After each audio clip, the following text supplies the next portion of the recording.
Board President, we're ready to go whenever you're ready. Welcome, everyone, to the Board of Education meeting. I now call this meeting to order.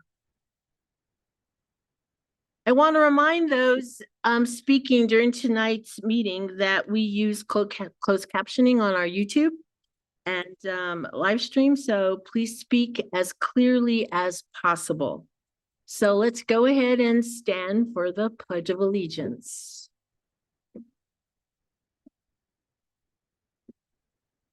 I pledge allegiance to the flag of the United States of America and to the republic for which it stands, one nation, under God, indivisible, with liberty and justice for all. Juro fidelidad a la bandera de los Estados Unidos de América y a la república que representa una nación bajo Dios, indivisible, con libertad y justicia para todos.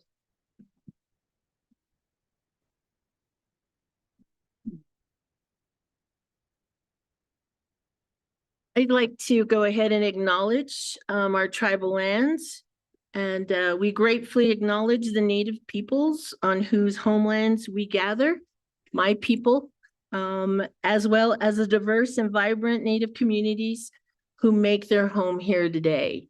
And I'm sure all of you are aware that we are surrounded by tribes, and just always remember, be thankful that we are all working here together on the betterment, not only of our children, but the betterment of our communities. And then let's also have a moment of silence for those who have given their lives in service to their country.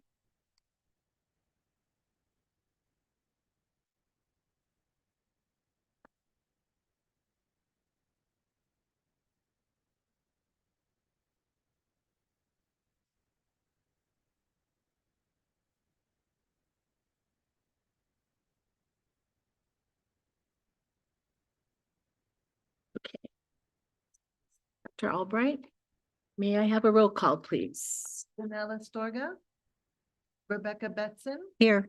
Joshua Martinez, Here. Benavides, Here. Roikia Bowman, here, Courtney Jackson, Here. Ronaldo Tomorito. Here.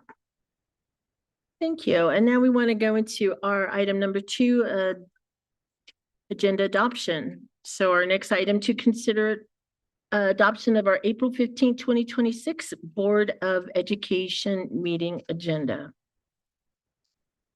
I move we adopt the April 15th, 2026 Board of Education meeting agenda. This is Member Jackson. I also want to throw out there that the staff have requested that the agenda item 8.2 on the spring review of the 2025-26 school improvement and transformation plans for 13 charter schools be moved to immediate follow the public forum. Additionally, to help new board members get up to speed on progress monitoring and to focus discussion on key issues, it has been suggested that the agenda item 4.1, progress monitoring, interim goal 4.1, be changed to a discussion only item. I ask for a motion a second to consider this agenda item change. I move to adopt the agenda for the April 15th, 2026 Board of Education meeting with the following modifications. 1, move item 8.2 spring review of the 2025-2026 school improvement and transformation plans for 13 charter schools to immediately follow the public forum. And number 2, to change agenda item 4.1 progress monitoring interim goal 4.1 to a discussion only item. Madam President, there was already a motion on the floor by Board Member Jackson, so she would need to amend her motion. Okay, I'm sorry.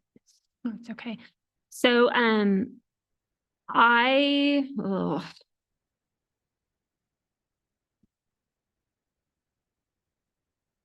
am fine. Well, I will amend my motion to what Board Member Betson read. However, I do want it to be noted that I do think in the future, agendas represent the priorities of the board. And I feel very strongly that the movement that student outcome, any discussion on student outcomes needs to stay at the front of the agenda, that it should always be the first thing that we talk about. So I will amend my agenda for today, but I will have it noted for the future that I would prefer that student outcomes, focused governance always remain at the head of the agenda. So yes, I will accept a friendly amendment for today. Thank you. Board Member Betson, would you like to second them? Sure, I'll second it. Thank you.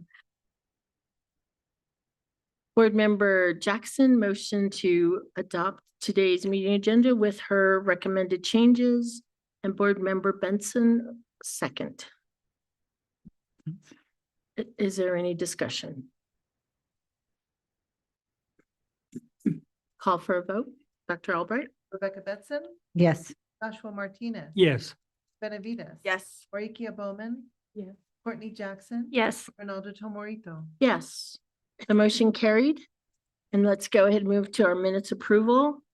Our next item to consider approval of the minutes from the Board of Education meeting on March 18th, 2026, and the special board meeting of education meeting on March 26th, 2026. Do I have a motion and a second? I move that we approve the minutes from the Board of Education meetings held on March 18th and the special Board of Education meeting held on March 26th, both March 26th, 2026. This is Board Member Benavides. And I second it. Board Member Benavides, motion to approve the March 18th Board of Education minutes and the March 26th special minutes, and Board Member Betson second. Is there any discussion? Dr. Albright, call for a vote. Rebecca Betson, Yes. Joshua Martinez. Yes. Benavides. Yes. Orekia Bowman. Yes. Courtney Jackson. Yes. Ronaldo Tomorito. Yes. Thank you. The motion carried. And now we will move on to our student outcomes recognition for Goal 4 Elementary. Thank you, Madam President, members of the board. Later this evening, we will review progress on interim goal 4.1, which focuses on the skills, habits, and mindsets of our students in grades 3 through 5. But before we move to that discussion, I want to take a moment to recognize our schools that have shown the greatest growth from spring 2025 to spring 2026 in this goal. The principals and school representatives here tonight are accepting this recognition on behalf of their entire school communities. And we also want to recognize their staff, their families, and most of all their students who made this growth possible. Principals and school representatives, when I call your school, please stand so you can be recognized on behalf of your staff and students. East San Jose Elementary School, Principal Eder Ortiz.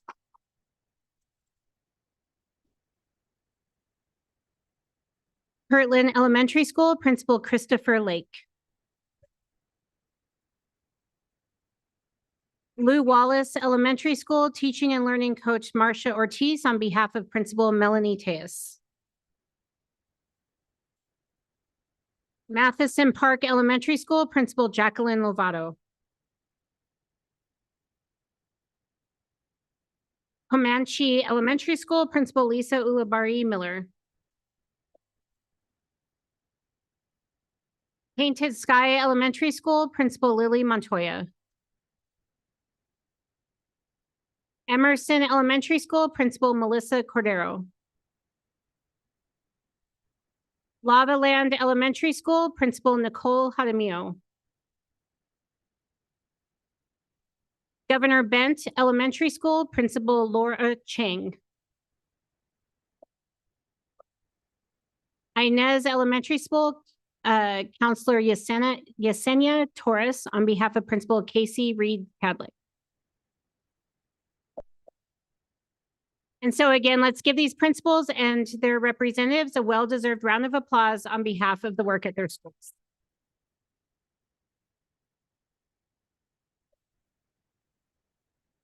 And that concludes our recognitions. Thank you. Our next item is public forum. Board Secretary Benavides, will you please share the instructions for public forum? Yes, thank you, President Tomorito. We welcome our guests who are joining us for public forum this evening. Thank you for taking the time to participate. When you signed up to speak, you were asked to review the rules and expectations for public forum, which our presiding officer will enforce. Under the New Mexico Open Meetings Act, our meeting agendas must clearly specify the items that will be discussed and voted on. For that reason, public forum is not a dialogue between speakers and board members, but rather an opportunity for the board to hear directly from members of our community. Speakers will be called in the order in which they signed up, whether attending in person or virtually. If you are here with us tonight, please come to the microphone at the back of the room when your name is called. Those joining us online will remain in the virtual waiting room until it is their turn to speak. We have set aside 45 minutes for public forum this evening. If there are 22 or fewer speakers, each person will have 2 minutes to speak. If there are more than 22 speakers, each person will have 1 minute. Tonight, we have 39 speakers. When your time is expired, you will be asked to conclude your remarks so we can move on to the next speaker. If you feel you are unable to fully share your message, you're welcome to email the board at boarded@aps.edu. In addition, for those of you attending in person this evening, a representative from our service center is available to assist you. At this time, Dr. Albright, will you introduce the speakers, please? Thank you. Thank you. So I am not Mr. Gonzalez, as you might notice by my voice. And so we will not have a timer on the screen, but I will be timing for 1 minute and you'll hear this at the end of your minute. It's my grandma's bell.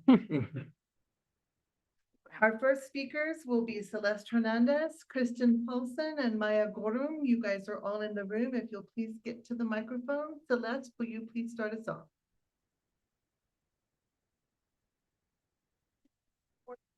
President Tomorito, Superintendent Blakey, and members of the board. My name is Celeste Hernandez. I am a bilingual teacher at Bel Air Elementary and ATF Elementary Vice President. I'm here to speak about mandated assessments and how they reflect student ability. According to page 402 of the ATF survey, 65.5% of elementary teachers feel negatively about these results. At the end of the March 4th meeting, I heard praise for Amira and its AI-driven data. From my classroom perspective, I have 6 students on a speech IEP, 7 EL students, and even I, now in April, still struggle to understand them. I've heard, Amira is expected to assess them accurately. I've heard students give the correct answers but be marked wrong, repeat themselves in frustration, and even melt down at the prospect of using the program. While teachers can review and request rechecks, this adds to an already overwhelming workload. I understand that these mandates are hard, but I ask that you advocate for us in Santa Fe.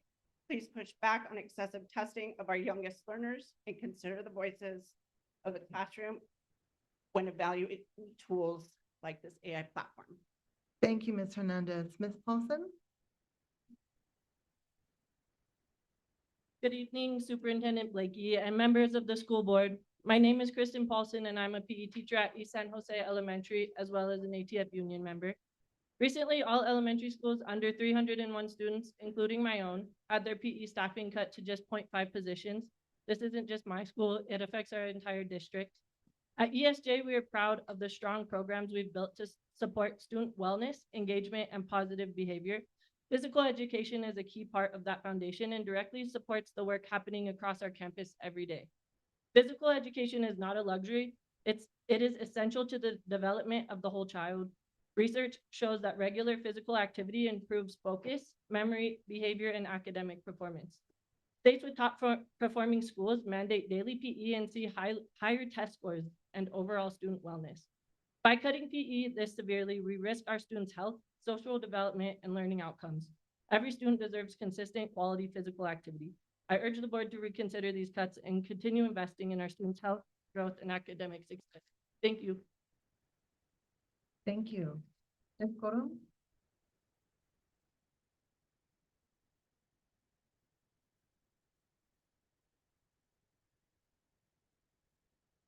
Good afternoon, APS board members, board president Tom Morito, and Superintendent Blake. My name is Maya, and I'm the PE teacher at SR Marmon Elementary. I'm here to speak again about the decision to cut the budget for physical education. Today, I'd like to connect PE to APS's profile of a graduate. The profile of a graduate includes being an engaged citizen who is socially and culturally aware, collaborative, and is an advocate.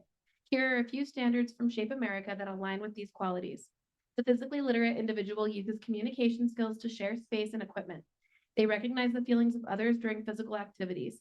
They describe why following rules is important for safety and fairness. The physically literate individual defines and provides examples of movement activities for developing fitness, and they demonstrate problem-solving strategies in a variety of activities. The APS profile of a graduate includes problem solving. The APS profile of a graduate is driven by a growth mindset. The physically literate individual recognizes personally effective techniques that assist with managing one's emotions and behaviors. They recognize movement strengths and the need for practice for individual improvement. PE is a standard-based curriculum that fosters the very skills you hope to see in our students and is especially effective for students who struggle in a typical classroom environment. Lastly, one of the biggest predictors for a person remaining active for life is having positive movement experiences as a child.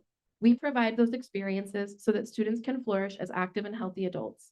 Please do not take these learning opportunities away from our students.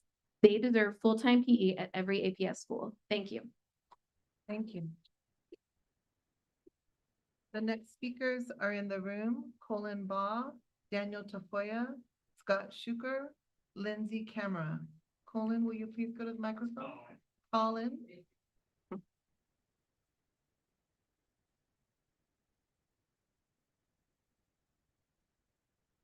Hello, can you hear me? Is this mic on? Yeah. All right.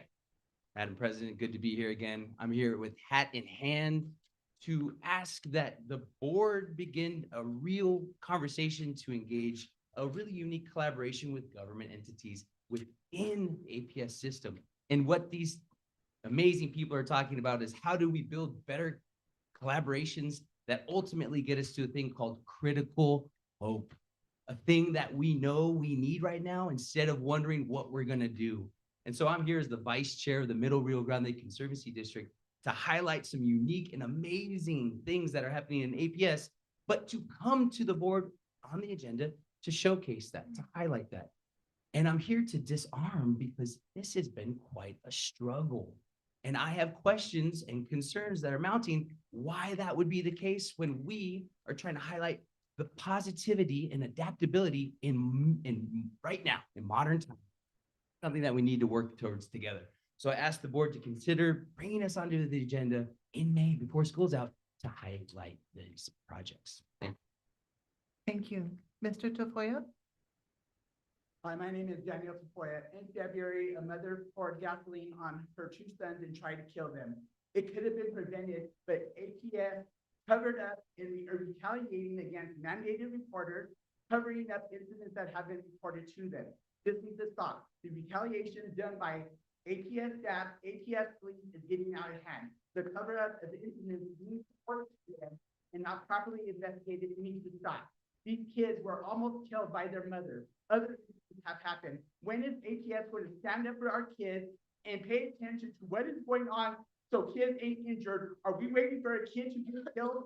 Because it's happening out there, and APS can stop it. But you guys are covering up too much incidents reported to you and retaliating against mandated reporters, and it needs to stop. Thank you. Thank you. Mr. Schuker?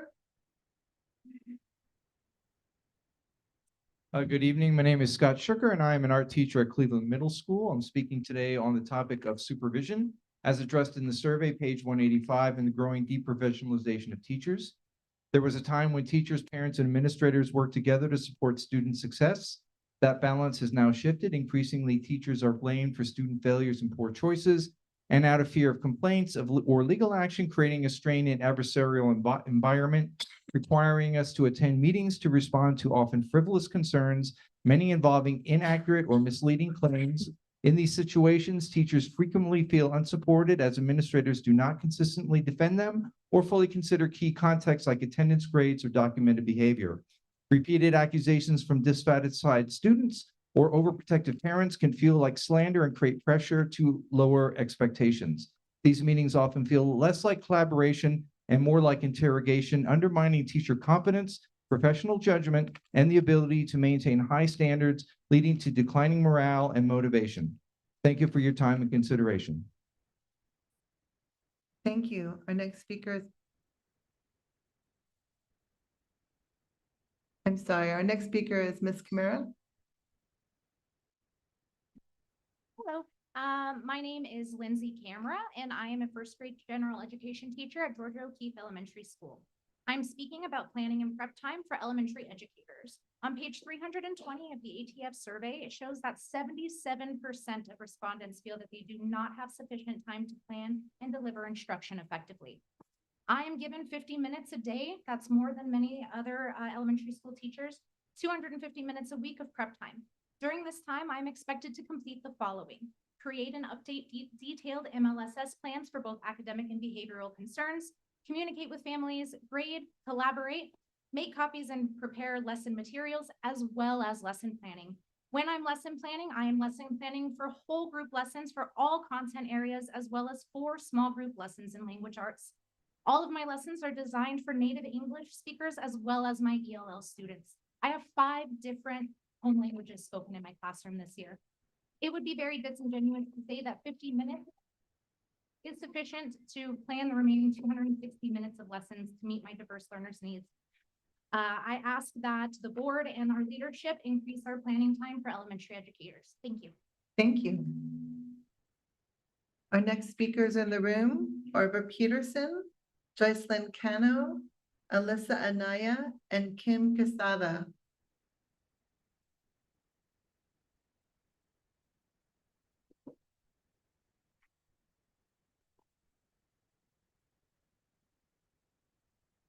Good evening, President Tomarito and members of the board, Superintendent Blakey. In my current role, I'm president of the AFT Retiree Group. And one of the things we do each year is provide pre-retirement workshops. This year, we had over 450 teachers and educators, EAs, sign up for information about retirement. Over and over and over again, what we heard from them is that they love their job. They're at the peak of their ability to teach well, and they cannot survive with this workload.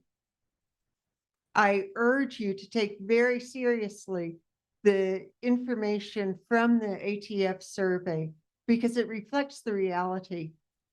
To be serious about student outcome governance, one has to keep in mind the health, well-being, and ability of the practitioners to do the job that they know they can do, whether it's which assessments are meaningful and what they need to do to meet the needs of their students. The wonderful thing about this is our board is a democratically elected board that really needs to pay attention and has the ability to pay attention to the needs of our students. It's not a corporate board, it's a democratic board. And I look at all of you and know that we can have the outcomes that we need for our students and the community that provides those education services. Thank you. Ms. Cano?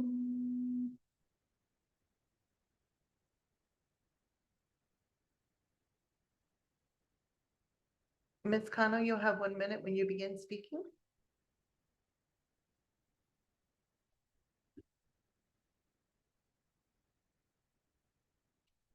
I'm here. I'm gonna, my name is, good evening, Board President Tomarito, Superintendent Blakey, and members of the board. My name is Elisa Anaya. I'm an elementary music teacher at Trustful-Connis. I'm speaking about the planning and preparation time on page 407 of the 2025-26 ATF survey. Is your stress turning into distress? The pie chart shows that 81.5% of respondents feel that they do not have sufficient time and resources to support all the students, including those with IEPs. This year, my prep time was reduced by 45% when Trustful-Connis went from having 5 specialist teachers to 4. On March 19th, we were told by the district and school that we must provide a report providing strengths and weaknesses for every student with IEPs at our school. I have 470 students this year. I have 225 minutes of prep time a week. I have 93 students with IEPs and 101 students on MLSS plans. It takes me 20 minutes to write up one of these reports. On average, I'm being asked to provide 5 of these reports in a week. That's nearly half of my prep time spent on 5 of my 470 students. I'm asking that the leadership and board to either eliminate this mandate for the specialist teachers or increase our prep time minimums by 100 minutes per week. Thank you. Is Joycelyn Cano here?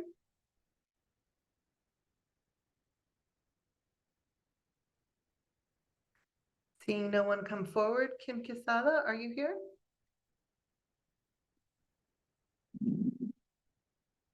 Good afternoon. My name is Kimberly Quesada. I am a kindergarten bilingual teacher at Los Ranchos Elementary.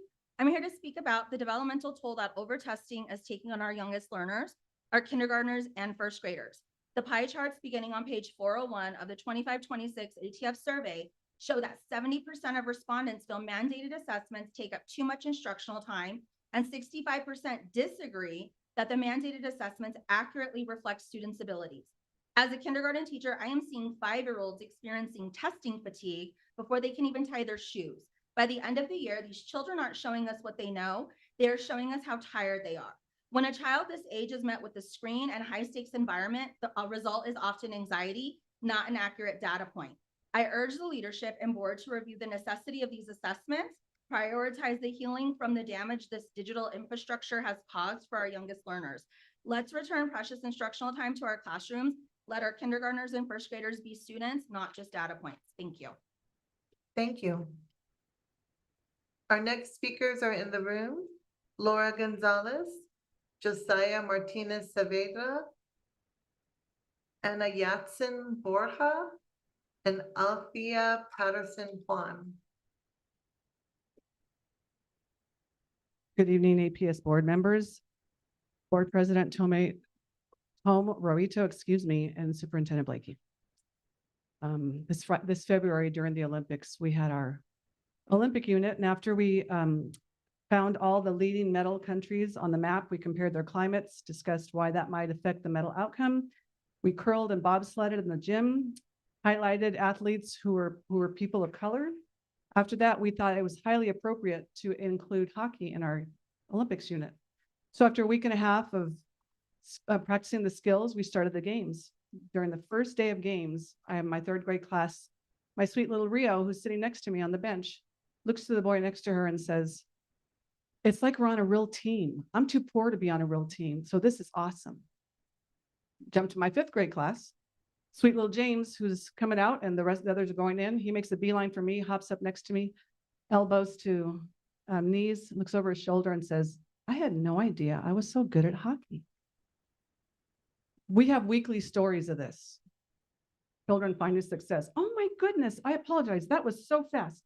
So I'm here to ask that you please reinstate all the PE positions that were cut this year for 27-28. And even include the schools that have 400 to 500 students, give them a second one. All students deserve to have PE twice a week. Thank you, Ms. Gonzalez. Josiah Martinez Saavedra. Good evening, Madam President, members of the board, and Superintendent Blakey. My name is Josiah, and I just want to start out by saying La Academia de Esperanza Charter School has really helped me come a long way. I started my sophomore year with little to no credits, previously getting expelled from my own school and encountering time with the law. When I first met Mr. G, I was on an ankle monitor, but that didn't change the way he treated me. If anything, that made him want to help me even more. My first year at La Academia de Esperanza, I was able to catch up with all my credits and earn the credits I needed for the year. This time, I didn't really have any support from my parents and lived with my aunt, but this didn't stop me from wanting to do better. Another thing I can say is there are teachers at La Academia that truly care about their students in every possible way. They give up their own free time to help students. Last semester, I started off school online. During this time, I started to mess up and not do my online school. I got into some trouble and even got arrested again. I missed more than 6 months of school because of my arrests. When I came back to La Academia in person after my release, Mr. G really pushed me to get caught up on my classes that I had missed, and now I'm getting ready to graduate this year. Thank you for hearing my story, and thank you for Mr. G for allowing me to have this opportunity. Thank you, Josiah.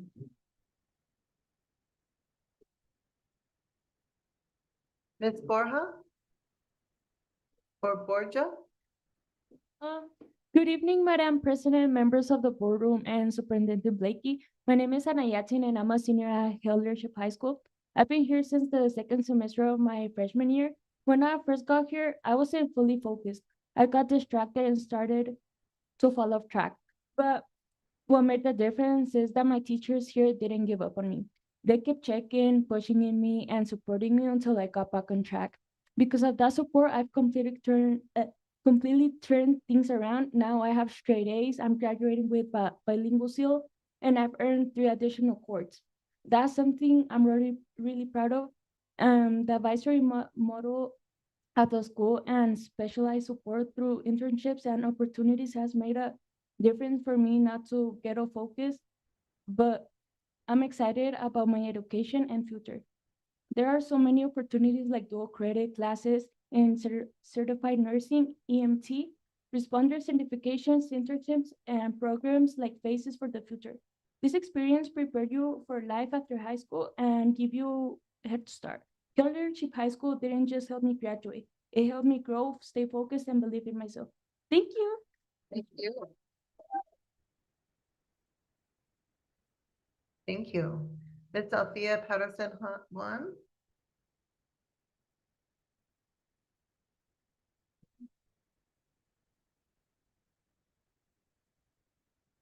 Good afternoon, Board President Tom Juarito, Superintendent Blakey, and members of the board. My name is Alethea Patterson John. I'm a special education head teacher at Truman Middle School. I'm speaking about trust and work environment, the pie graphs on pages 363 and 305 of the survey. A substantial portion of those surveyed reported that there is not an atmosphere of trust and cooperation within the special education department. I have participated in district-wide trainings that were conducted in a threatening and demeaning manner. I've also recently participated in meetings where district-level leadership, while on camera, made rude and dismissive gestures while special education classroom teachers were presenting their concerns. In my perception, the day-to-day tone set by special education leadership is that school-based educators are seen as less than and require management. So there's no wonder that the graph on page 305 reflects that 64% of APS employees feel their work environment is getting worse. I'm asking the board to co-create with ATF a method to monitor positive workplace cultures characterized by strong trust, respect, and shared decision-making. Thank you. The next speakers are in the room: Loyola Cortinas, Janet Sayers, Daniela Ramirez Martinez, and Sean Thomas.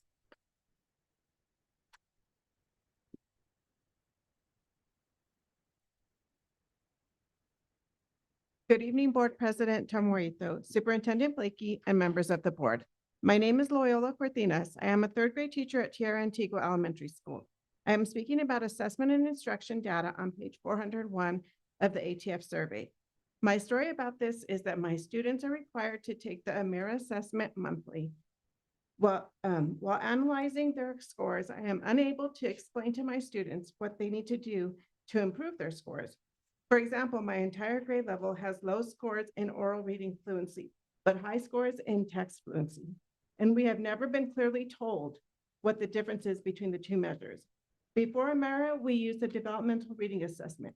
I would sit down one-on-one with my students and listen to them read. I knew exactly how they were reading and what strategies they were using. I could use this information to guide my instruction. With Amira, I am not having the same interactions with my students.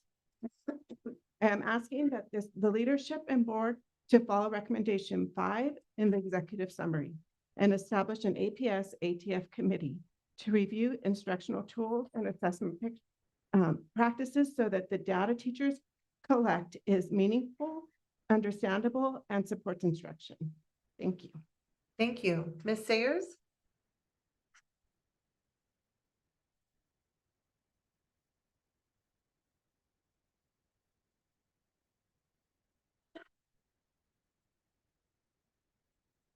Whoops. Good evening, Madam President, members of the board, and Superintendent Blakey. And so I actually live in District 6, Dr. Bowman's district, but I advocate kind of in a mishmash of 2 other districts that represent Del Norte High School, Hodgen, McKinley, Bel Air, Governor Bent, E.G. Ross. So I just wanted to say that last week I attended 2 APS events, and I wish there had been more people. I was able to go to Metro Night, the fabulous visual art exhibit at Bonifacio, and it was great. And art, everything art and music and theater keep kids in school. And then the next night, April 8th, the Academies of Albuquerque with Cibola High School, Manzano, and Highland students presenting. And I learned a lot by attending that, and I just wish there'd been more people who could have benefited from that. And I consider every time I come to public comment and hear people speak, I am learning about different issues and concerns. So I appreciate those of you who had work today and came. I didn't have to work, so it's not as hard to come, but thank you. Thank you, Ms. Sayers. Daniela Ramirez Martinez. Buenas noches, señora presidenta, miembros de la Junta y superintendente Blakey. Hola, mi nombre es Daniela Ramírez, me vine de Venezuela hace 2 años y hoy me estoy preparando para graduarme de la escuela secundaria. Mi viaje a este país fue muy doloroso, crucé la selva del Darién caminando por 5 días sin descanso, con miedo y sin saber si iba a sobrevivir. Después pasé por 7 países dejando atrás a mi familia y todo lo que conocía. Cuando llegué a Nuevo México pensé que todo mejoraría, pero fue muy difícil. No entendía el idioma, no podía comunicarme y me sentía sola todos los días. En la escuela me sentía perdida, como si no perteneciera a ese lugar, pero no me rendí. Me cambié a la Academia de Esperanza, donde encontré el apoyo y empecé a creer en mí misma. Poco a poco aprendí el idioma y me adapté a una nueva vida. Hoy estoy a punto de graduarme y aunque el camino fue doloroso, me hizo muy fuerte. Mi historia es una historia de lucha, pero también de esperanza. Con cariño, Daniela Ramírez. Gracias. Thank you. Mr. Thomas?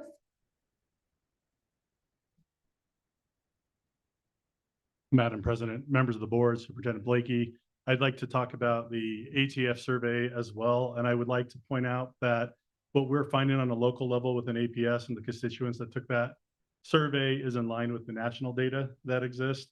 If you look at the RAND data that NEA did, or if you look at the National Center for Education Statistics, they both ran surveys that were looking at teacher burnout and the reasons why that was occurring. And we already know, anyone who's an educator, that we're losing teachers faster than we're attracting teachers, and our retention rates are pretty low. And that's a huge concern to me. I think I work in the best profession in the world, but I also think that as we lose more teachers, we're putting more responsibility on fewer people. We've increased the workloaders on all educators, including counselors, librarians, teachers, everybody who does this job. And I would like to ask the school board that when you start having a district that's asking teachers to do more without taking things that aren't priorities off of our plate, you're creating a situation that's unsustainable and you're going to burn more and more teachers out. So I would like you to look at those priorities and have us actually focus on what we want to do and only focus on the type of mandates that are actually going to be beneficial to our students. Thank you. I believe Ms. Joycelyn Cano's in the room now.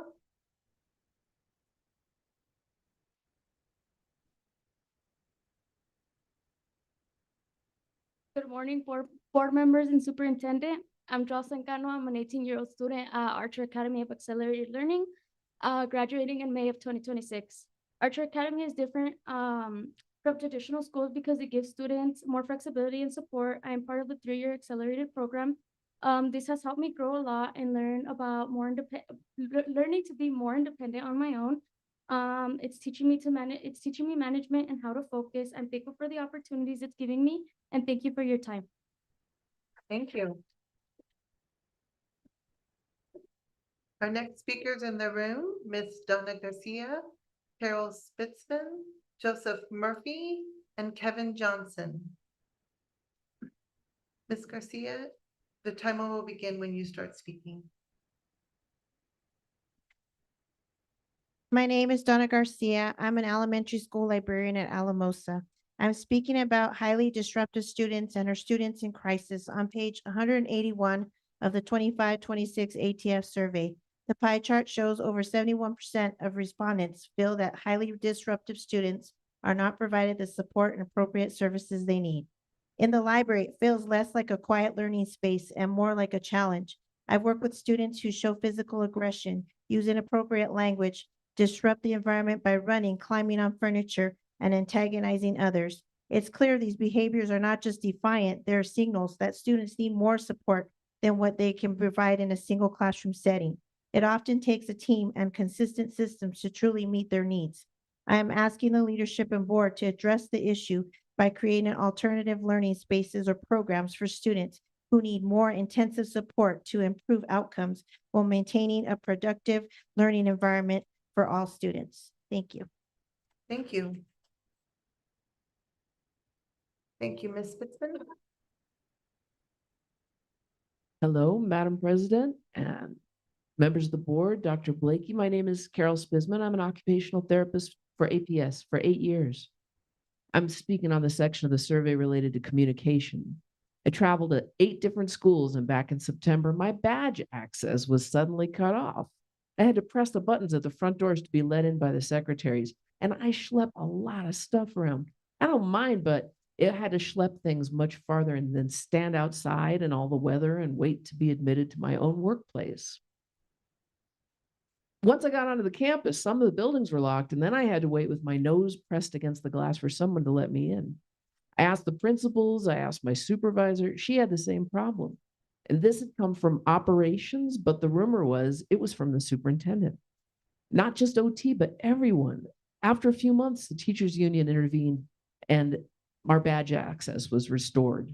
But no one had the courtesy to email a warning. No one let us know it had been restored.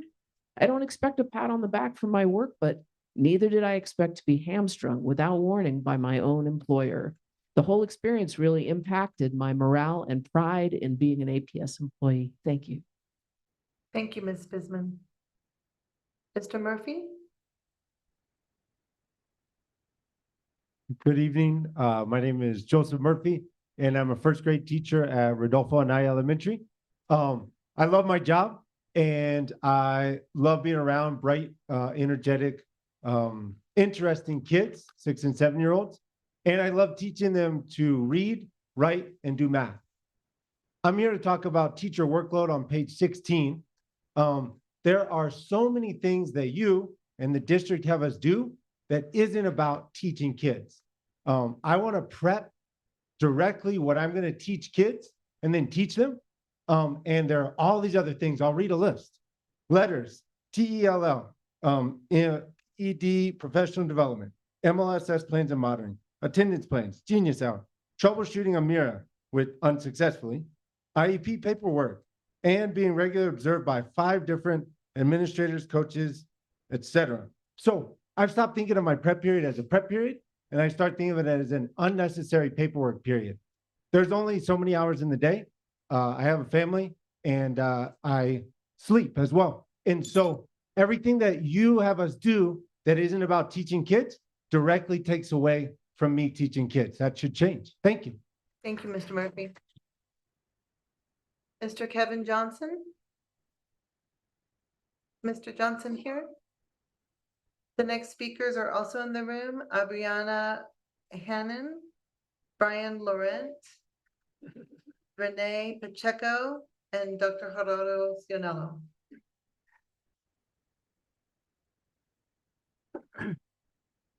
Ms. Hannon, you'll have 1 minute when you begin speaking. Hello, Madam President, Superintendent, and board members. My name is Aubriana Hannon, and I am a senior at Albuquerque Charter Academy. Throughout my middle school and high school years, I jumped from school to school trying to find the right fit.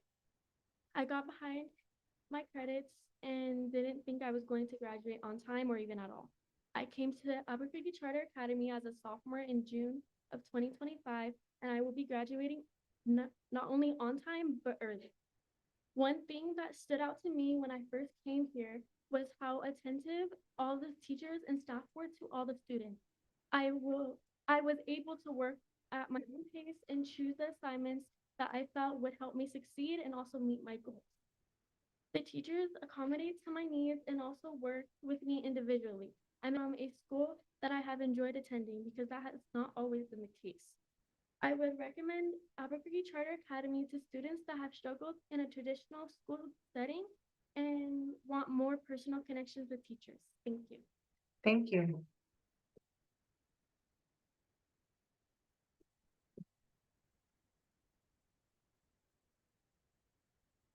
Brian Lauren? You have 1 minute when you begin speaking. Madam President, Superintendent Blakey, and members of the board, thank you for your service to our community. My name is Brian Laurent, and I'm a former special education teacher who taught here at APS. Last month, the board voted to extend the superintendent's contract through June 30th, 2030. Yet, on page 28 of the board's governance manual, the section on the superintendent's contract begins, "The board may contract with a superintendent for a term not to exceed 3 years."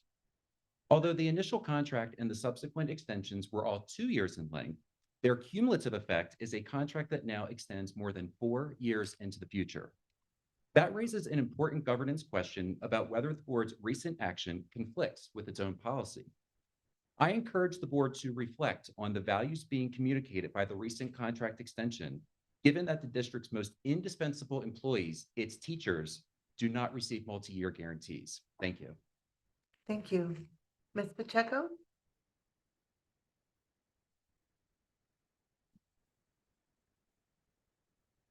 On March 2nd, the U.S. Supreme Court decided that schools are not to withhold gender transitioning from parents. PJ 30, gender identity and expression, is invalid now. Albuquerque Public Schools must now respect parents' rights to know about their children's gender confusion and participate in decisions about their mental health. NM 2023 HB 7 state law will also be impacted by this decision. This law states that schools are fined if teachers talk to parents about transitions or abortions. Thank you. Thank you. Dr. Cianello?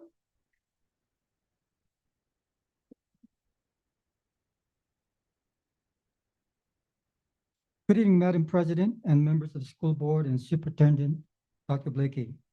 I am an alternative health doctor and minister. You should have already received the email from me by now regarding abortion in the water in details. This is a very huge concern. Did you know there is a comprehensive analysis titled Abortion in the Water detailing how the same water that we families and students used to drink, cook, and bathe in may contain residuals from abortion drugs? It showed that 30 to 40 tons of hazardous medical waste, including human fetal remains and chemical byproducts of the abortion pill mifepristone metabolites, are being flushed into U.S. water systems annually.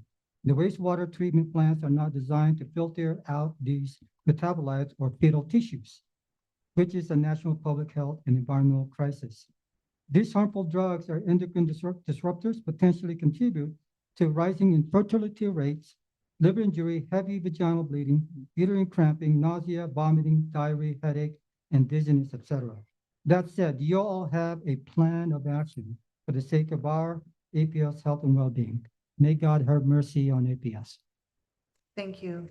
Our next speakers are in the room: Mary Herrera, Melissa McLean, Shane Bechtel, and Carolyn Kaser. Good evening, Madam Chair, board members, and superintendent. I want to use my minute for everyone to reflect. What are 1 to 3 things APS does well? And what are 1 to 3 things APS needs to improve? Thank you.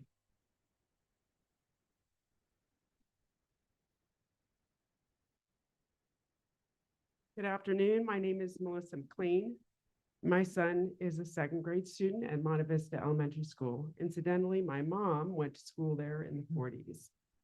My son is in a class with a child who has a severe behavior disorder. This child has previously caused severe bodily injury to faculty and students. This year, my child was severely injured, bitten by this child. An APS police report was filed, but nothing further has come of it. APS needs an actual plan to deal with these children because the current plan is not working. There are almost daily classroom disruptions, including screaming, slamming of equipment, and physical contact with students and teachers. Students hide in the closet, under desks, or run into the hall because they are afraid of what might happen with this child. The child with a behavior disorder is not being served well. All children in that classroom and in the school are not being served well. the teacher cannot teach. APS needs to fund more fully contained behavior disordered classrooms to support these special need kids, as the current situation harms everyone.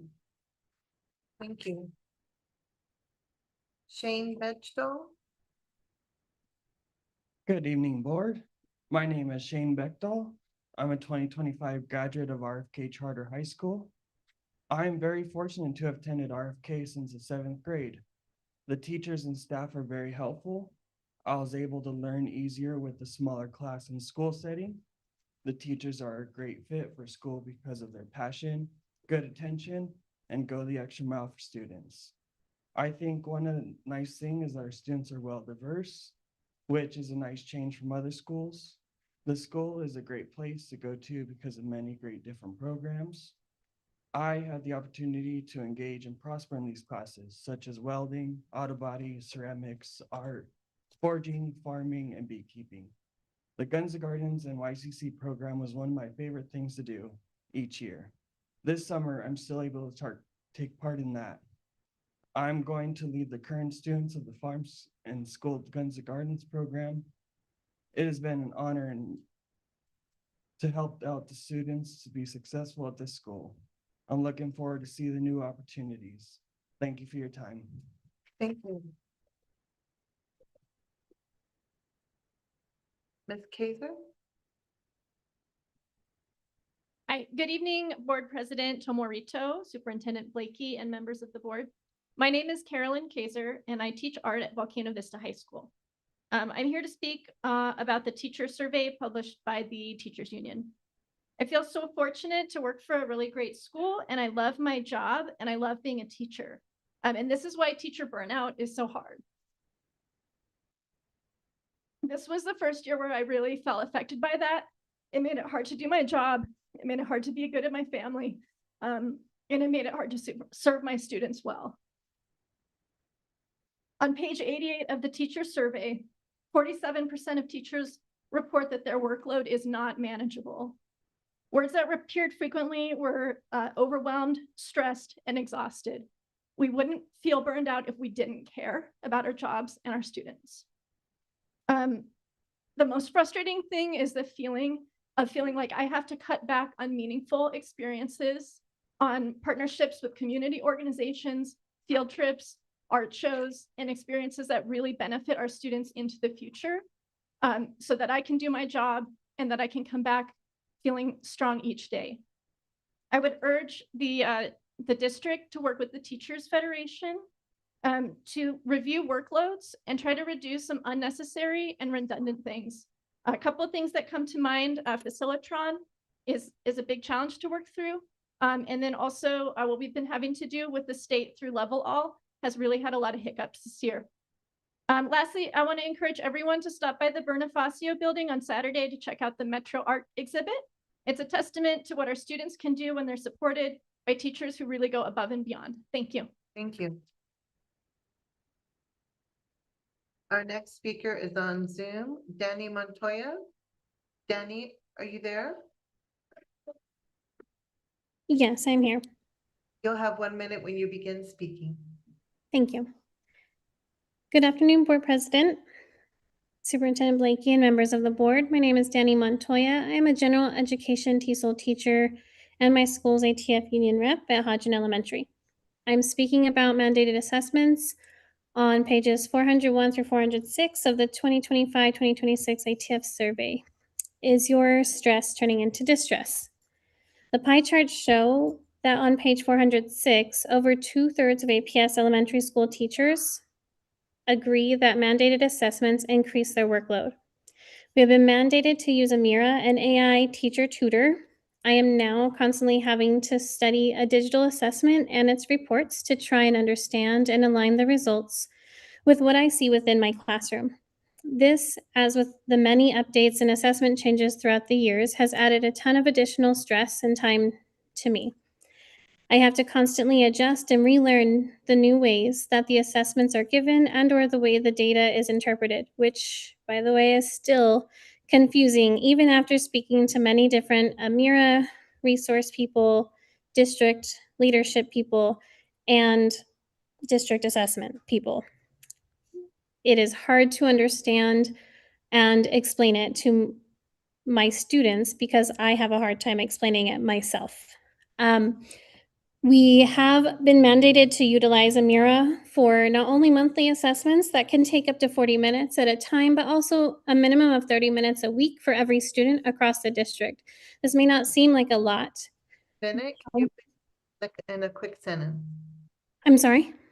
You've gone over your minute to speak. Can you finish in a quick sentence? Okay, so overall, my ask is that you all please advocate for our educators' decisions to choose to assess their students' mastery in the ways that are meaningful and useful to their respective classrooms, especially at the elementary level, and to please help us lessen the workload and frustration, not only of educators, but of our students. Thank you. Our next speakers in the room, Edgar Briggs, Valerie Kovac, and Galadriel Thompson. Good evening. Good evening. My name is Edgar Briggs. We're about to go 42 years in APS. Being mentored by Russell Goff, Don Duran, Richard Romero, Dr. Kruger, Jimmy Juarez, Jerry Harge.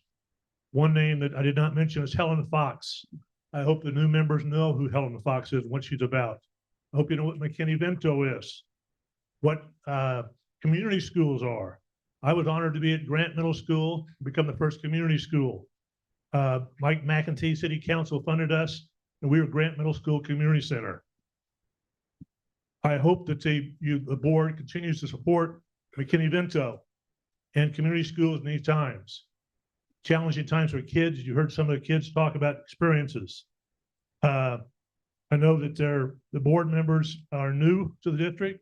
I was honored to be at Grant, Manzano, Highland, Van Buren, and across the district with schools and kids. We were honored the fact that when I went to Grant Middle School, the community school was so popular that we doubled and tripled in size and academic performance.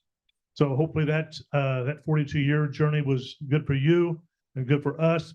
Once again, though, please, please, please support and reflect on McKinney-Vento. Helen Fox walked the neighborhoods, rode in a van with one EA, up and down the hotels in Albuquerque. Helen died during the pandemic. So please support community schools and McKinney-Vento in these challenging times. Thank you. Thank you, Mr. Briggs. Ms. Kovac?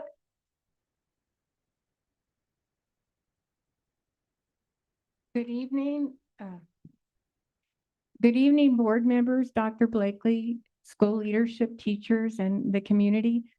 I am a aerial drone flight instructor for APS. No, not really. That's what I do after school in my free time as an activity. And I want time for that. But I'm a special ed teacher and I have all these IEPs and they're done at home over hours and hours. And I want time for my family. I want time to volunteer my time for exciting things. And my kids, all with disabilities, is second in the state drone championship out of 50 drone teams in our state. And if it sounds silly, it's not. These are the careers and the jobs and the skills of the future. So please help us streamline the IEP process as far as the paperwork part. The IEPs are really good. They're very important and they inform our education of the students. I'm not against those, but with this day of apps and technology, this would be a lot easier. Thank you. Thank you. Galadriel Thompson? Hi. Good evening. My name is Galadriel Thompson. I currently work in the Visual and Performing Arts Department as a resource teacher, specializing in special education and behavior management support for all our fine arts teachers. I serve our district's music, art, and drama teachers K through 12, and I would like to turn your attention to page 368 on the ATF survey that recently came out. It states 68% of APS employees feel the district does not provide sufficient guidance and resources to prevent harm from students.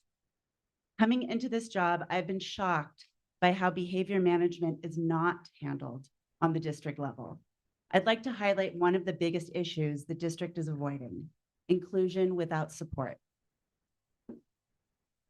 Inclusion without support is creating truly abusive environments for students and staff within APS. I've seen students be incredibly abusive to each other and the staff. I've witnessed true physical and verbal bullying in multiple schools and many environments where one student is allowed to terrorize staff and students. This abusive treatment is reinforced when the district refuses to provide proper support and encourages restorative practices that look more like environments without boundaries. Our APS teachers and students are getting PTSD, true PTSD, due to inclusion without support. Never mind all the regression in learning we are seeing as a result, which is alarming. Thank you for your time. I appreciate it. Thank you, Ms. Thompson.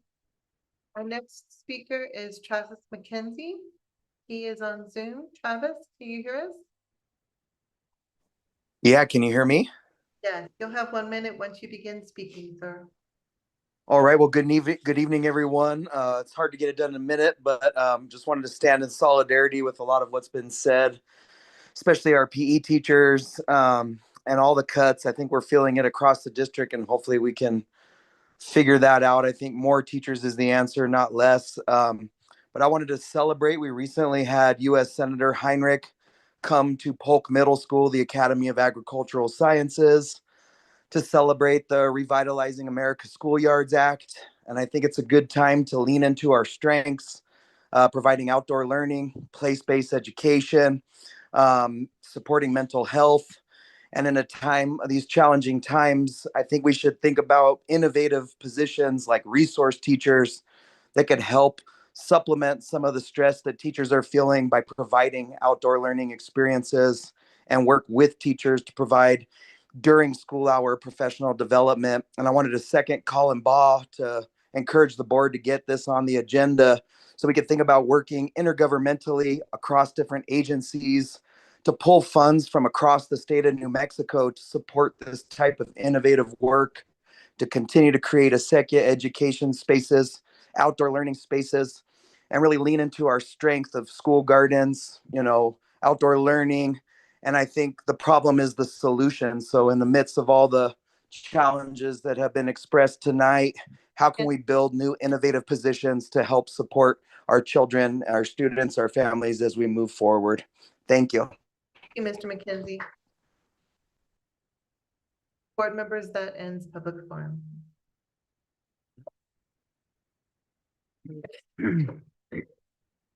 Okay.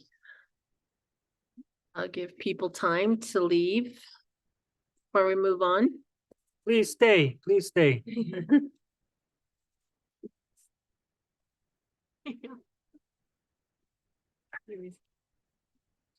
To complain.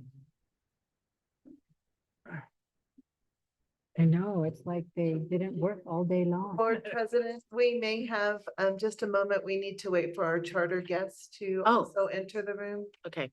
Thank you.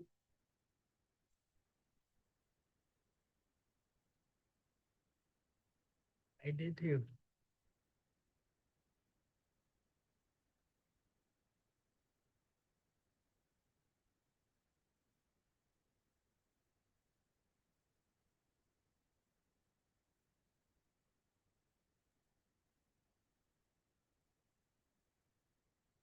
Board President, I believe everyone's in the room now. Okay. We're gonna go ahead and move to an item that was pulled forward. The spring review of the 2025-26 school improvement and transformation plans for 13 charter schools. Our presenters are Miss Dr. Melanie Blay, Executive Director, Federal and State Programs, and Daniel Manzano, Executive Director of Government Affairs and Board Services.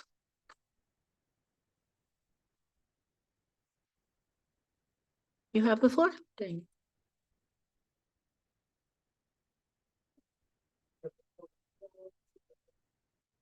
Okay. Can't hear you, Daniel.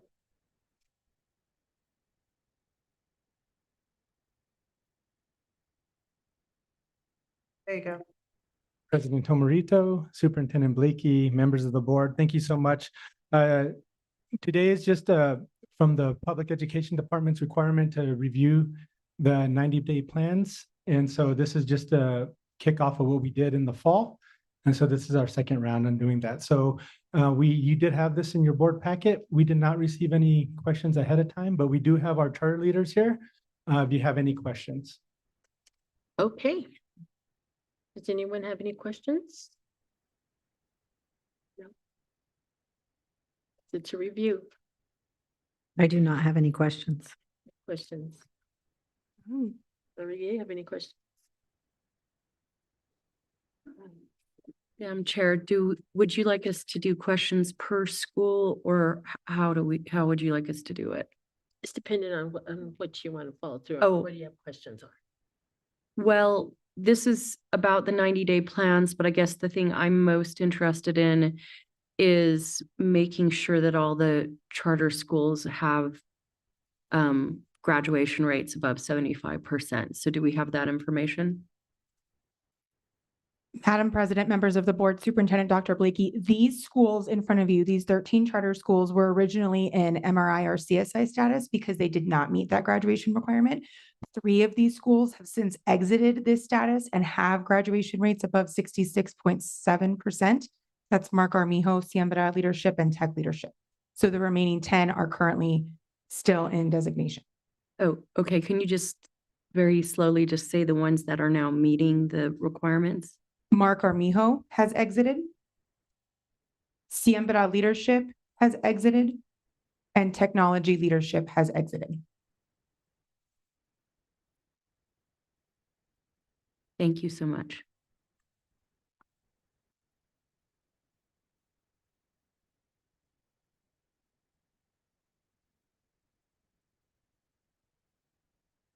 Okay, so can you give us a brief on I just want like the numbers of what are our graduation rates on the schools that haven't exited?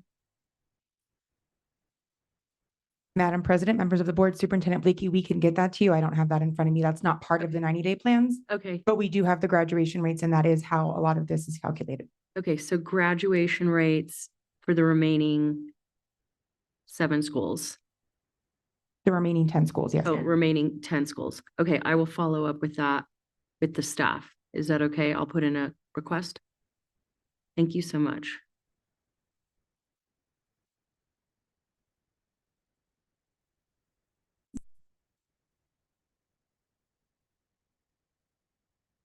How many of these are high schools? I was gonna look at them because usually I know that there's 1, 2.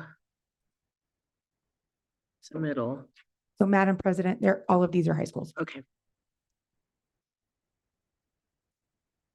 Thank you.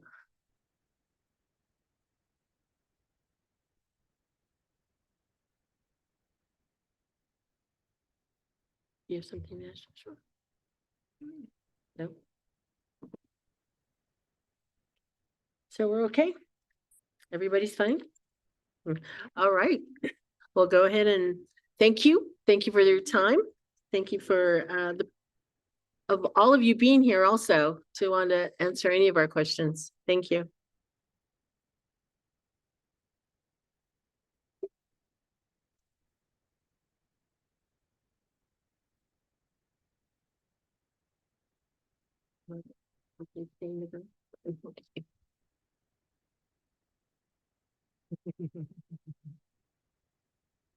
Better not.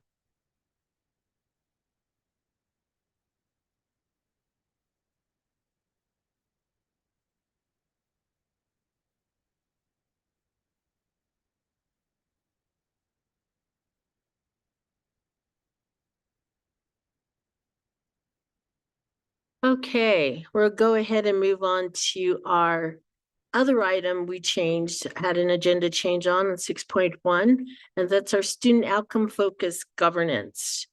I just want to read something before we move forward, but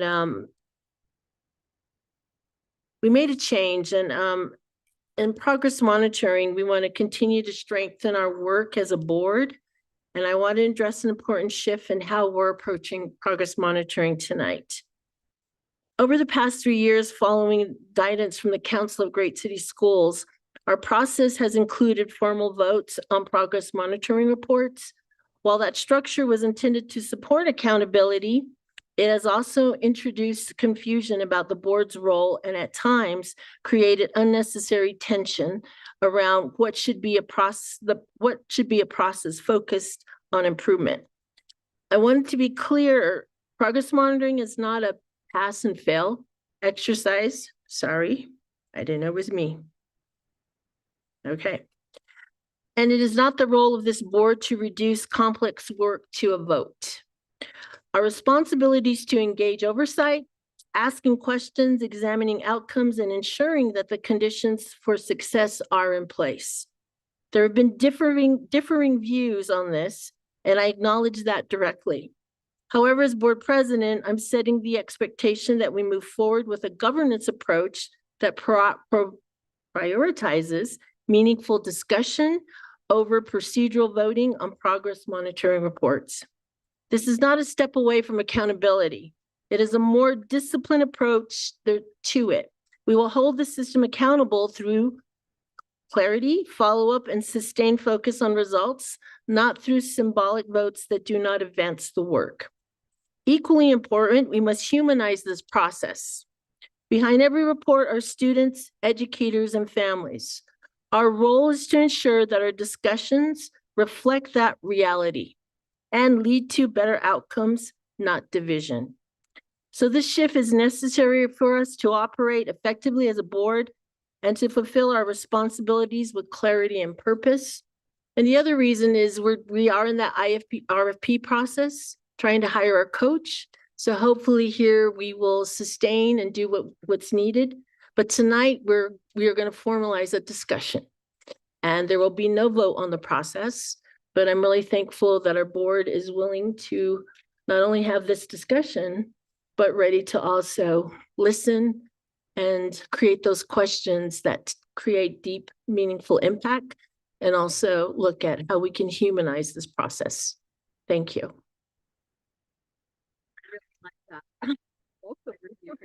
Thank you, Madam President and members of the board. Tonight, as you said, we are bringing you our progress monitoring report on interim goals, interim goal 4.1, which focuses on our skills, habits, and mindsets in grades 3 through 5. This is about whether our students are developing perseverance, self-regulation, self-efficacy, and social awareness. What you see tonight is encouraging. We are on track. We did meet our spring targets across all 4 areas, and over time, we are seeing steady growth in how our students report their ability to regulate their emotions, persist through challenges, believe in themselves, and work well with others.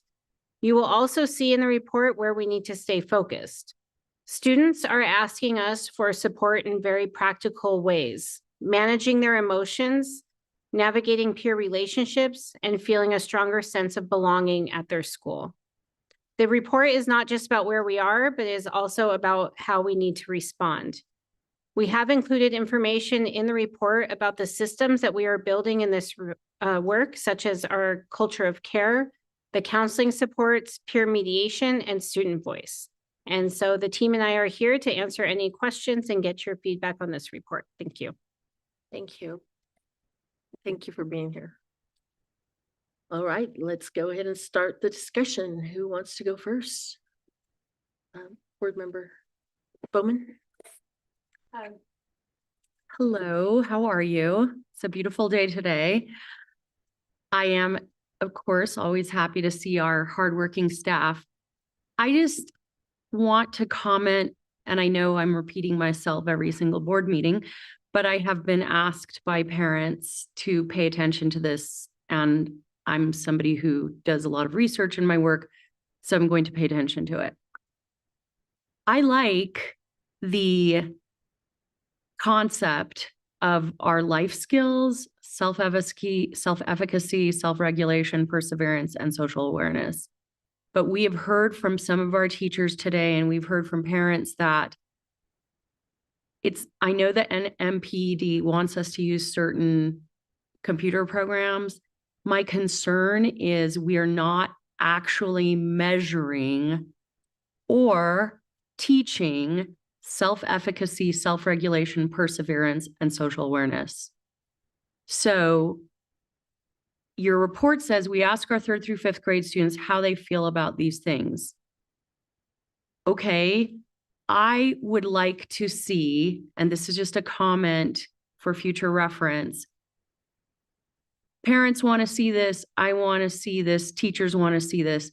I would like to see us implementing some approaches to help students achieve these life skills like mindfulness and I also would like to see a more holistic measuring approach where we don't just rely on a computer to decide whether students feel like they are doing better, but we do more in-person assessments and possibly I would prefer to bring in outside researchers, pay a consultant, then buy another computer program. That's the way I would like to spend the money. I know NMPD is asking us to use these programs. The problem with the programs is they simply measure the student's perception of whether they're improving. They do not actually measure whether the students are improving. The only people who can measure whether the students are improving are the teachers or some outside consultant that we pay. In addition, we don't necessarily seem to have a framework where we are telling parents, school board, community, here are the ways we're teaching these skills. Like we just had a really great presentation from someone who wants outdoor education. And we heard from people who do sports, who do PE. Well, I'm going to tell you that self-regulation and perseverance, I learned that from high school cross country in New Mexico public schools, running 3 miles, 5 miles, 8 miles, 10 miles twice a day. That taught me perseverance. That taught me self-regulation. So I support the goal. I think it's a great goal. I'm uncomfortable with our insistence that this computer program is actually showing that we're meeting the goal. And I'm uncomfortable that we are not doing more to demonstrate that we are teaching the kids how to do this stuff. Like, what exactly are we doing? So that is what I want to say about the report. As usual, it's beautiful, it's well organized, it's easy to read. I just, repeating myself, really want to press that point that just because the computer program says we are getting higher scores doesn't mean that our students are actually showing improvements in perseverance, self-regulation, self-efficacy, social awareness. That's my opinion. I've gotten a lot of feedback from parents on this and teachers. So thank you for listening to me.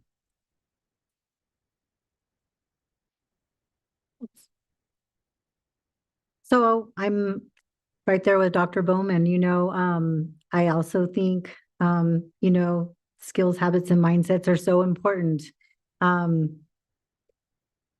I'm hearing stories of teachers giving extra recess right before surveys, which of course is going to bring the kids, self-efficacy up there. Like, okay, we had this great experience and now we have to take a survey.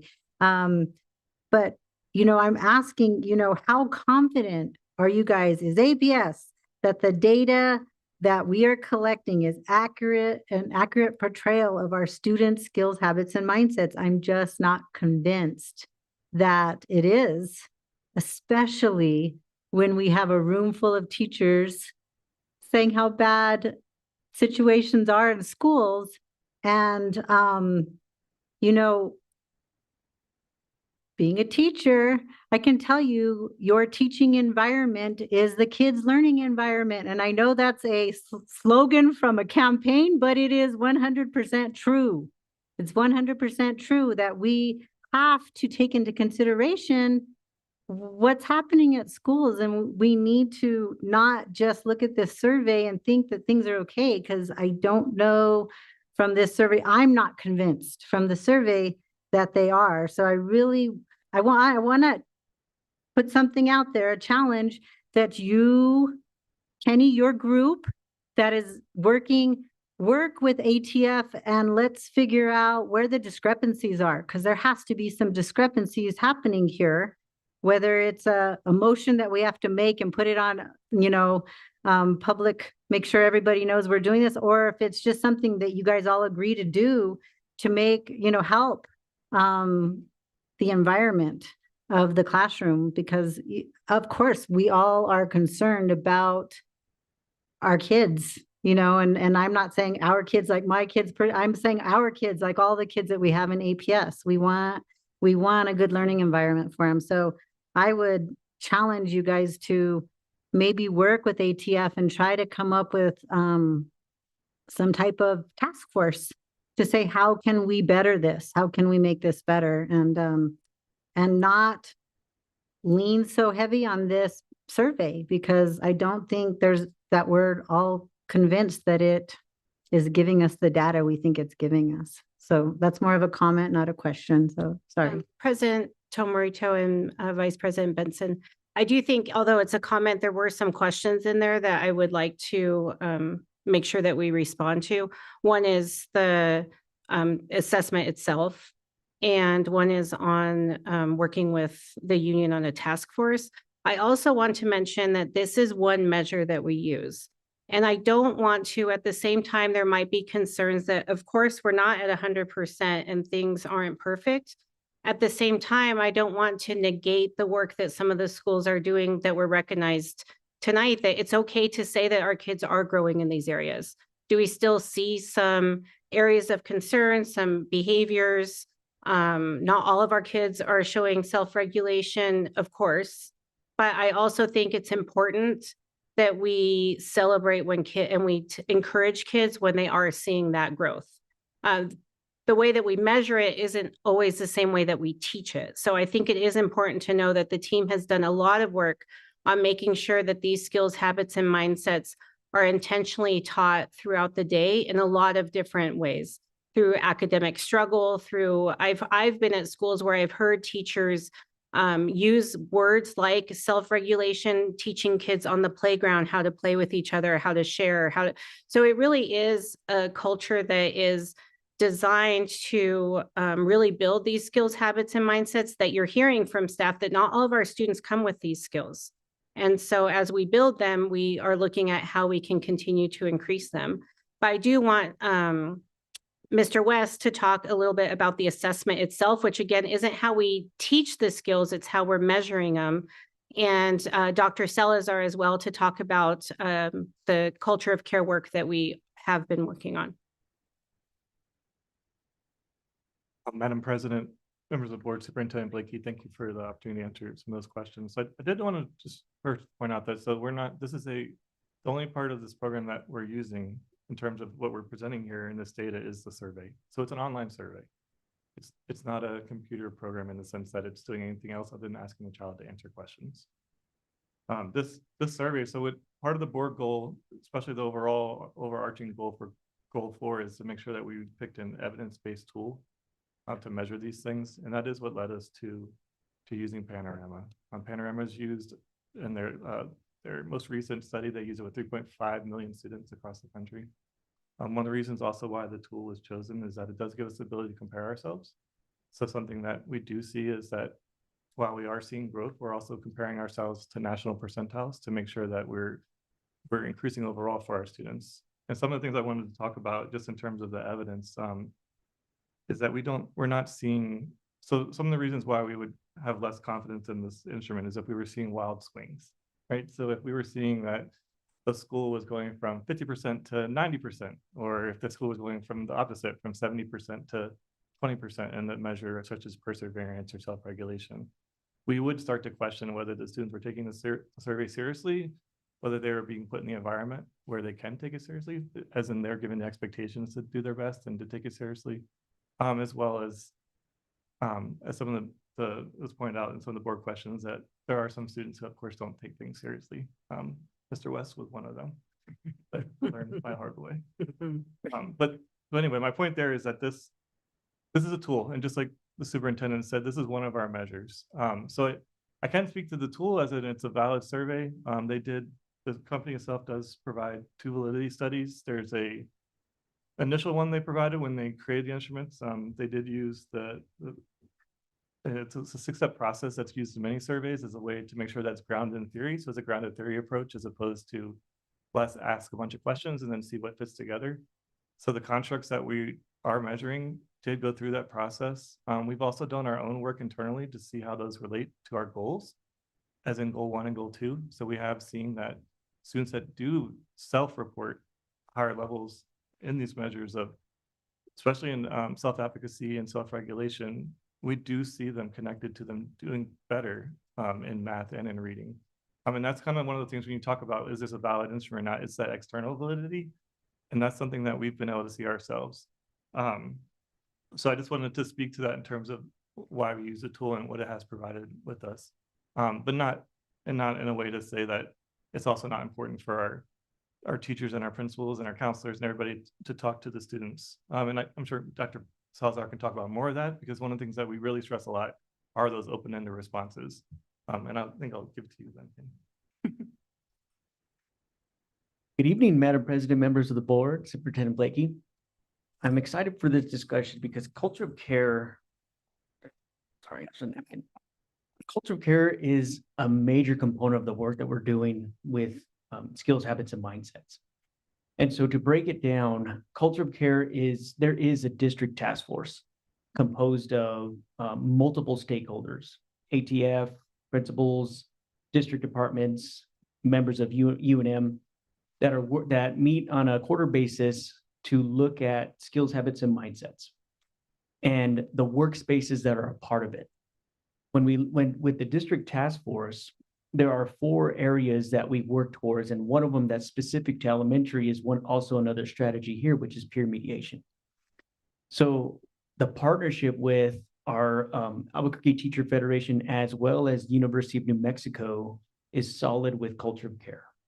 The aspects of University of New Mexico is they are actually researching implementation. So we do have a researcher who's part of the task force who has gone to the trainings with our schools and are currently interviewing teachers, principals, and students for implementation on the university level. So we'll have that research with us, and it's a longitudinal research project.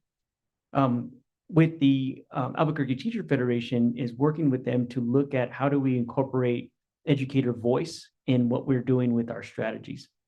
And specifically talking with the strategy that's in the progress monitoring document is peer mediation. That is a solid workspace of about 60 educators that are meeting monthly to develop a strong peer mediation program for elementary kiddos. And what's also nice about this peer mediation program is it's also negotiated to have differentials. So each school will have a differential for a peer mediation sponsor for the future.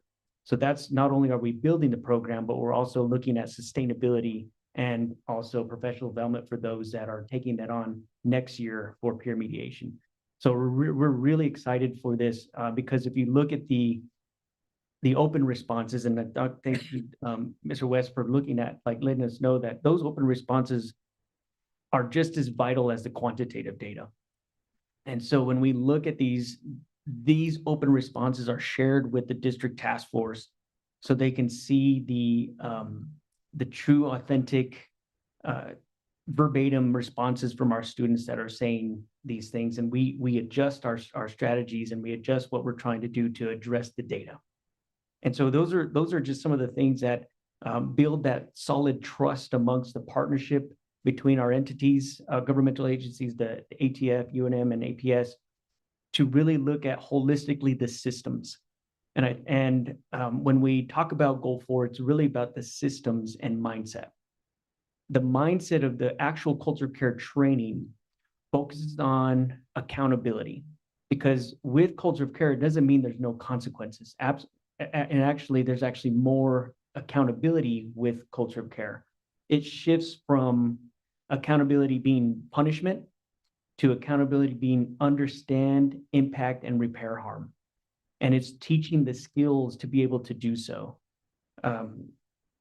Specifically, the training is a 4-day intensive training that a school team and the principal attends. And it is a true deep dive into the theory and also the practical practices for schools. And so most of what we talk about with culture of care and restorative practices is it does create these opportunities of school-wide strategies and boundaries for kids, classroom strategies and boundaries for kids, that everyone's on the same page and understands routines. And so those are just some of the components of culture of care training that I think is important to recognize, that through that is how we teach self-efficacy, perseverance, self-regulation, and social awareness. And the training itself looks at how do we work and build relationships amongst teachers and students and students and students. And there are certain specific strategies utilized to be able to do so, to build those relationships. You can't repair harm if you don't have a relationship with the educator and also the students. So those are some of the culture of care pieces that we have, and it's what I enjoy about it is it's a large task force of individuals that are all passionate towards creating an area where kids they see their wrongdoing and conflict viewed as a learning opportunity, and building that discipline of teaching students how to self-regulate and so on with culture of care.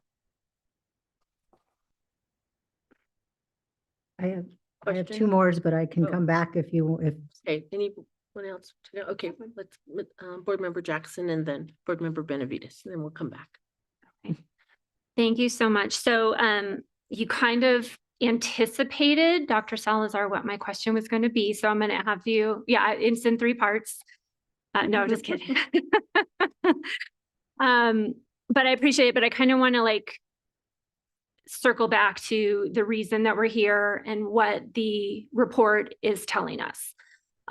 Before I do that, though, I just do want to put a point on something that you said, as well as Dr. Blakey said. First of all, you mentioned culture of care. Just to put a point on it, there is already a task force that is addressing this. And that task force is in conjunction with ATF and UNM. Okay, so the request for more task forces that kind of came through public forum maybe are redundant because this work is already being done. Is that correct? Madam President, members of the board, Superintendent Blakey, yes, there are multiple stakeholders, teachers. Yes, there is a task force. Okay, thank you. And then the second, so that I can kind of line up the premise of the question, again, from what you just stated, culture of care is kind of the process of how the process of Goal 4, but Panorama is the assessment. Would that be a tight way to say what you just said? Madam President, members of the board, Superintendent Blakey, yes, that is correct. Okay, so now I'm going to get to my 4-point question. Just kidding. So it's very clear that there's been a significant investment already in the culture of care model as a core strategy under Goal 4. Not only Goal 4.1 that we're talking about now, but also I believe with Goal 4 in totality. So what I kind of want you to speak about more clearly is the evidence that you have that this strategy is improving the conditions that students have said that they needed. And the conditions that they said they needed are specifically addressed in kind of those open-ended comments, calmer classrooms, fairness, a sense of belonging. So part 1 is, can you talk to what evidence do you have that the strategy is improving the conditions the students told us they needed? And then part 2 is, how is the district ensuring that responses that we're receiving and you're receiving to the implementation, how are you maintaining the focus on improving student outcomes rather than creating additional adult-driven processes? Madam President, members of the board, Superintendent Blakey. So the evidence that I would say for culture of care that we look at is, I'll first talk about the qualitative evidence. is the strategy that we've done and are continuing actually in this process are what are called listening tours with the schools that have gone through the 4-day training with their teams. Through those listening tours, we hear specific classroom-based evidence of a culture of care in action and how it is improving a student's daily learning experience. Some examples could be so in elementary, we visited a school that has district programs for social emotional. And the teacher participated in the 4-day training, and she told us in our entity, and ATF joins us with these listening tours as well. They told us that it was night and day compared to last year and this year with the students in the small group special education social emotional setting. And it was due to just the simple strategy of community building circles. And she attributed the community building circles that students were able to, once they knew the boundaries, the expectations of listening, sitting still, and waiting your turn to speak, teaching those basic skills, they started to see each other in a realm more so than just you're a student in this class. And what we've also heard in other situations is that students, when teachers are utilizing circles, students are actually requesting circles. That there was one example where a student's fish passed away and the student wanted to have a circle and talk about it with their class. I know maybe wait till high school, but there are situations where students, we hear these qualitative situations, and we've reached out to these schools to provide professional development sessions for August 4th or August when we have our August PD, so that way we can share these strategies. I mean, there are simple strategies that the teachers are taking away, as simple as the fist of five, and they do a circle fist of five. How you feeling today? And those are those simple strategies that build that community building strategies, which is a big part of tier 1, layer 1 of culture of care, which is relationships. And it's the relationships, not just with the teacher or the educator in the room, it's with the students. And those are the strategies. So we take those qualitative evidences of implementation of effectiveness with our listening tours, and we then work specifically with peer mediation. We look to see how do we look at building these skills of students working with each other to solve the problems rather than going to the adult during recess, for example. So that's the qualitative evidence that we've seen and we listen to, and we have these ongoing listening tours with our schools that have gone through the 4-day training. We also listen to the barriers and also what district support is needed. And we then work with the schools at those sites with those listening tours. Oh yeah. And I don't know, Mr. West has the quantity, but yes, and then the quantitative, I'll just say that the schools that were invited today have intentional skills, habits, and mindsets practices. And some of them who have attended culture of care trainings, it's the mindset shift of the staff of relationships. How do we build the relationships and see an infraction or a conflict as an opportunity to teach rather than an opportunity to punish? And I'll give it to Mr. West, who has the actual quantitative data.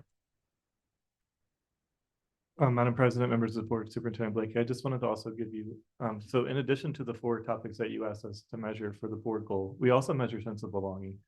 And it's something that Dr. Salazar, as well as the staff in the schools, use in their conversations. And so sense of belonging, just to give you, so for these students that are in grades 3 to 5, when we started this off, we were at 54%. And that specifically is students who said, how much respect do students at your school show you? So just over half of our students, then they felt that not everybody at their school was showing them respect. I know you specifically talked about that feeling of being respected, and now we're up to 58%. So is that small? Yes. But that's when we're talking about these increases, which are even, as you can see in the overall goals, that can be 100 more kids right there. So my point is that we're seeing the upward trend in that survey question. we're also seeing increases as well. In whether students feel that people at their school understand them as a person. So that started off in the fall. We first started this at 57%, and now we're at 61%. So my point, I just wanted to make sure, when you get the Salazar-West combo, I guess you get the quantitative and the qualitative, but the point is when you're talking about this instrument, we're seeing the alignment. And that's when we see, when Dr. Salazar is talking about, if we go to the schools and we're seeing increases and we don't see increases, as in actually see what's going on in the school changing, then we know we have a problem. But we're seeing that the arrows are aligning, that's why we feel confident in what we're showing you tonight.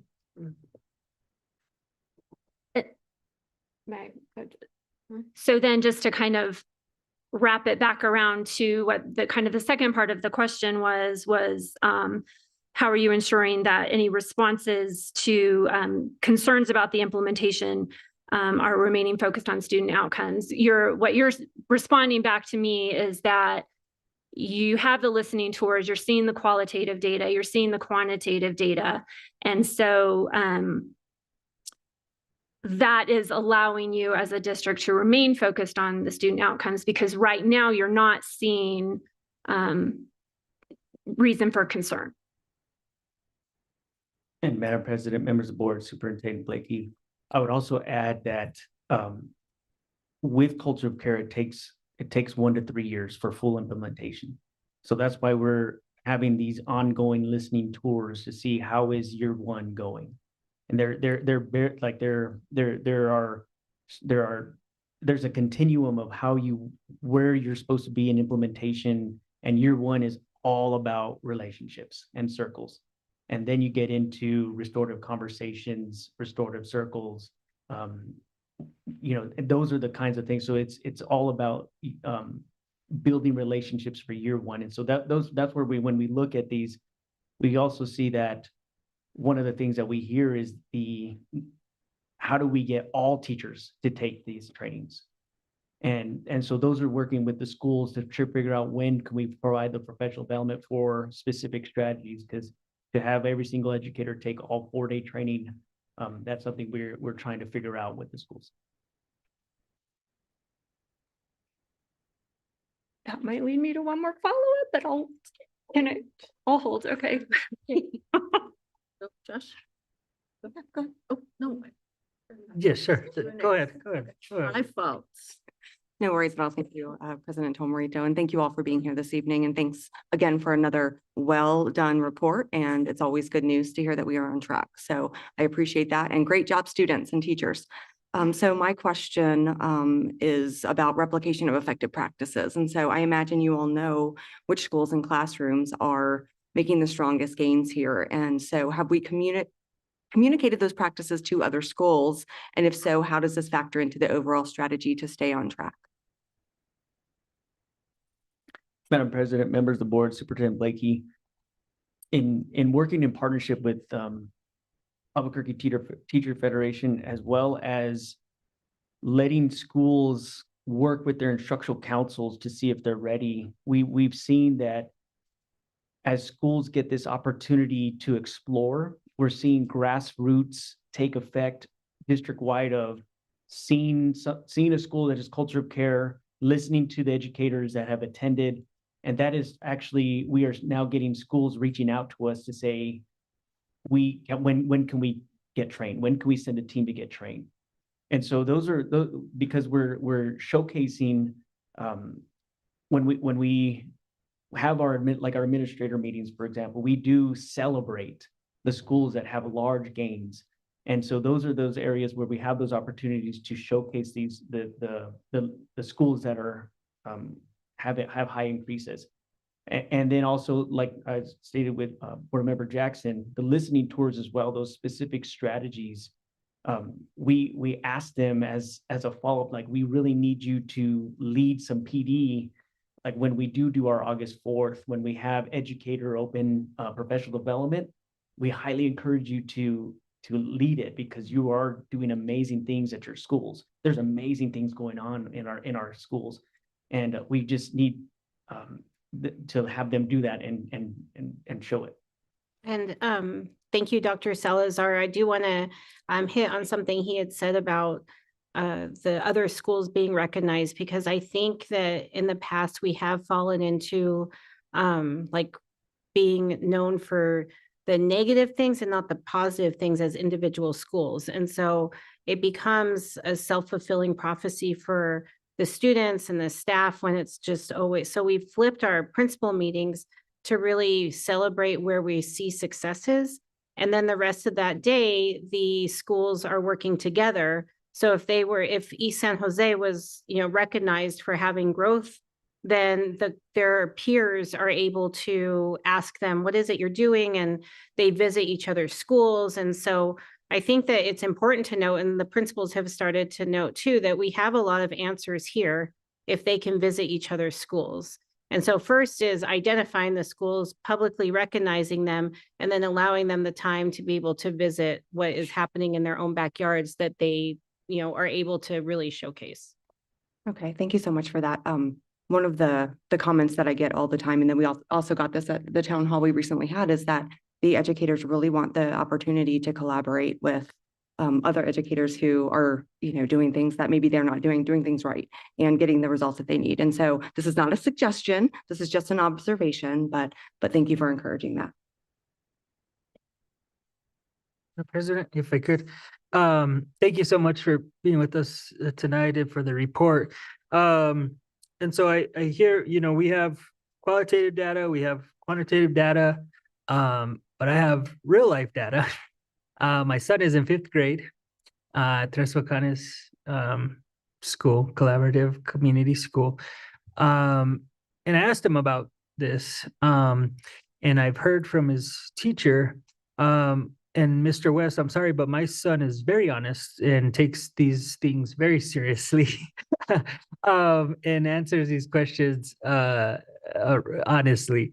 And we've heard from his teacher that although he's quiet and somewhat of a shy individual, but these lessons has really helped him. He's very good at math, and he's very good in a lot of subjects, but he's learned to be able to help others when when he sees them struggling. And this goes back to exactly what we're talking about now. Even on, for recess, he's moderator, he's just kind of always being able to be that individual who helps others in time of need. And he gets confidence from that, although he is very quiet and, shy individual. So definitely appreciate, what teachers in the schools are doing. I see it directly with my student, and so I appreciate that. I do have a question though, pertaining to the report. So on page 4 of the report, in the last sentence, it describes social awareness, that there's a dip as a seasonal trend. And so how do you distinguish between expected variation and signals that require intervention, and what actions are taken to mitigate these reoccurring drops, rather than normalizing these?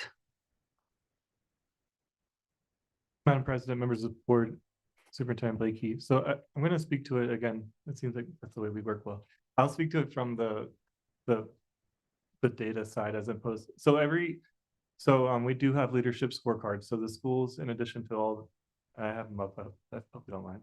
We have lots of visualizations that give us the ability to look at our data right away.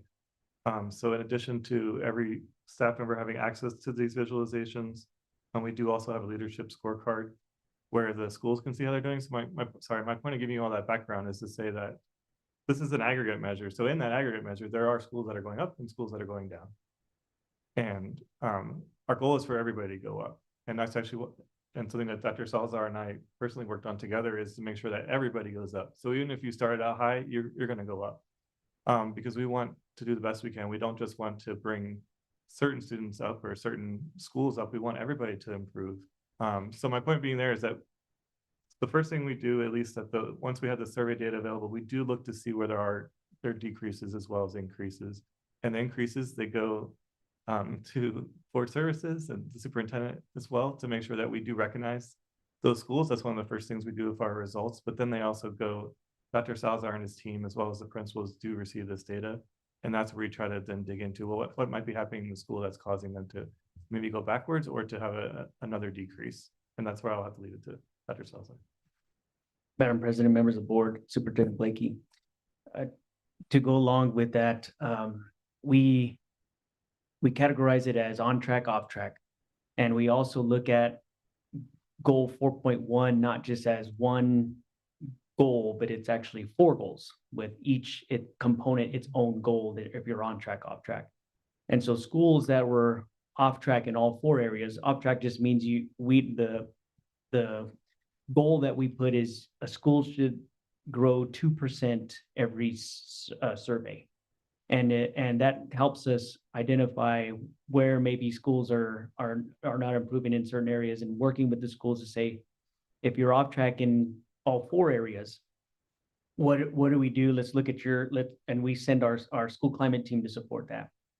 To give a story with one of those schools that were off track in all 4 areas, they developed a video of routines. They took it full steam ahead with their instructional council, and this spring they had high increases. And so it's about working with the school to identify systems and to work with them and with our staff.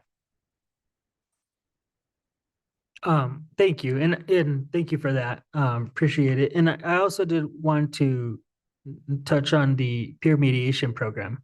And I think a lot of that program has to do with my student being able to do what he does even in the 5th grade. So just again, wanted to commend the work that's being done in these schools. So thank you. Thank you. Anyone else? You want? Yeah, how does APS triangulate, this data with other indicators like discipline data, attendance, academic outcomes, teacher observations? Or you guys do have data that if the schools that were recognized tonight, yay, those schools, do they have discipline data coming down? Do they have attendance data going up? How are we looking at that?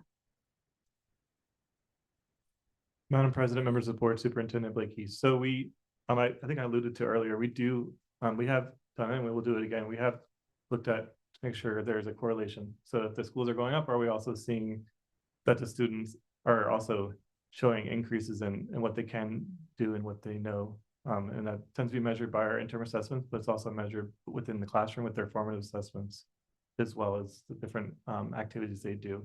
So did I answer your question? Well, I guess I would like to see. Sorry. Is it possible that maybe you guys can provide us Sorry. with the Sorry. schools that are recognized tonight? I would love to see their discipline data, how it was last year, how it is this year.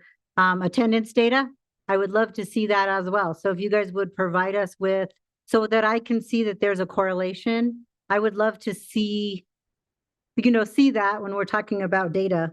And obviously you don't have to have it tonight. That would be a huge ask, but if you could send it to us, that would be great.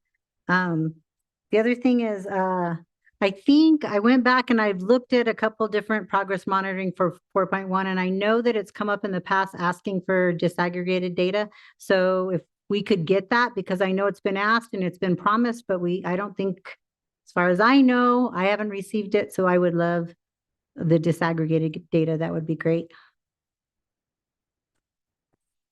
Madam President, members of the board, Superintendent Blakey, I'll speak on the behalf of what other data points that we look at when we triangulate some of this the goal 4 data.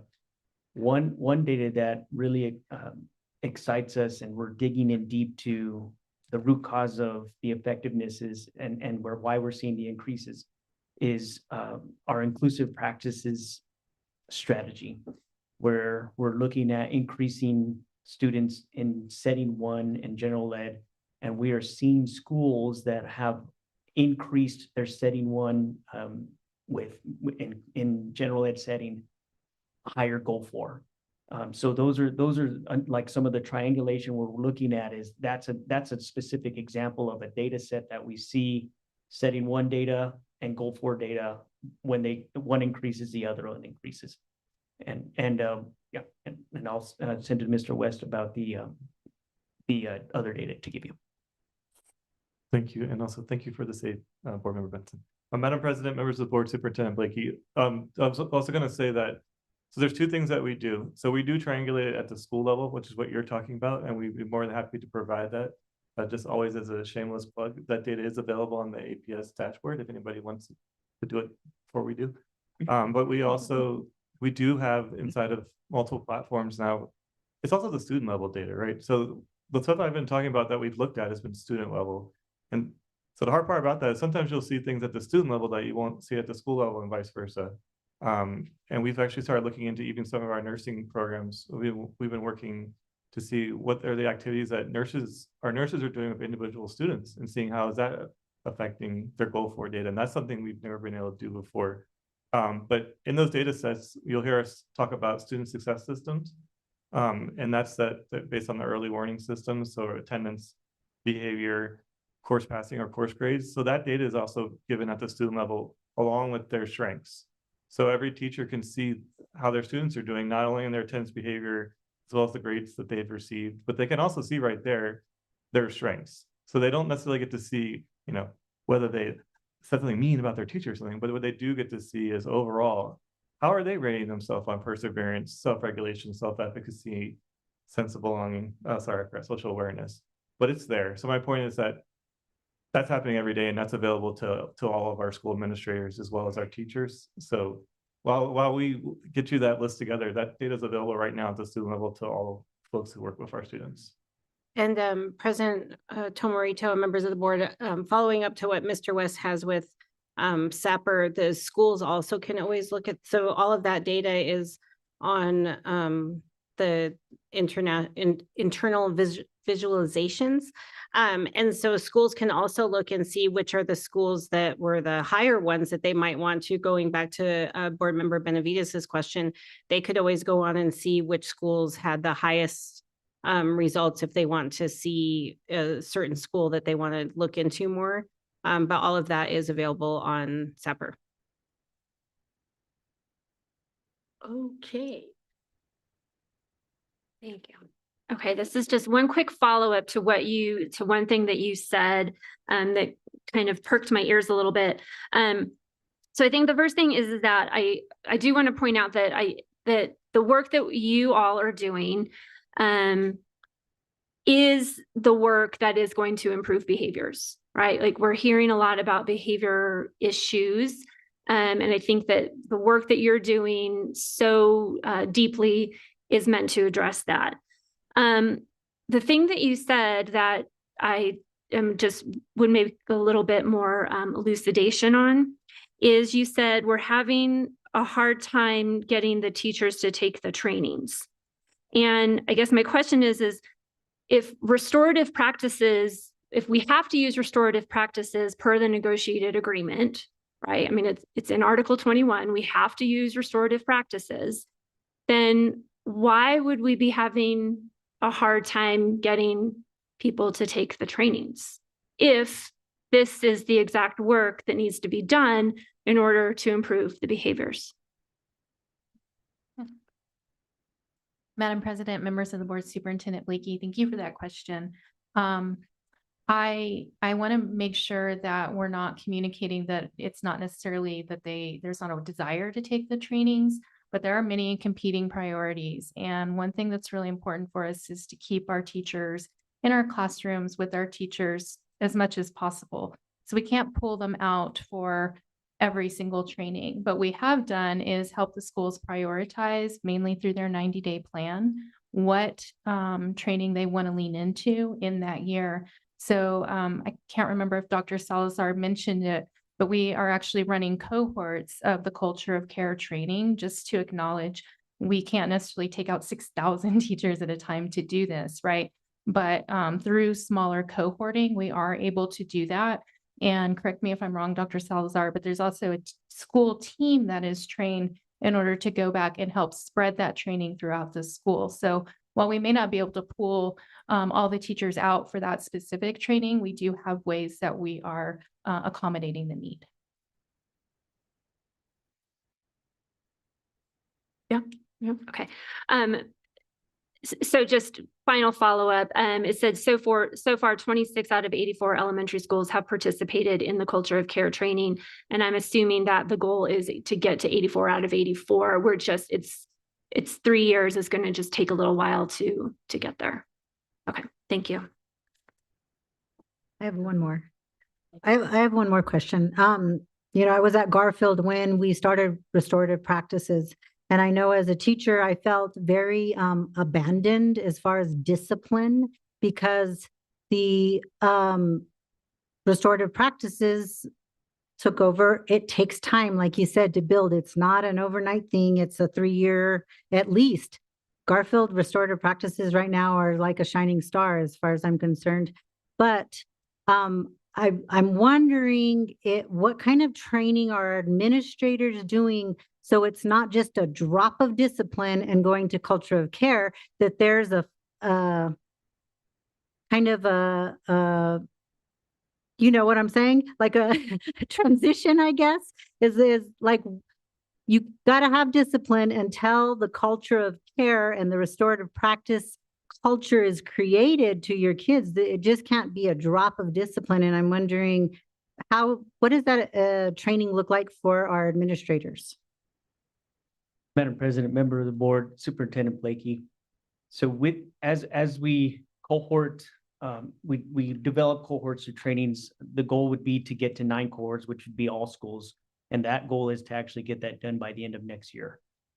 When we look at cohort 1, which was the first early adopters, the 10 schools last year that got trained. So technically this is year 1 for them. What we are also doing with cohort 1 and cohort 2, which got trained in the fall, is exactly what you're talking about. Is we know that culture of care is very much a mindset, holistic, systems-based training.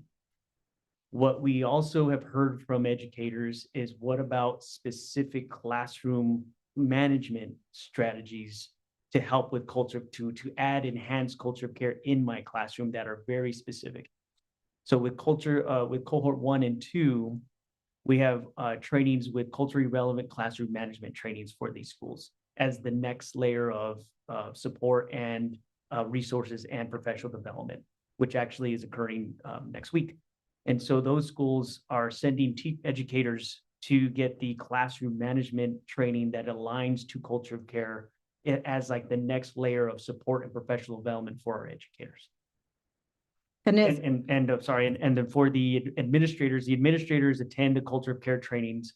And then I do feel that eventually I would love to figure out how we can share the qualitative pieces of like the listening tours with our administrators, because they are a critical component that if the administrator is not on board, and that they have to coincide, because culture of care, layer 1 is the school, layer 2 is the classroom, layer 3 is administration.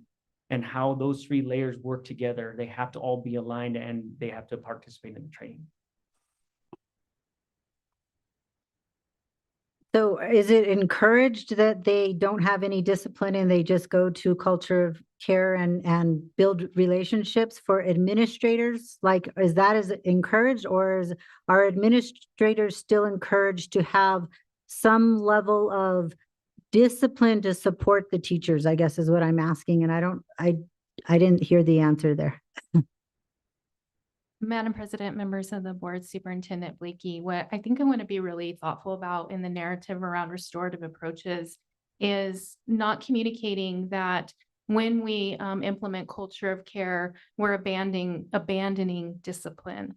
We can hold consequences and a culture of care at the same time. And that is how we encourage our administrators to work with students. Often, if something is going to an administrator, and we talk about that as layer 3, really because it's probably a pretty egregious behavior outside of regular classroom management.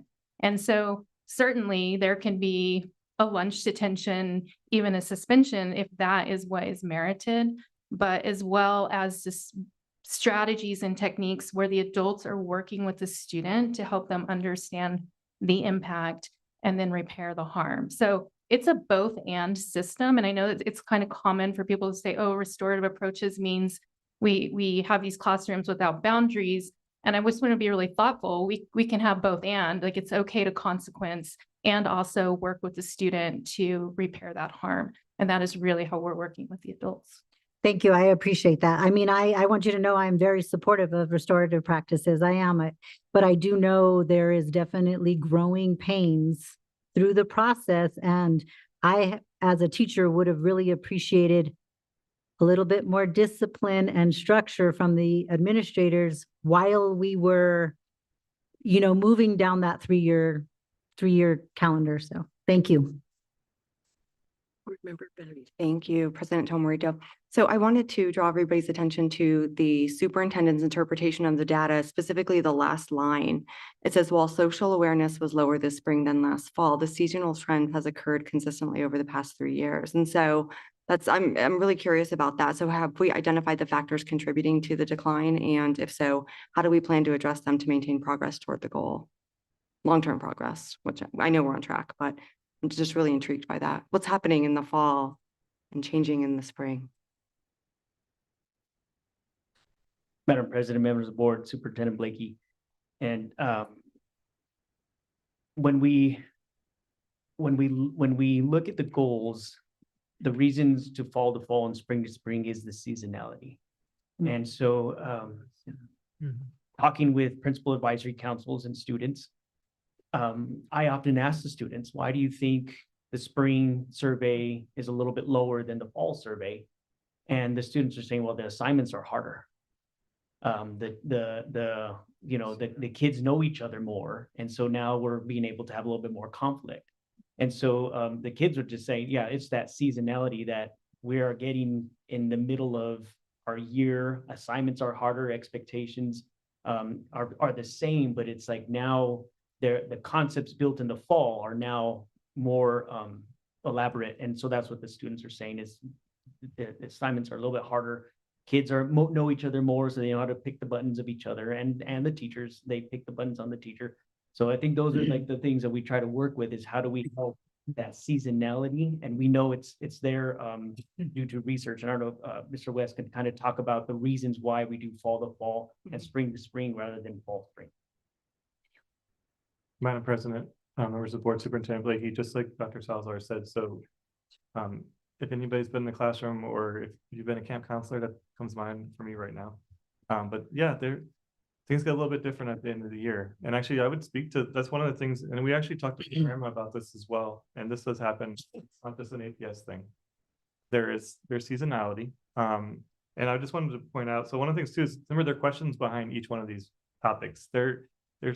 It's not just one question that's asked. And just to pick out a handful of, let's pick 2 or 3. So there, like Dr. Salazar said, there's things in here that really is like talking about I like this one. How clearly were you able to describe your feelings? That goes down in the spring compared to the fall.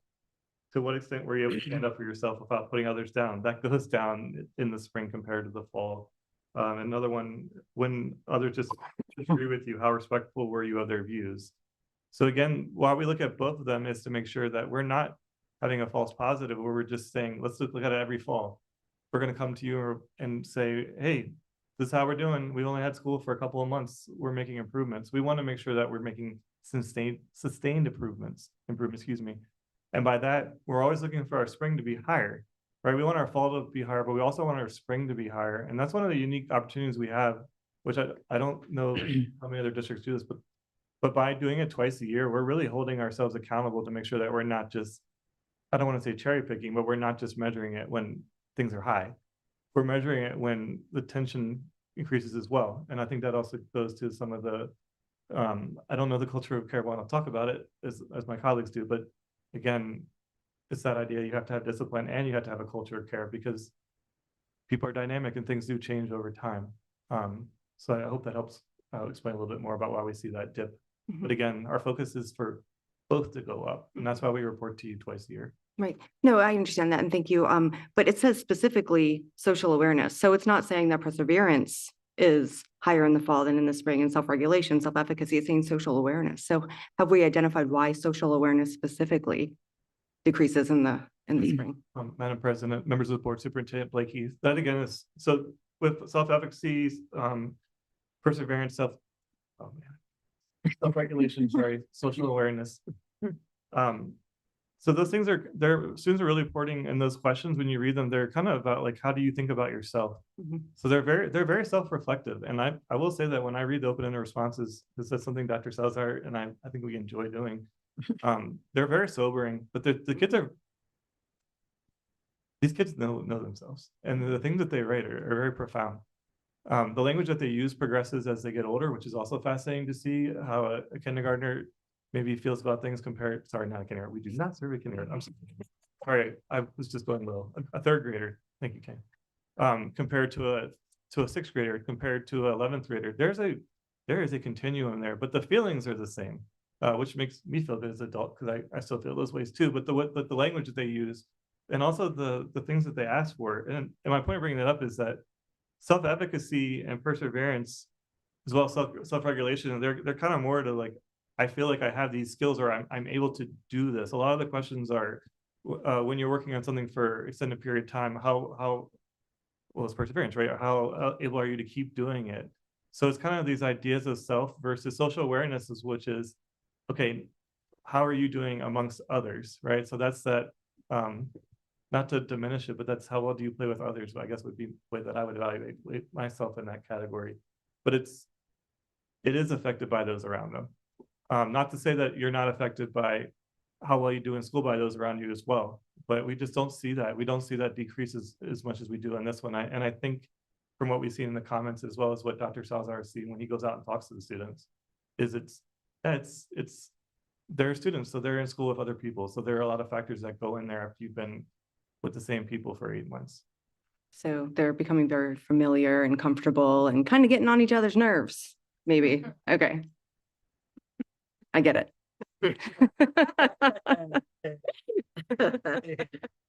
I've never experienced that myself, but I get it. Maybe the board should take Panorama.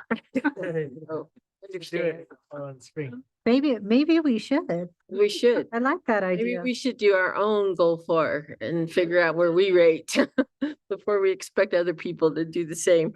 My question to you, and this comes off the conversation that Superintendent and I had today. And it's also a big reflection of a course I took at the National School Board Association.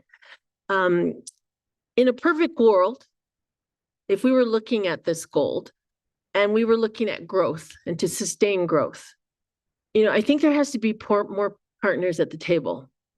And if we were to take this goal and possibly enhance it, not only in the community, and how would the community share this, but I think the missing factor in this whole thing is the parents.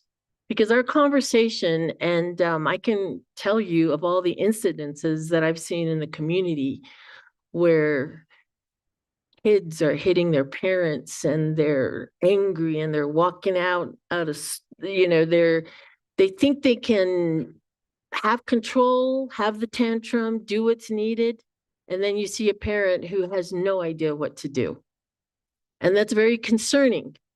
But I would like to know, in a perfect world, if you could have funding and money, what would you do to create parent engagement and learning based on these particular areas? I would love to hear that, because we were addressing that a little earlier, because I do see the problem. I do see that kids' behaviors have changed and they're different now, and we're running into big roadblocks. But I think that we also have to realize that we don't have to do this alone. Community is a big factor, but if we can get them involved and we can get more parents involved, what would that look like on your level?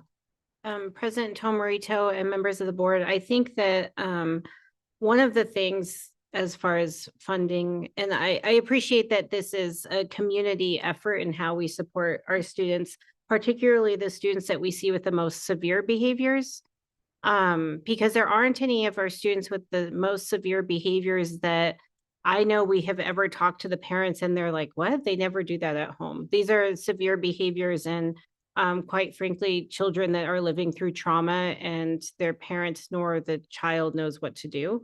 One of the big investments I think that would be helpful is in more home visiting programs. So prior to them even coming to us and as mothers are carrying the baby, to have home visiting where they can learn parenting and how to care for the baby at the very beginning stages. I think that and communities that have invested in that have certainly seen what happens.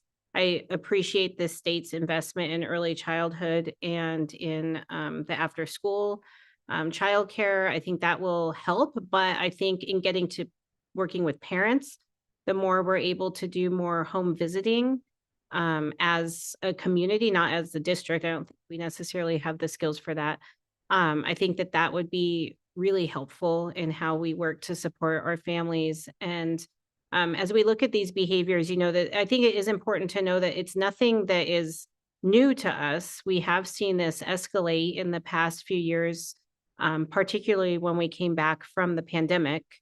And it's important to note that the students that are in those early stages of kindergarten and first grade were born when the community was shut down. And we're seeing the impacts of them in the beginning stages of their life when they weren't exposed to anything. We're just seeing in education, we reflect a lot on what is happening in the community happens in the classroom. Although we'd like to not have to take all that on, it obviously comes all to us. And we see the behaviors, since we are a pre-K to 12 system, we can kind of see what's going to we can see the kindergartners that were learning on computers at home. And I remember them like throwing their clothes out of the drawer while the teacher's trying to read a book to them. Like it was, they're now in middle school, right? So then we're seeing these behaviors in middle school, but from our vantage point, we can see what's happening because it's a trajectory of a long-term.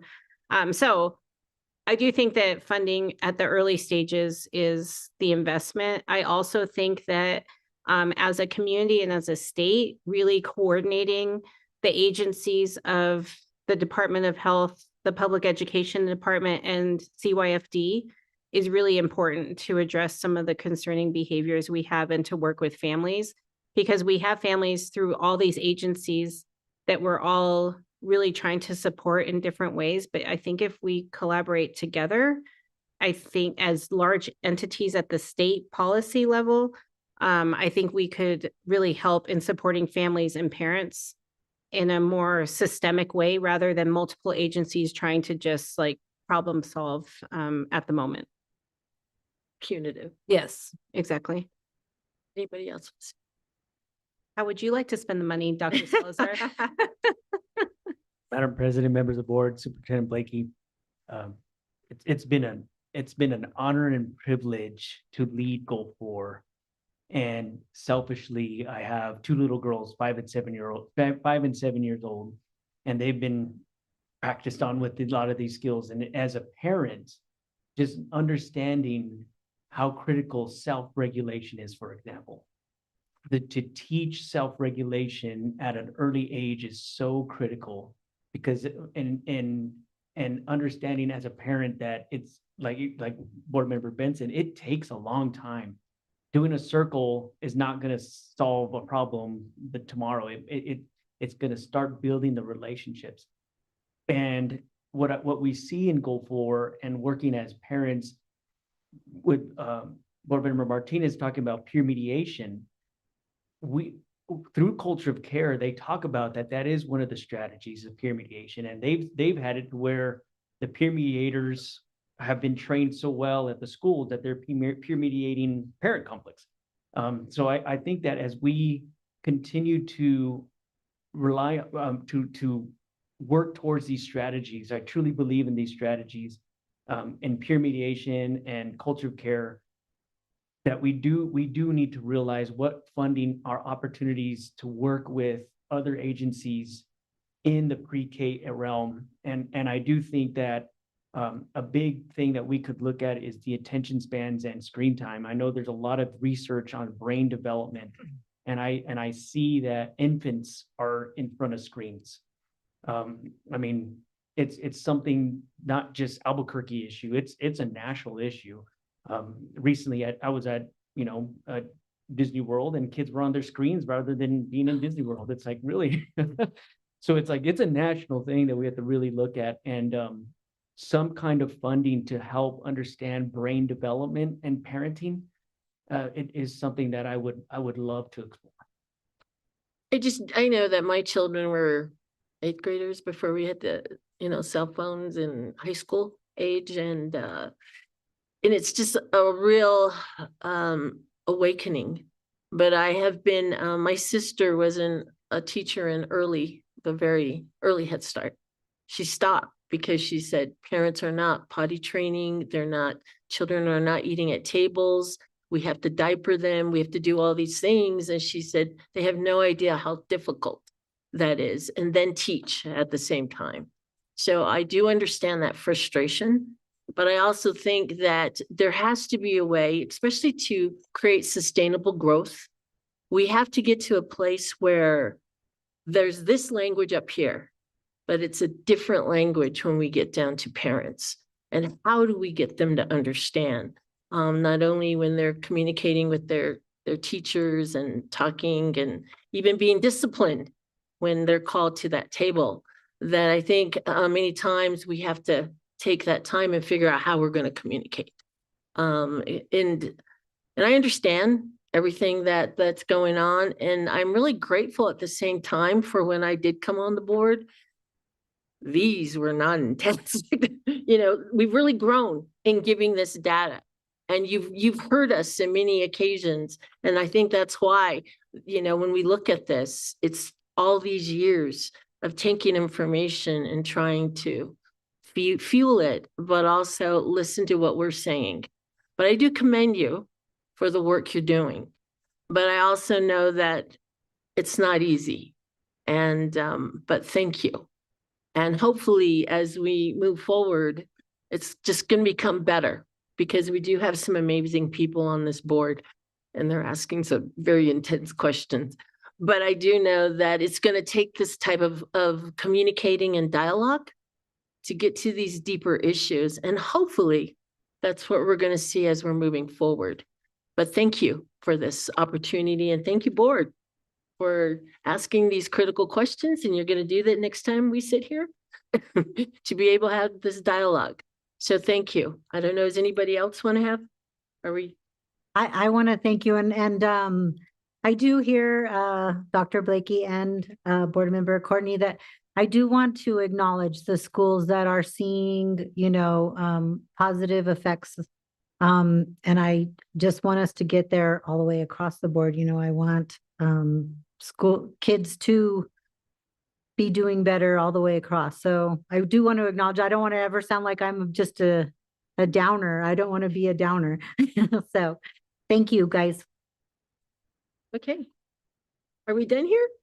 Thank you. Thank you so much. And we'll get ready to move on. Okay, we did that. We did that. And we are now voting on this issue. Thank you for the discussion, everyone. All right. We're going to now move down to our 6.2 and what we've all been waiting for, our time use evaluation.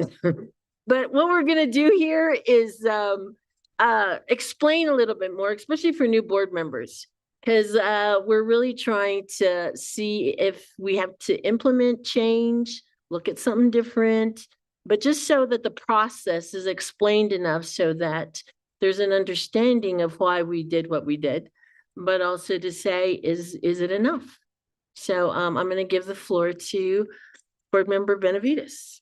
Thank you, President Tomarito. So this is just a discussion item, and I want to take this time to explain to the new board members how we do our time use evaluation specific to SOFG. So the background is the Board of Education's second guardrail reads, the board will not spend less than 50% of the public meeting time monitoring student outcomes. This means at least half of all meeting time, including committees, with the exception of executive sessions, should be focused on improving student outcomes. To ensure the board is living up to its commitment each month, board members will take turns conducting time use evaluations. Board Secretary Benavides, that's me, will discuss the process and go over the time use evaluation using the APS monthly time tracking sheet. Now, I did the time use evaluation for the first quarter, which would have been obviously January, February, and March, and I did it last night, so I don't know if you guys have this information, but I'm happy to. Are you going to be able to put it up? Oh, fantastic. Okay, it's there. It's a little bit hard to read. Mine's a little bit easier because I have it highlighted, but I'll just go over it, and it's pretty dry information. But basically what you do is you go through the meetings for the month and list them. And so I've got, for January, we've got 2 regular Board of Education meetings, and we have an audit committee meeting and a finance committee meeting. Now, you go through each of those meetings and you can rely on the minutes because Dr. Albright is very good about putting the timestamp in each. And what we look for is how many SOFG minutes did we spend per meeting? And so I define that as being progress monitoring. And so I went through all of the meetings for 3 months, and what I came up with was for January, we spent 58 minutes monitoring progress, focused on SOFG, and that was at the January 21st meeting because we monitored goal 4, interim goals 4.1, interim goal 4.1. For February, we did not spend any time on SOFG for the regular board meeting of January 7th, or the audit committee meeting of January 27th, or finance committee of January 29th. For February, we spent 67 minutes monitoring goal 4, interim goal 4.2 for grades 6 through 12 at a regular Board of Education meeting on the 4th. We had a community engagement event on the 17th, a regular Board of Education meeting on the 18th, a finance committee meeting on the 26th, and a special meeting retreat on the 28th. And while we had 645 minutes that entire month, 67 of those were spent or SOFG minutes. And finally, for March, we had 2 regular Board of Education meetings, one on the 4th and one on the 18th. And in both of those meetings, we did progress monitoring. So we focused on goal 1, early literacy, the interim goals 1.1 and 1.2. And for the 18th meeting, we focused on goal 2, math proficiency. And so for those 2 meetings, we spent 62 minutes and 72 minutes respectively. We did have 2 other meetings that month, community engagement and a special meeting where we did not. And so in my calculation, the total meeting minutes for the quarter spent on student outcomes was 259, which represents only 15.2% of our board meeting time. And so if you look at it from a student outcomes focused governance lens only, then we have only spent 15% of our time kind of doing our job as board members. I don't look at it that way. I think we spent the other part of that time doing critical things for the community, for our students, for our teachers. But that's just my opinion. So, but that's how it's done. It's a lot of work, takes a while, It's a lot to do this specifically, especially when you have to watch every board meeting and then calculate it by what votes, what did we talk about? Was it about students? Was it about governance? Yeah, it's tedious when you have to do this whole evaluation. But what it was helpful for was just looking at our total minutes, and then the SOFG was actual time spent on students. That's what it's telling you. Yeah. And what, do you have anything to say? Yeah. Yes, Madam go ahead, Josh. President, if I could. So on the March 17th, the community engagement, is that the specific engagement No, those are not the events. That's the community engagement. council, committee. committee meeting. Okay, sure. Okay. And give your honest opinion, Mm-hmm. because that's why that's why we're bringing this up. What do you, it's something we've done and it's the way we monitored, but right now, what we're also looking at, because we don't have the coaches from SOFG, but we still have this particular evaluation of time and it's something that do we look for something that we want to implement or do differently? Your feedback is very important. Yes, go ahead. Board member. Okay, so I was not on the board that implemented this. I am fine with the goals and guardrails, but when I am in my finance meeting preview and the finance meeting, what I'm trying to do is, and this is just an absolutely huge amount of work for the staff and for me. And as I have told the staff, it's probably going to take me 2 years to really, truly understand what's going on. What I am trying to really understand is exactly where money is going. Is it going to teaching? Is it going to, outside vendors? Is it going to capital outlay? Is it going to HVAC repair? And that is just a process where I'm not sure there is a student outcome in that process. I mean, and I, as board member Jackson can tell you, I'm kind of neurotic about it. And I make everybody sit through elaborate questions about exactly where is this money going and what are we spending on it and adding up landscaping. So I'm taking this very seriously, but it just, I don't see a student outcome component to it. And one of our most important duties as a board is to monitor the budget. And I'm doing my best to take that very seriously. And I think everybody on the finance committee is trying really hard to do that, but it may not neatly translate into student outcomes. We do have some policy discussions where we're like, oh, look, we have less substitute teachers, or we have a new assistant principal. So that has some kind of student outcome focused adjacent function, but it's just not going to be a clean one-to-one, at least on the finance committee, in my opinion. Board member Fitz. Thank you. I mean, I was also not on the board when this was put in. I don't agree with it. I think that there are many ways to measure student outcomes, and the minutes that we spend at the meeting, I think asking you to go through and count the minutes that we spend in the meetings talking about just student outcomes is ridiculous personally. It's a waste of your time. And I will be very resistant to rating myself on this system. I think that my accountability is to my constituents. And I think that when we're talking about HVAC, we're talking about student outcomes, because if you've ever been in a classroom that's 85 degrees and you're trying to teach kids, you would understand that. I mean, it's impossible to ask middle schoolers to sit in a classroom when it's 85 degrees. They want to go outside to the park because it's too hot in the classroom. So that when you're talking about HVAC, you are talking about student outcomes. When you're talking about discipline, you are talking about student outcomes. All of this relates to student outcomes. It really does. So. Anybody else? Okay. I just want to acknowledge that it looks like I lumped together the special meeting on March 26th in with the finance committee meeting, and I don't know that I added in the correct number of minutes. And so when I do that, it's going to lessen the percentage of time that we spent on student outcomes focus on student outcomes. So just going to leave that there. But yeah, sorry for the error. But no, I agree. I think I do think that it's worth noting what we are spending our time on.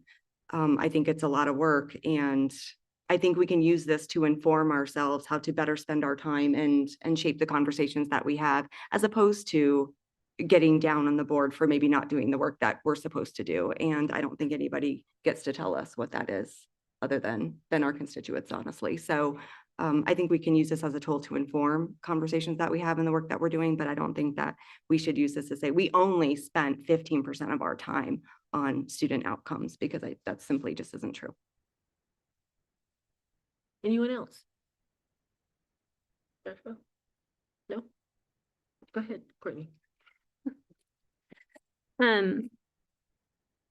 So yes, I agree that this is absolutely a tool it's a tool, right? It's just another thing that we have as an ability to know how we can better use our time at the dais, especially when we want to make sure that we are being efficient and effective. Not only knowing that we all have lives outside of the board, but so does the staff have lives outside, and they don't want to be sitting here for too long, right? While we have endless discussions. Being the member who was on the board when this was implemented, I can see that there is a need for the coach, for us to get a coach, because I think what that is going to do is really tighten up some of the definitions as to why some of these things are being done. Do I think it takes a heck of a long time to go through this? Yes, it does. Do I think that there are some things that are insane about it? Yes. Do I think it's rigid? Yes, I agree. Are there ways that this can be adapted to fit our needs? Absolutely. I totally agree. But I do think that what this is it's an accountability tool. And it's an accountability tool because we just spent, I don't know if we were tracking time, but I'm going to say an hour. We just spent an hour holding the district accountable to our goals.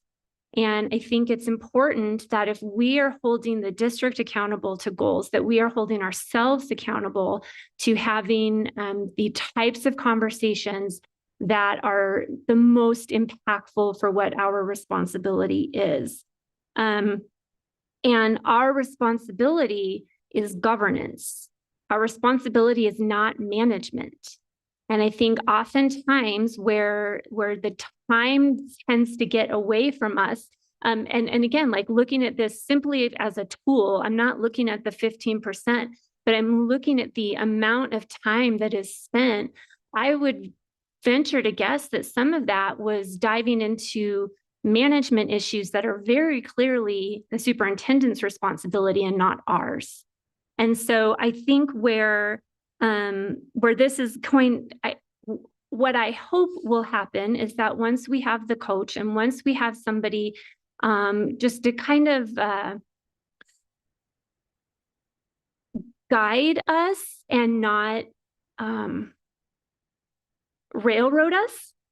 I don't know. Do you see what I'm saying? Like, it's a gentle guide, not a, you have to do this. I think that once we do that, we will have a clear understanding about what student outcomes are. And in this particular instance, student outcomes has a very particular definition. It's the student outcomes are what students know and are able to do when they graduate from school. And so I respect the thought that there are other things that could be counted as student outcomes. For what we do, it's a very specific decision and definition, and it's reflected in the goals. So I think that time use is important. I do think it can be adapted to better be something that we own. And then when we own it, then we're responsible for it. But I don't think it's something that we shouldn't do. I do think it does still have a role. Board member Bowman. So I don't like the Great City Schools, and I don't approve of student outcome focused government. I do like the goals and guardrails, and I do deeply care about literacy, you know, skills and mindsets and all these other issues. I am willing to go through coaching. However, if I were going to spend $1 million, I would spend it on hiring a consultant to see exactly how other states are doing a good job of improving literacy, grades 1 through 3, and are we doing all those things? So I am totally interested in student outcomes, but I have zero interest in student outcomes focused governance, but I'll go along with it to be a good sport. I do want to say that the two most important aspects of the job of the board are as follows: policy and keeping control of the budget. Those are our mandated duties. Now, I have had a conversation with our director and with our superintendent, and we don't have 100% agreement on this line concept with AVOSA. AVOSA says there's this very strict line, the board is here, the superintendent is here. Okay, that's his opinion. I think it's a dotted line. I think we can all have conversations about what are some various techniques we can use to get to literacy. How do we replicate the Mississippi Miracle? Does it work in New Mexico, or are we just super different? You know, how do we help Native American kids learn effectively? How do we help English language learners learn effectively? In my opinion, as someone who has a PhD in policy from Harvard, those are policy questions. Now, I am happy once we've had those conversations to then turn it over to the superintendent, say, you know, we've talked about it. These are the policies that the board likes. Try to find some ways to implement them. And I will ask questions about exactly how we are spending our money until I completely understand that. Is that getting into management's business? Maybe. But when I totally understand where every cent is going in our district, I will ease up. But until I understand that, I'm going to ask everybody questions and drive them crazy. And as I've told the staff, it's probably going to take me 2 years, but I will keep doing it until I understand where every single dollar is going. You know why? Because that's what I was elected to do. And I'm going to do my job. And I'm not doing it I don't want to get into management's business. I don't have time. I don't have energy, but I want to truly understand where our money goes. I'm not doing it to get on the superintendent's nerves or make her life hard. I'm doing it to understand. So that's where I'm coming from. And it's not going to fit the student outcomes focused governance model. It just doesn't fit. It will fit, you know, the wonderful conversations I have with Renetta Tenorio, you know, detailed conversations where, you know, with Mihaela, very interesting. They've been teaching me how to understand the spreadsheets, and I really appreciate it, but it just will not correlate with student outcomes measurements. And I refuse to force myself into that widget hole. And I reemphasize that we have a policy role, and I will drive everybody crazy making us focus on policy, which will occasionally require some mushiness between the line between superintendent and the board. It's not, in my opinion, a double white line. It is a dotted line. And I think that's a conversation we can have, but I don't think we're going to reach 100% agreement on that. I think some people are going to think it's a straight line and some people are going to think it's a dotted line. We are never going to agree on that 100%. Thank you. Oh, May I yes. ask a quick question? Thank you for your comments, Board Member Bowman, but I wanted to ask CFO Apodaca really quickly if she knows, do we have $1 million budget for coaching? No.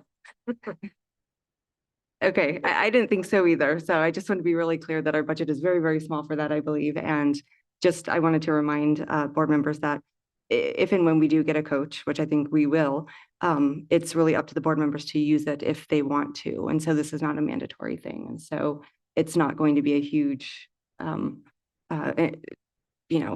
financial burden on the district, just to be clear about that. And my comment in all of this, and I just want to, it's one of the things when I got here as a board member and where I'm currently sitting, that if it wasn't for the teaching of this particular time management and some other things, I don't think I would have ever understood what we were doing. But, and that's not to downplay, but I think what's really happening here is we're growing. We're growing to the point where we're recognizing, not only as a board, but we're recognizing that we have to adapt some things because we are growing and we are moving in a different direction. But that's not to say that there's still some things that brought us here to this understanding of knowledge and why we're here, and that we are to be at least aware of our time management and where's that going. Because I did mention to a couple of board members, I'm sure if you just kept track of how much time you're working, how much travel time you're going, it would be completely like, oh my God, what did I get myself into? But it's also one of those things that I feel if we didn't have this, we had no idea. So there's some things we need to be grateful for. And surprisingly, I'm saying that, but I'm grateful that I've also learned about this and learned how to do it in case I ever had to do it again.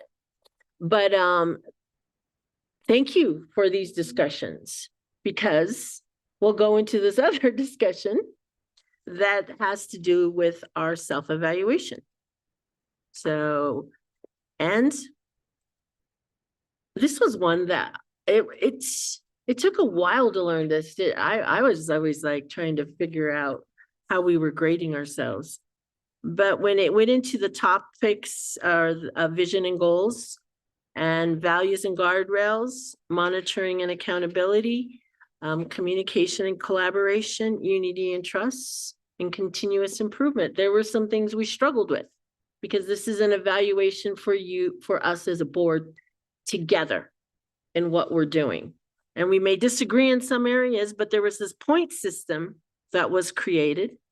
Was it the first year, Courtney, that we were in this red area, started off with the red? For a while. For a while. And sometimes there were some places we were still there. But the red area was just the beginning stages of these particular topics, and I'm sure when you start reading them, some of it's like the board has not adopted goals. The board does not consistently demonstrate the ability to distinguish between inputs and outputs and outcomes. The board has not hosted opportunities to listen to the vision of community during the previous 36-month period. So we had to grade ourselves. And then if we passed all of those and we gave ourselves an okay, we were still at 0, but then we could go into the next column, the yellow. But we had to meet the first column in order to move over into the yellow. Same thing in getting into the green. So everything preceded each other before you could go into the next column. So, and then you look at every particular topic, it's the same way. So, and I just want everybody to know, because when I was at National School Board Association, there are many boards who don't have goals. Crazy. And they have meetings that are till midnight, 1 a.m, and they just talk. But they have no idea. So I'm really grateful that we have established the goals that we need to be very key in why we're doing this work. And I know when you talk to Courtney, she can tell you how long their meetings lasted before they even had this. Mm-hmm. And then they didn't have Zoom for all of the committees. Everybody had to travel to get here. There was no Zoom. So everybody had to take time to get here to have these meetings. So there was a lot of time and effort that went into all this planning of the board, but it was also, it took a lot of time. And so, as we look at this particular sheet, the one comment I need to make is, I know we looked at all of these topics, But I truly think that we need to have another area about a community engagement and how we as a board are also doing in communicating with the community, because we do have a standing committee right now. I think we have to also be evaluated on that, and not leave it out on its own, but somehow we have to incorporate also within our community engagement, our goals, literacy, math, and a lot of those things, and how we establish that and do this outreach to community. That's just a thought. But I would like your feedback again. I don't know if I brought a little bit of understanding, but if you go into that sheet, it's in you'll see how we graded ourselves. And I can tell you, sometimes it was a task. It's in there, isn't it? The monitoring sheet, the gradients of the months.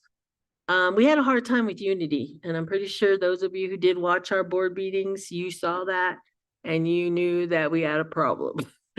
And so we had to grade ourselves on that.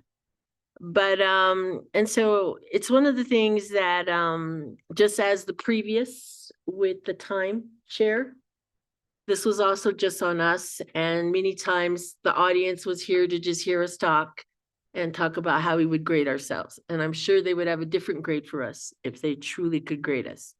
But so this was how we did it. So it was just something that once we looked at this, then we incorporated the numbers, then we would finalize it by looking at our total goal sheet here and what we wanted to accomplish as a set goal number. When we combine all of those topics, vision and goals, and gave it a number grading, then we would go to this, we would have our targets on the very right. Is that the targets, the total possible points?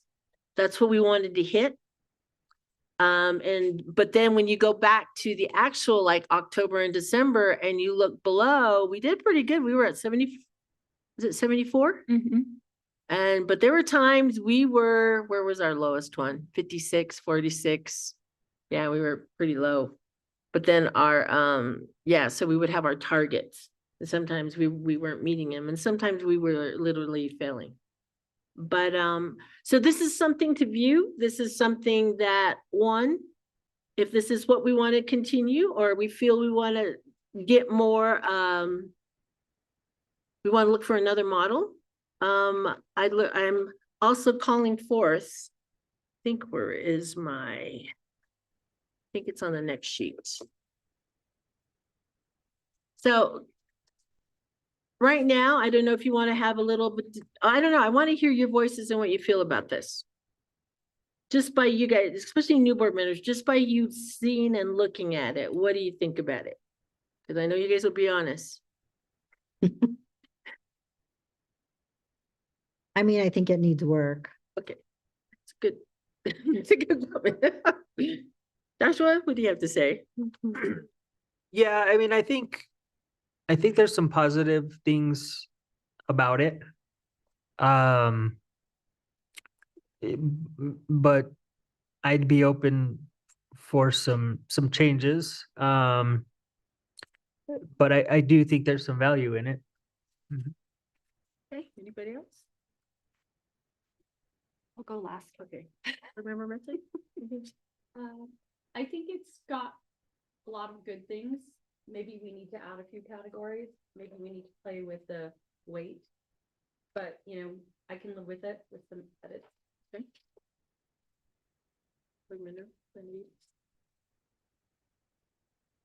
I have gone back and forth on this evaluative process for us as board members. Because I think that the theory is good and the intention is good. I think it's unfortunately been weaponized in certain instances to maybe point out where board members might think other board members are falling short. And I don't think that that's productive, and I don't want to see that happen. And so I think if we can stay focused on the work and maybe take out some of the areas where I know there's been heartburn, I think that would be helpful, because or trauma, right? Both. I think that would be helpful. And that's probably a conversation we can have offline. But in general, I think it's good to evaluate. I think that we need to evaluate the evaluation or reevaluate the evaluation. Yeah, I concur with Board Member Benavides that we need to make sure that it stays focused on the work. And I think, because I think with this evaluation tool, I reiterate everything that I said is in relation to the time use evaluation. It also pertains to the board self-evaluation, so I won't repeat myself. But the couple things I'll bring up is that this helps us to stay focused, right, on what our role is. It lends accountability, but also it can be used as a planning tool, right? Because part of the reason that we maybe couldn't move into the next column was because we hadn't done a superintendent evaluation yet. So it kind of is, it's also used as a forward-looking tool, which was helpful. And then I think just the last thing that I want to say as to why I thought this self-evaluation is important, and it's relates to what you just said, President Tomorito, is that this move to this governance structure wasn't just good for us as board members. It didn't just save us time. It wasn't like we aren't doing this because it was really nice for us. It was actually better for our kids.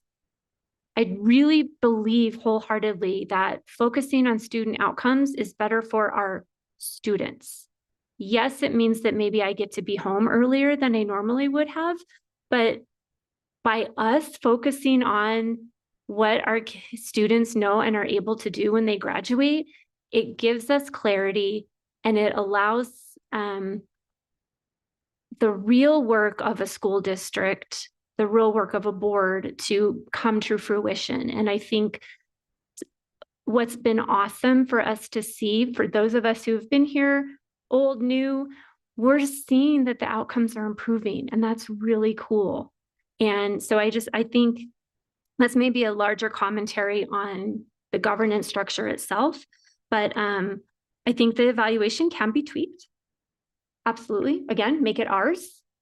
But I do think it is beneficial. Okay, my comment here is I firmly believe if I'm going to ask somebody to do something and I haven't done it, it's not going to work. So this model in a way was saying, did you do it before you asked somebody else to do it? Because I think many times it just helped to recognize that we as the adults in this room, if we're asking kids to be goal-oriented, to do their homework, to be good model citizens, and somewhere we have to also give the examples. And many times, and it's sad to see boards that don't really honestly take that to heart. And I'm grateful that we are doing that. And that's one reason why I know that this board, as we're moving forward, like I said, about growth, there is that understanding that there are things in place that have taught us a lot. But it's also one of the things that I hope as we're moving forward, we always have to keep in hindsight view that whatever we ask of anyone, that we would have already done it before. I don't know if many of you know the story of Gandhi and the mother who wanted her child prayed for because he couldn't have sugar. But down the road, Gandhi said, no, I'm not going to pray for your son right now because I can't do it. The mother was very mad. She traveled far, took her son back, but then eventually she heard Gandhi was back in town, took her son back there. And then Gandhi prayed for the little boy, and the mother was like puzzled. Why did you pray for my son now? And he said, because I had to get off sugar in order to pray for him so that he would be strong and that I understood what he was going through. Very simple. So I'm hoping here as a board that we will, before we ask and do, that we have done it before. So as moving forward, and I initially thought that we were going to come to this particular discussion ending, that I would like to suggest to form ad hoc committee to review and look into some processes where we can make this better. And I'm asking Courtney to head that up and anybody else who may want to join her. So whoever wants to do that, you can have a show of hands right here. So that way we're aware on who wants to sit on that ad hoc. I need to know when you're gonna meet before I can commit. I have no idea because this is new to me as well. Maybe we can we can, if you want to sit on the ad hoc, we can come to a mutual agreed time. Okay. I'd be happy to sit on the ad hoc as long as we can, as long as it doesn't interfere with grandma duties. Totally understand. Yes. Anybody else? Are we okay with 2 people? I think that's good. All right, let's go. Yes. Check the box. So 7 a.m. on Monday morning. Thank you, everyone. Thank you, thank you, thank you. I appreciate that. We had that discussion. Now let's move on to action item number 7. We want to consider the approval of the 2027-2028 instructional and college and career high school calendars. Presenters, Dr. Antonio Gonzalez, Deputy Superintendent of Operations, and Patricia Salazar, Director of School Scheduling, Design, and System Support. I'm going to go ahead and ask him for a motion in a second. I make a motion that we consider approval of the 2027-2028 instructional and college and career high school calendars. I second. All right. Board Member Benson, motion to approve the 2027 and 2028 instructional and college and career high school calendars, and Board Member Bowman, seconded. I'll give the floor to Dr. Gonzalez.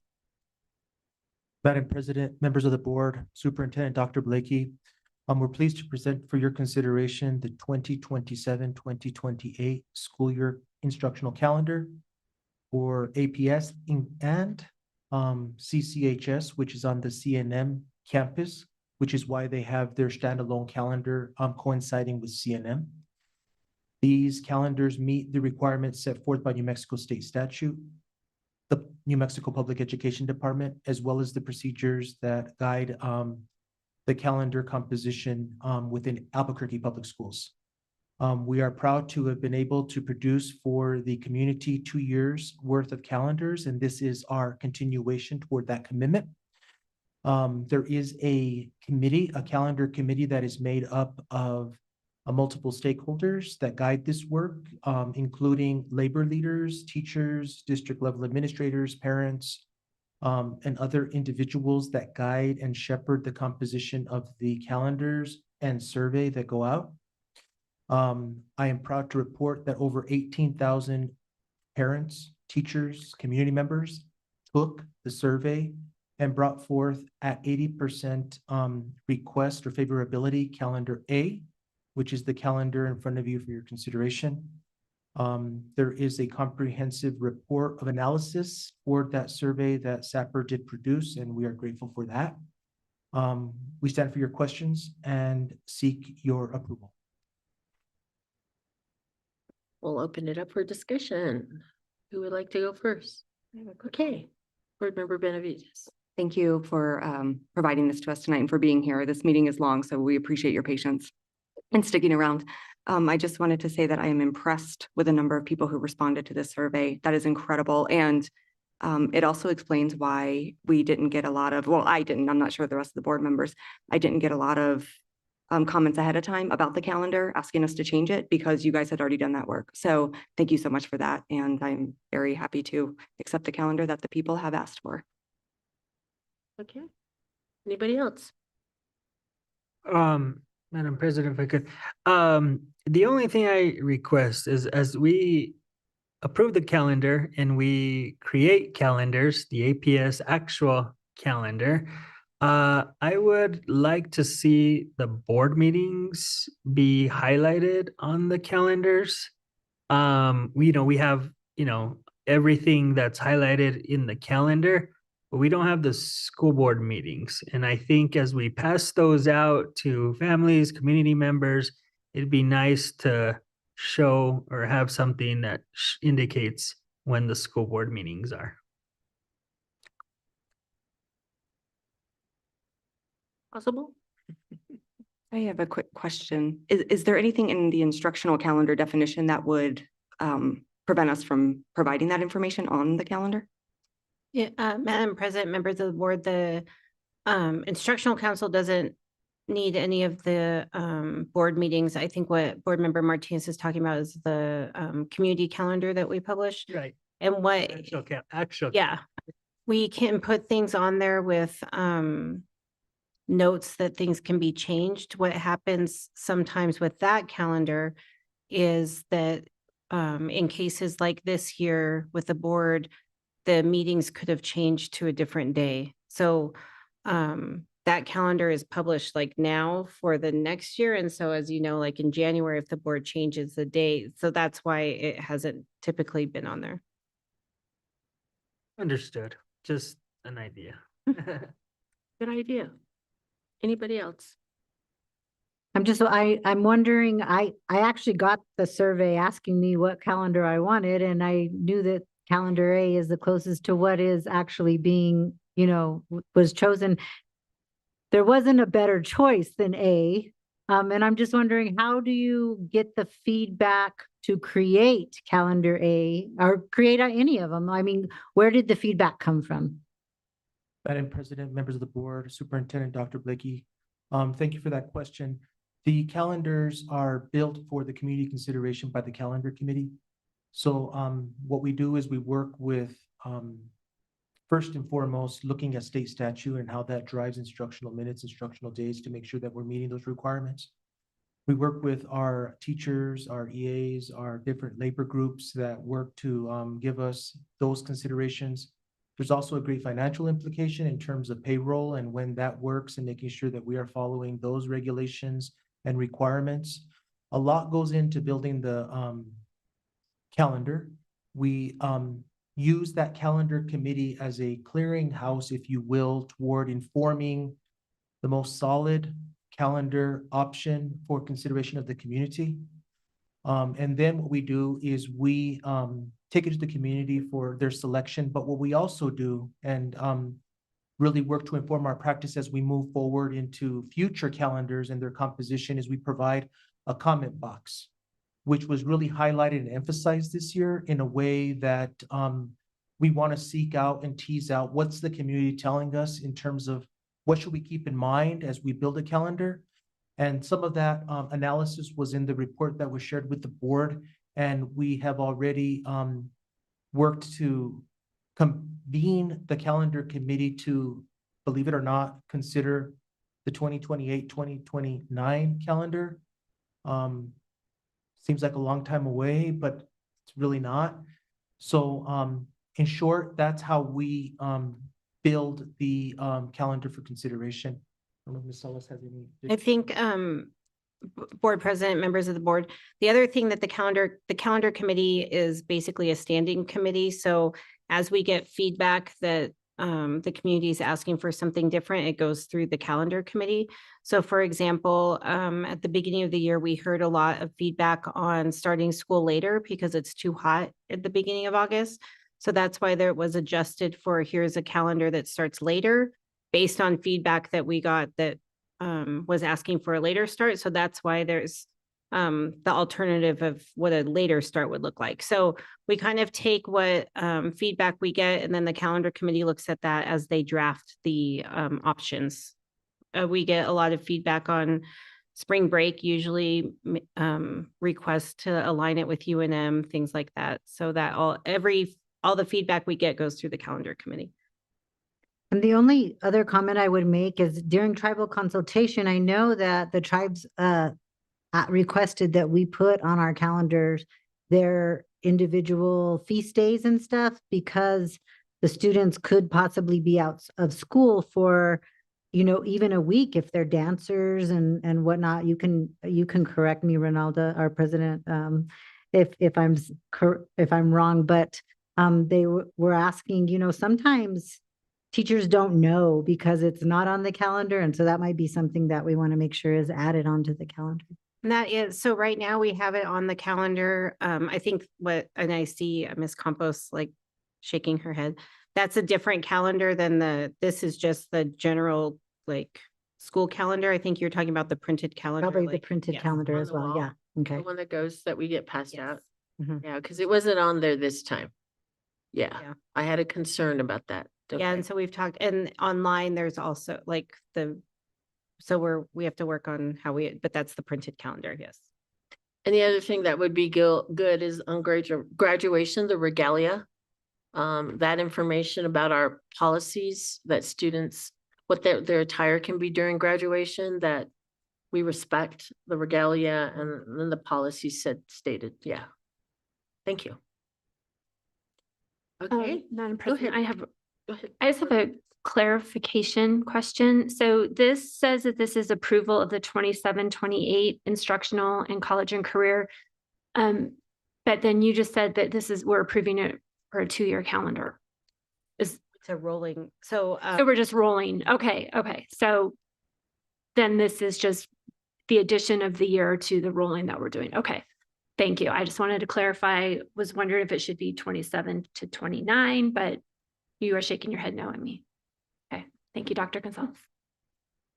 Okay, any further discussion? We're good? We're ready? Yes. We're ready for, okay. Rebecca Albright. Benson, Yes. Joshua Martinez, Yes. Heather Benavides. Yes. Warikia Bowman, Yes. Courtney Jackson. Yes. Ronaldo Tomorito. Yes. All right, well, motion passes. We're ready to go on to 7.2. We're going to consider approval of the bilingual multicultural education funding application for 2026 through 2027. Presenters are Tanya Campos, Chief Equity and Engagement, and Jessica Cano, Executive Director of Language and Cultural Equity. I'm going to go ahead and ask for a motion. And a second. I move we approve the bilingual multicultural education funding application for 2026 to 2027. This is Member Jackson. Second, Board Member Benavides. So Board Member Jackson, motion to approve the bilingual multicultural education funding application for 2026 to 2027, and Board Member Benavides second. And now I'll hand the floor over to our presenters. Madam President, members of the board, and Superintendent Blakey, good evening. Jessica Cano and I are here for your consideration, the bilingual multicultural education funding application for the 2026-2027 school year.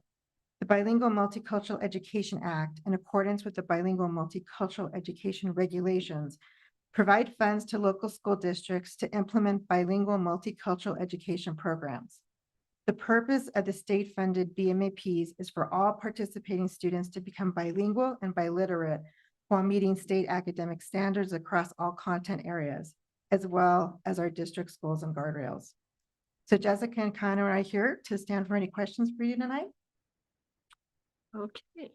I only have one question. I was noticing that at the very bottom, it says that it was due April 2nd and not to turn it in late because it wasn't going to be even reviewed. So I'm just wondering, I'm pretty sure we're past the 2nd. Matter of fact, I know we're on the 15th because taxes are due today. Madam President, members of the board, Superintendent Blakey, the state is aware of your calendar. So we have submitted all of the documentation, the school's documentations, and they know that we will be uploading your approval ideally by the end of the week, but they're aware of that. So they are already reviewing what we've submitted. And I've been guaranteed as long as you guys approve, we will get through. Thank you. I was just looking at that when I was at the board or at the conference, and I was like, wait a minute, we're past the deadline. So thank you. Okay, any other questions? No? We're good? Oh, Joshua? He doesn't have any questions. No questions? Did you want to vote? Oh. Okay, I think we have forum. Yeah. So okay. We're good. So we'll go ahead and without further delay, we'll call for a vote. Okay. Rebecca Betson. Yes. Joshua Martinez. Heather Benavides. Yes. Warikia Bowman. Yes. Courtney Jackson. yes. Ronaldo Tomorito. Yes, so the motion carries. Thank you for your work. And get that application off. All right, let's go ahead and go to 7.3, approval of the grant budget adjustments for 3 funds. Presenters, Renetta Baca, Chief Financial Officer, David Vigil, Executive Director of Budget and Strategic Planning, and Mahalia Marin, Senior Director of Grant Management. I'm gonna go ahead and call for a motion in a second. I move we approve the grant budget adjustments for the 3 funds. Hey, I second. Bowman, okay. All right, Board Member Jackson, motion to approve grant budget adjustments for 3 funds, and Board Member Bowman seconded. So I'm gonna go ahead and turn the floor over to our presenters. Okay. Madam President, board members, Superintendent Dr. Blakey, the action memo before you is approval of 3 funds. The first one is IDIB funds, which includes allocations to the charter schools. The other 2 funds are increases to budgets for impact aid, to special education and Indian education, and we stand for questions. All right, anyone have any questions? Okay.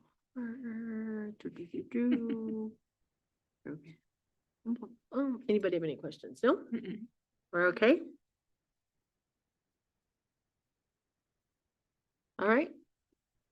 Then I'll go ahead and call for a vote. Rebecca Betson. Yes. Joshua Martinez. Heather Benavides. Yes. Warikia Bowman. Yes. Courtney Jackson. Yes. Ronaldo Tomorito. Yes, and thank you for taking the time to come up here. That long walk. It's long. All right, now we're gonna go ahead and consider approval of the updated fiscal year 27 budget calendar. Presenters, Annette Apodaca, Chief Financial Officer, and David Vigil, Executive Director for Budget and Strategic Planning. I'm gonna also ask for a motion and a second. I move that we approve the updated fiscal year 27 budget calendar. Board Member Benavides. I'll second this member Jackson. Okay. Board Member Benavides, motion to approve the updated fiscal year 2027 budget calendar, and Board Member Jackson seconded. I'm gonna go ahead. You got the floor. Madam President, board members, Superintendent Dr. Blakey, the action memo before you is approval of our updated FY 27 budget calendar. The initial budget calendar was approved on September 5th, 2025. At this time, APS has received an extension from the New Mexico PED for submission, and the new date is May 20th. Keeping that in mind, we have updated the calendar and we ask for your approval. Okay. Are we ready? Everybody ready for that? Okay, let's go ahead and call for the vote. Rebecca Betson. Yes. Joshua Martinez. Heather Benavides. Yes. Warikia Bowman. Courtney Jackson. Yes. Ronaldo Tomorito. Yes. And the motion carries, and thank you all for coming to the table. We'll go ahead and move to discussion items. Number 8, presentation on the sale of district general obligation bond and the principal amount not to exceed 87,500 million, and refunding of the 2017 general obligation bond in the amount of 52,480 million. Presenters are Renetta Apodaca, Chief Financial Officer, and Mark Turnbull, Executive Director of Accounting. So we don't need a motion, and we're leaving this over for discussion. Thank you. Go ahead. Madam President, board members, Superintendent Dr. Blakey. The discussion item before you is information on the upcoming general obligation sale and refunding of 2017 bonds. The bond sale was approved on November 2025 election. The refunding is for interest savings. In your packet, you will find our finance plan, which was prepared by our advisor from RBC Capital Markets, Mr. Eric Harrigan, and he is also here with us, and we stand for questions.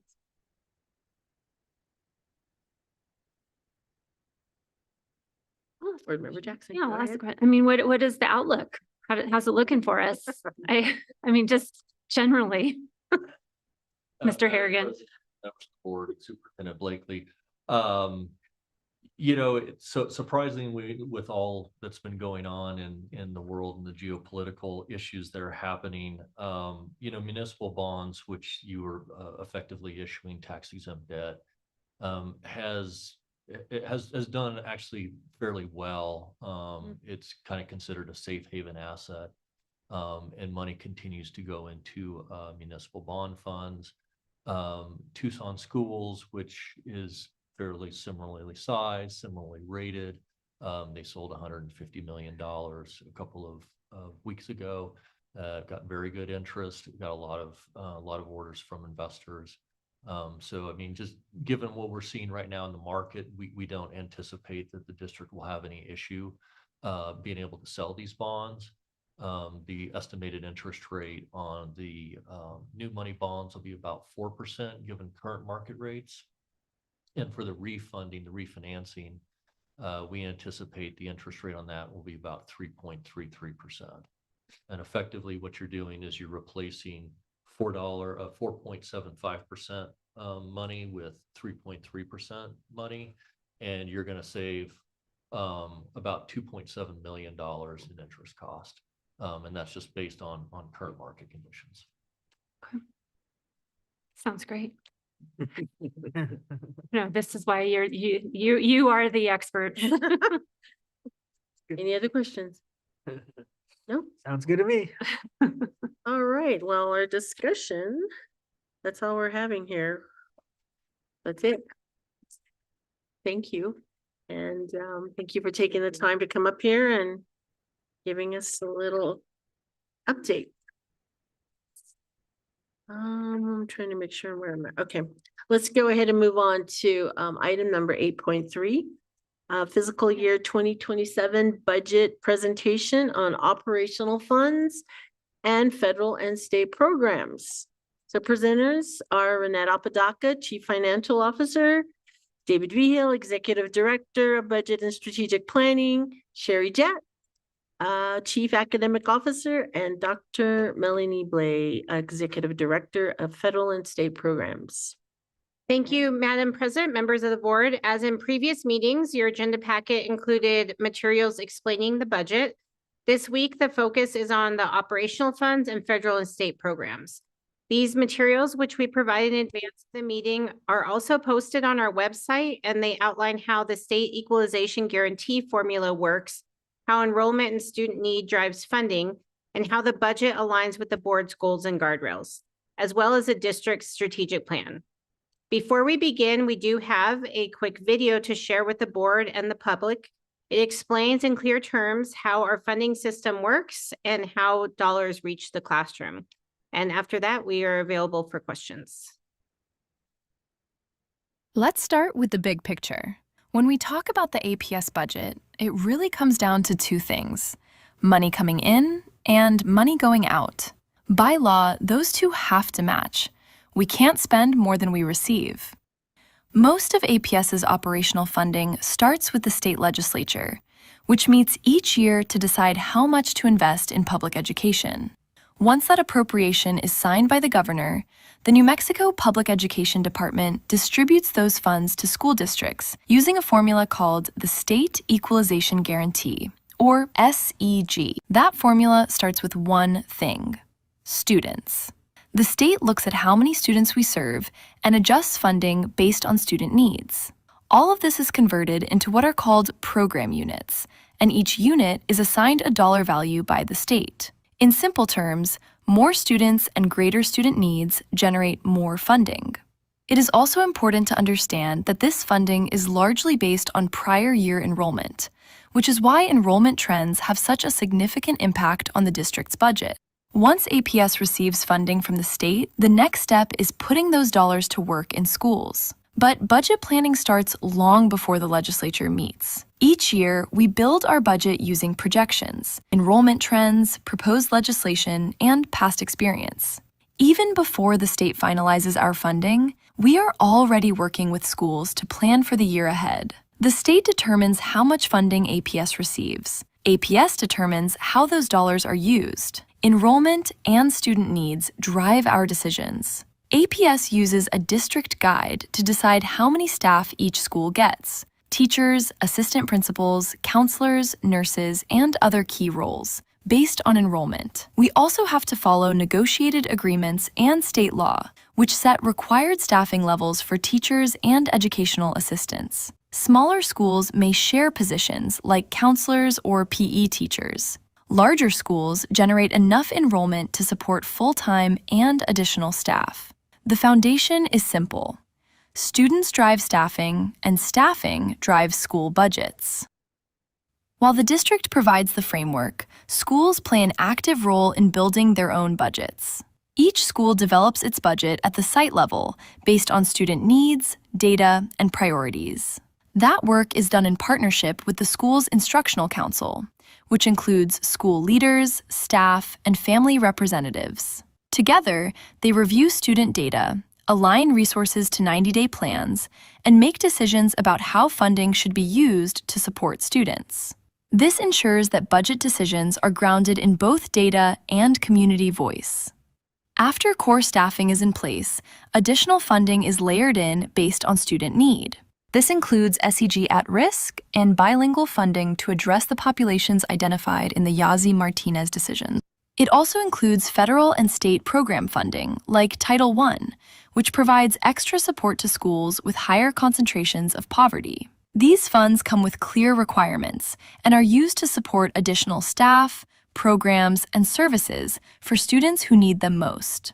APS also uses its school performance framework to direct more resources to schools with greater needs. Schools identified as priority or emerging receive more structured support and additional positions, while higher performing schools have more flexibility in how they use their resources.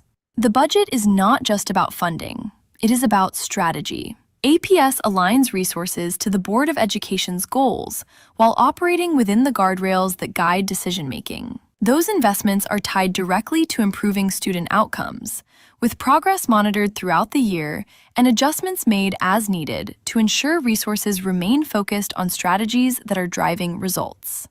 The Board of Education plays a specific role in this process. The board does not build the budget. Instead, the board reviews the superintendent's proposed budget to determine whether it aligns with the goals and guardrails it has adopted. That means focusing on questions like, does this budget prioritize student outcomes? Are resources aligned to the district's goals?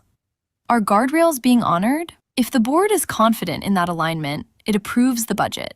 Once approved, the board holds the superintendent accountable for delivering results. At its core, the APS budget is designed to be clear and focused. Funding comes from the state based on students and their needs. Resources are distributed to schools based on enrollment and staffing.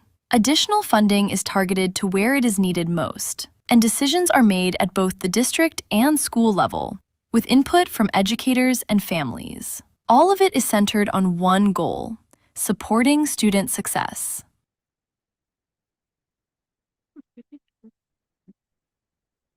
And with that, we are open to questions. Okay, who wants to go first? Does anybody have any questions? I do have questions. I don't know. Let me see. Okay, so on page 10, it says it looks as though about 63% of our budget is going to direct instruction for 2027. please understand that when I see direct instruction, it means teachers to me. So please convert what percentage to actual number of teachers. So when you're looking at that 63%, what is the actual number of teachers that we're talking about? Because I've heard from many teachers, parents, and principals, especially in the elementary level, that school staff teachers are being cut. So what is the actual number of teacher positions that are being cut as a result of this budget? So does that make sense? Yeah, I can give it a shot. Thank you for that question, Board Member Betson, Madam President, members of the board, and Superintendent Blakey. So we're in the process of compiling all of those numbers right now. So what we have is aggregate totals. What happens through the budget process is all the schools provide their school templates. They build their school templates, and then those are uploaded in a huge file. And that was only done late Friday afternoon. And so we took the weekend to get some aggregate totals to make sure that we had numbers for you. Generally speaking, salaries and benefits make up 85+% of the operating budget for the school district. So if for the operational budget, for instance, we're well over $850 million for salaries and benefits. So if you translate that to the 60%, you can generally get that number. We'll have those numbers for you at our next budget presentation. What I can say about the perception that there are cuts to teachers at schools, the budget guidebook that we provide, and it is aligned to our student enrollment, that really drives the staffing. And so what we're looking at from the course of student enrollment last year to the numbers that we got this year, we declined in enrollment by 2,560 students from last year to this year. And so if you run 2,560 students through the SEG funding formula, that results in about almost $43 million that the district does not generate in SEG funding. And so really what happens is when you take a look at the funding formula that the PED provides, it does look backwards for that funding. We have to take a look at what schools are actually at their current enrollment. And the district does a great job of providing those accurate enrollment numbers for the upcoming year, and the staffing then is aligned to those numbers. And thank you, Mr. Vigil, President and members of the board. I just want to reiterate what Mr. Vigil said about the cuts. We don't have a budget cut per se. We have a loss of enrollment, and so we lose funding because we're funded on our enrollment. So just for just the general public, in 2018, 2019 school year, we had 81,000 students. And that doesn't, I don't know, to me, 2018 doesn't sound that long ago. For next year, we're projected 61,000 students. So a 20,000 student loss means that schools lose the FTE. So we have schools that have lost, the average is about 100 students up to most of our high schools have lost well over 100 students. So when you see that over the course of time, that means that they are getting funded less. From our formula, that means that they went from a 1.0 PE teacher to a 0.5. They went from a 1.0 librarian to a 0.5. So it's all driven on enrollment, because we don't have less schools necessarily since 2018, but we have 20,000 less students. I guess what I'm really wanting is the actual number. So is direct instruction, does that equal teachers? Like only teachers, period? Board Member Betson, yes, it does. Okay, and so when we have, I'm sorry, teachers and EAs. Teachers and EAs. Okay, yeah, because EAs are support people. Yes. Okay, so when we have 63% of our budget going to direct instruction, how many teachers, how many EAs are we talking? Do we know? Like, Yeah, you can get, okay. I do not have that answer for you at this point, but we're working on getting all of those numbers for you, and we'll have detailed information at the May 6th presentation. Okay, and I'm really trying to understand this, the funding of it. You know, as a teacher, I was always told we get our funding for the next year on the 40th day count, the 80th day count, the 120th day count. And I'm hearing from just so many people talking about this cohort survival model, and that it is actually on 3 years down the line of what the enrollment is. Is this true?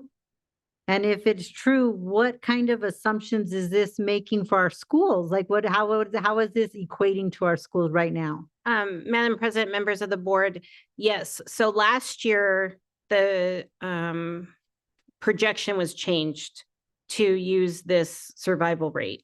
When you're losing so much in population of students, we are under what was happening was when the beginning of the school year started, there was a lot of movement in not getting the numbers right because we're losing so many students. And then there's a lot of movement in the classroom at the beginning of the year, which is very disruptive to students. So when they, you know, and I always think about it when it's a kindergartner, right? They're all excited. It's their first time stepping into school. They do the meet the teacher.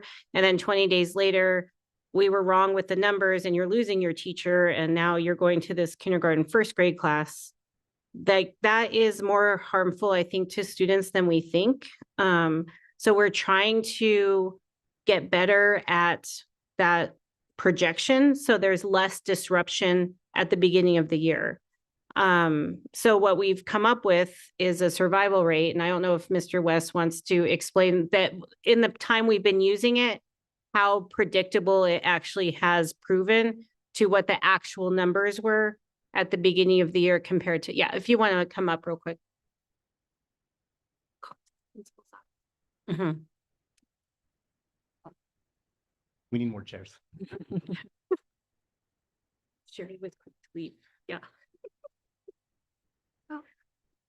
Madam President, members of the board, Superintendent Blakey. So yes, we do use a cohort survival ratio. So I'll try to do my best to explain it simply as I've gotten better at it after answering lots of emails. So what we're trying to do is just the way that people have done things in the past. You have a number of kindergartners at a school. And if what you're trying to do is see, well, how many of them will become first graders?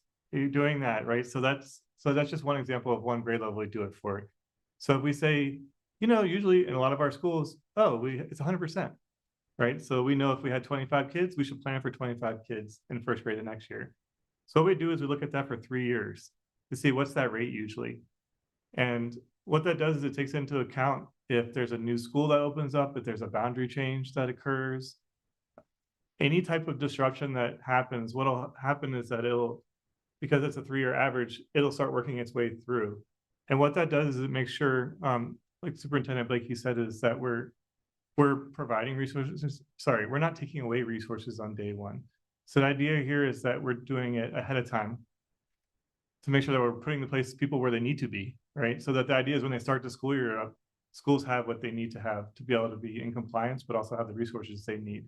So that's the 3-year ratio. So every grade level has that.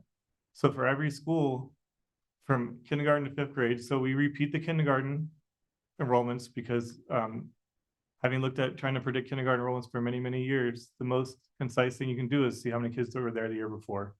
So kindergarten is always kept the same.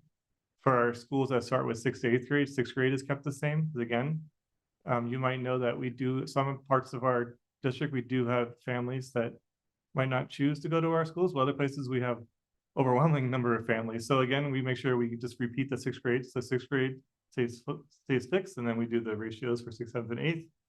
And then in high school, we do the same thing with the 9th grade and then go up. So the idea there is that we're actually using past data to predict future enrollments. So we take, for this year, we took the 40th day enrollment. So once we had that number, Ms. Apodaca's staff and myself, actually, we worked, as soon as we got that number, we ran the model. And that way we were able to get budgets out early to schools.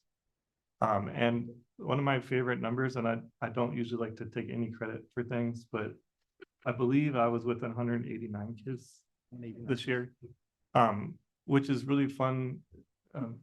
Remember, Bowman, you might also appreciate that when you stick to a method and the method turns out well, it makes you feel good. But we were very concise. So yeah, were there some, so that's the overall number. So it's a net number, right? So it's 189, but that doesn't mean that there were some schools that were lower and some schools that were higher. And the areas where we saw, or where, because it wasn't just me, where we saw the changes were areas where we've had different transfer patterns. So some of our schools, by making sure they're opening up choice to all students, we have seen some shifts in enrollment patterns. But again, those schools are getting resources based on what we're seeing now. I will also tell you that if anybody's interested in transferring to any of our schools, we do have live dashboards now. So on the APS website, you can actually see the capacity and the number of seats that are available at the sites. And I will tell you, if you look at that, you can also check, if people want to check to see how close we are to our enrollment projections, they're in there because the numbers are there as well. So I hope that answers it without being too overly wordy. Well, I guess one of the things I think is a misconception, and maybe it's not, is that from what I've been hearing from people is that the survival ratio is projecting 3 years down the line, and it's actually a reduction in services or money because you're expecting enrollment to go down, and you're telling me that that's not true? Madam President, members of the board, Superintendent Blakey, no, it's using 3 years of prior data to predict next year. That's it. So the prediction, I mean, we do share predictions because we also want to make sure we're looking down the road. So I know that Mr. Beal and his team, as well as Saber, we're already looking forward, but the point is that formula that the schools are getting, it is applied. So once that number came for that official 40-day, that's what was applied to the rates. And that's all we have at the moment. We haven't already done it for 2008, 2009. No. It's just 3 years prior data to most accurately predict what we'll see in our classrooms this fall. Okay. And one other question I have is about ICs. In all reality, how much control do the ICs have in decision-making when it comes to the budget? Because when I was in the schools, the ICs, they came to us, they came to the departments, they asked what we wanted, they asked, what was a priority. And I'm hearing a lot of schools saying that they're being told by associate superintendents that they have to have, X, Y, and Z, and even though that's not a priority for their school. And so I'm wondering how much control do the ICs actually have over the budget in front of them? We use board president, members of the board, we use a performance framework for the schools. So in the performance framework, the schools that are priority and emerging have more support and less autonomy than the schools that are on the distinguished or acceleration. With that being said, all schools have unrestricted funds. Some schools have more than others. So if they're a priority and emerging school, there are resources that they get, like a community school coordinator that's provided for them by the district that they have to have. If they are a distinguished school, they can have one, but they'd have to decide that as a school. So there are certain elements of that are more restricted, but the school's instructional council are able to move around and decide any money that is unrestricted funds. What's happening is because schools are getting smaller, that pot of money gets less and less. So they see that they don't have as much because we used to get a lot more unrestricted funds when you have a higher enrollment. So that could be with title funds, at-risk dollars, different dollars that schools have more autonomy with, but the pot is less. I mean, we have schools that are hovering around 100 students, and sometimes it takes some time before you really realize what the enrollment shift has occurred in the school, that you're getting less funds to have those kinds of decisions than maybe they had in the past. And are schools getting more, or not more, are schools getting funds to support their restorative practice or their, what is it called for the elementary? Culture of care? Are they getting additional funds, or does it have to come out of their operational budget to support somebody like a restorative practice coordinator or things like that? Madam President, members of the board, Superintendent Blakey, all elementary schools receive a full-time behavior redirector through federal funds. All priority schools receive a student success systems resource teacher through federal funds. And then emerging schools are highly encouraged to have a student success resource systems teacher with their Title I funds. But all elementary schools and all priority schools have someone, an FTE full-time at their site. Additionally, we have other title funds that are being used. We have over $1 million investment this year in Goal 4 and culture of care and restorative approaches, and that will continue into next year. Thank you. All right, anybody else? I think Josh? Josh? Yeah, Madam President, if I could, great conversation. Thank you for all this. I understand the importance of direct instruction and all of that. What I have a question about is the athletics and activities budget. Understanding, I have had conversations with Superintendent Blakey, and I understand that it's up to the schools to allocate that or put that into their budget.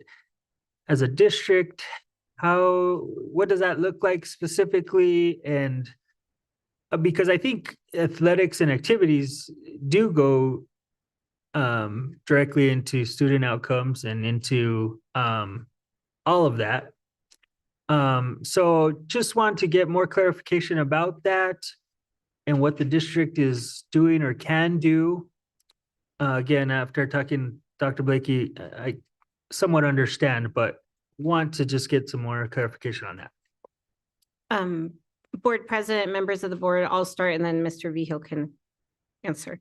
But I do think it's important to know, I think that there's a misunderstanding sometime that the operational dollars is like we use it only for specific things. And I mean that by saying that most of the things that we fund in schools is with operational dollars.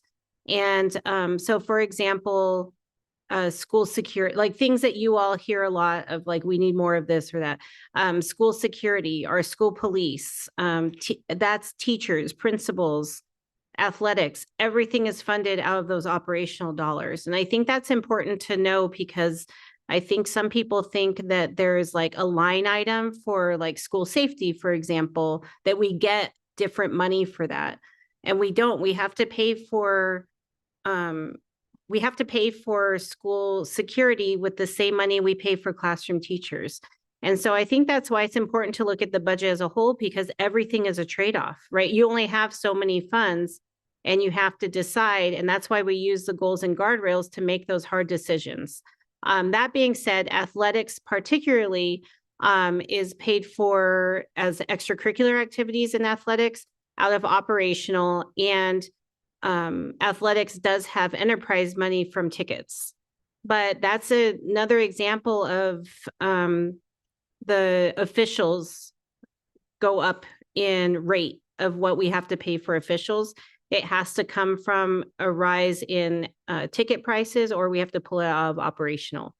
Transportation for kids to get to games, that has to come out of operational, or it has to come out of rise in tickets. So we do fund it with a variety of ticket enterprise and operational, but we don't, and then some of the teams have to fund, we've talked about some different teams that want to buy different uniforms and things like that. But it really, we don't get specific funding for athletics and activities. And I'm going on a little bit of a rant about it because I do feel like there's an opportunity as the state funds schools to give money, particularly for athletics and activities, because we have to pull it from somewhere. Do you have anything to add? Thank you, Superintendent Blakey. Board Member Martinez. As part of the base funding in operational, the high schools are funded for 1 athletic trainer and 1.2 FTEs per school for an athletic director. So there are some FTEs that are generated in the base resources for operational, but Dr. Blakey is right. A lot of it comes from fundraising from activities and then from gate receipts. And just a point of clarification, the school board members do not get paid. And so no money from the general budget is going toward any of our school board members, just so the public is aware. Excellent point.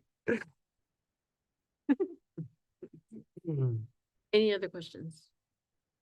We're good. All right. Oh, I have 2 questions. Okay, go ahead, Board Member. Thank you. So I have one question that is just kind of very pointed, and I don't know if you'll be able to answer it, but it has come up. You're going to sense a theme.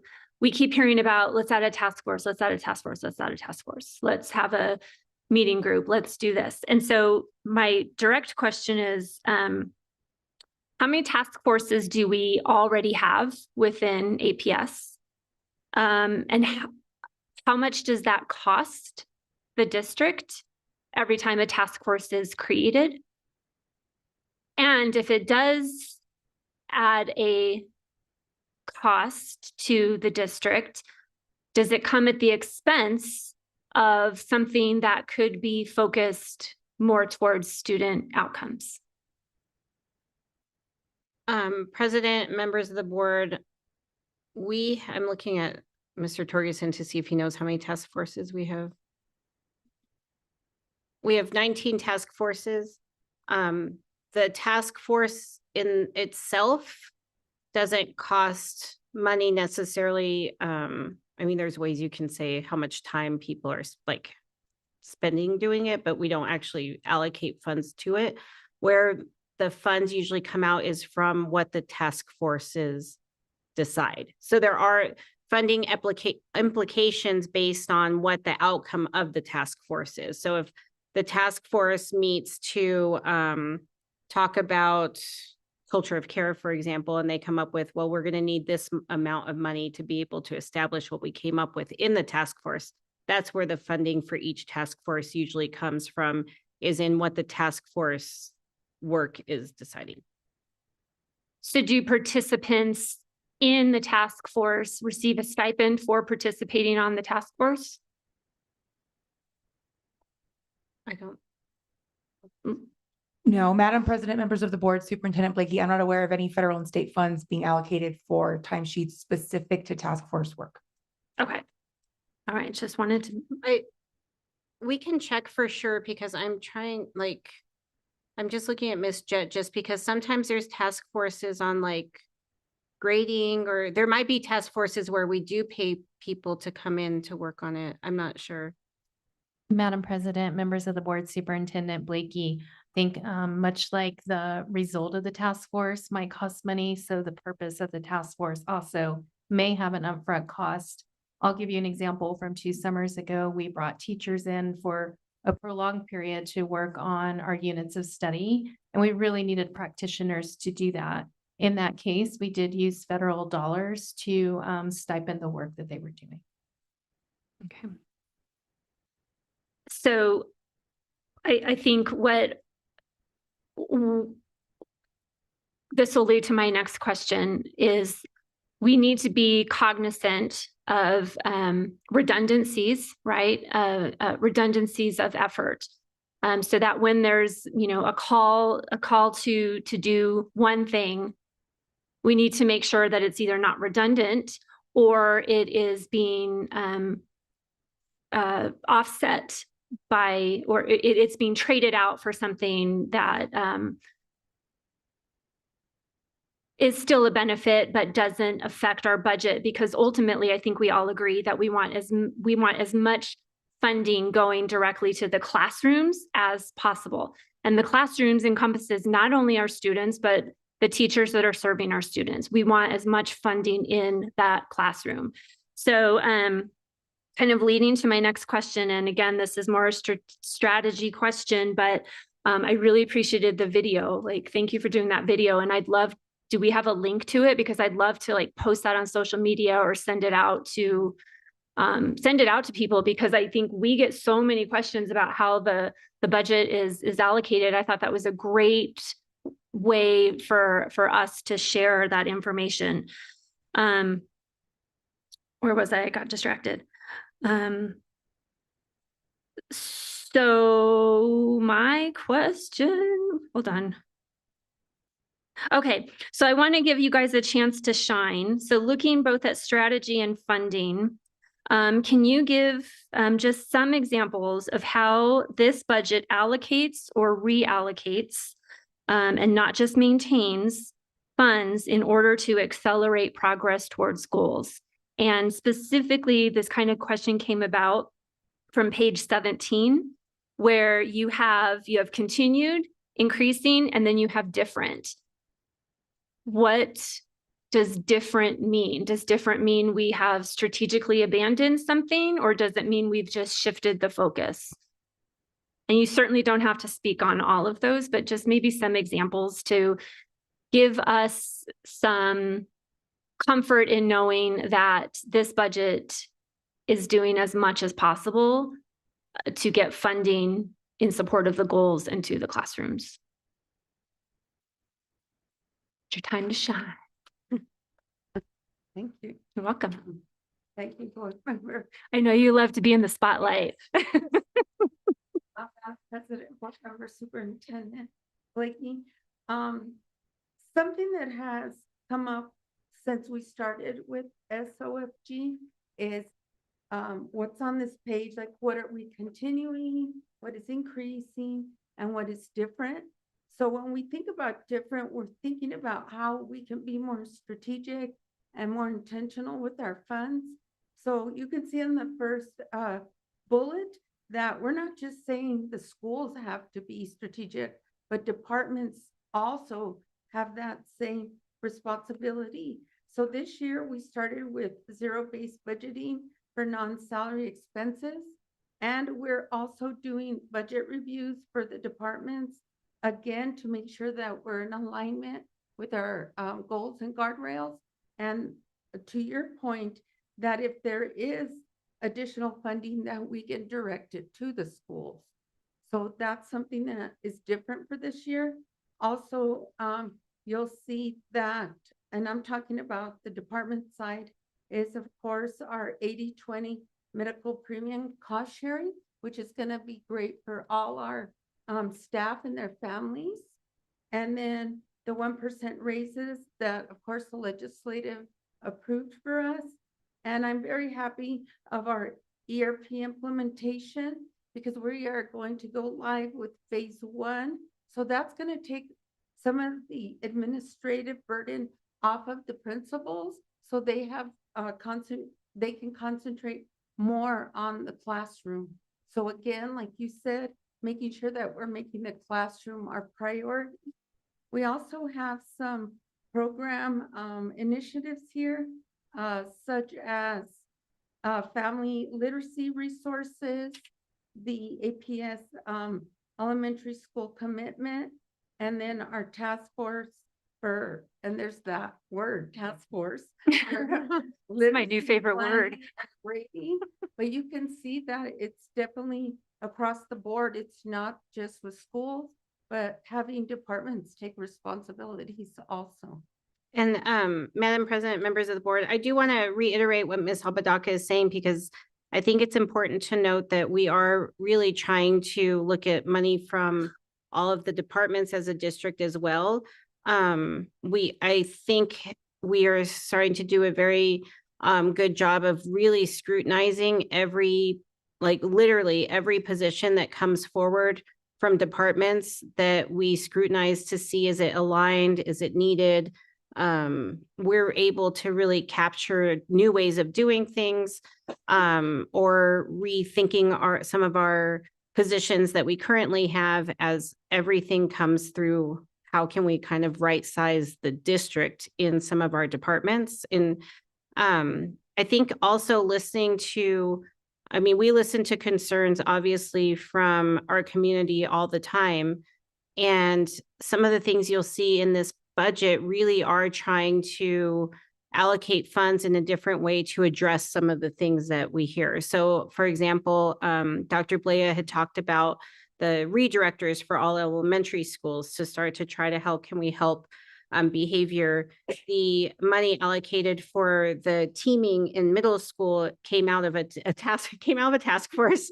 But it's also looking at how can we rethink what we hear about with inclusion for our students, to give more support to teachers, and to we are looking at how can we give more collaboration time for elementary and middle school teachers. And you'll see that in the budget as you look at the expansion of, when we say tops, that means that those teachers in the top schools have an extra hour of time every day that they're paid for.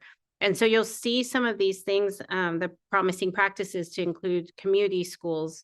And so we really are trying to align the budget strategically and trying to let go of some of the things, because we hear from staff a lot like, well, are we doing this? Or now are we doing this? And that's why I really appreciate the focus on the goals, because it has helped us in, if it's not working towards the goal, like stop doing it. Like you don't have to fund it as a school anymore. And so that focus, I think, from the boardroom to the classroom has really helped in how we can allocate funds to make sure we're supporting the right work. Because in a budget that's shrinking because of our enrollment, you can't pull out money to fund like pet projects or things that, you know, people are, oh, can we have money to try this? Like you really are limited. And so the more strategic we can get and really listen to what our staff is asking for, I think that the budget that we're creating is really trying to hone in on some of those main topics that we hear.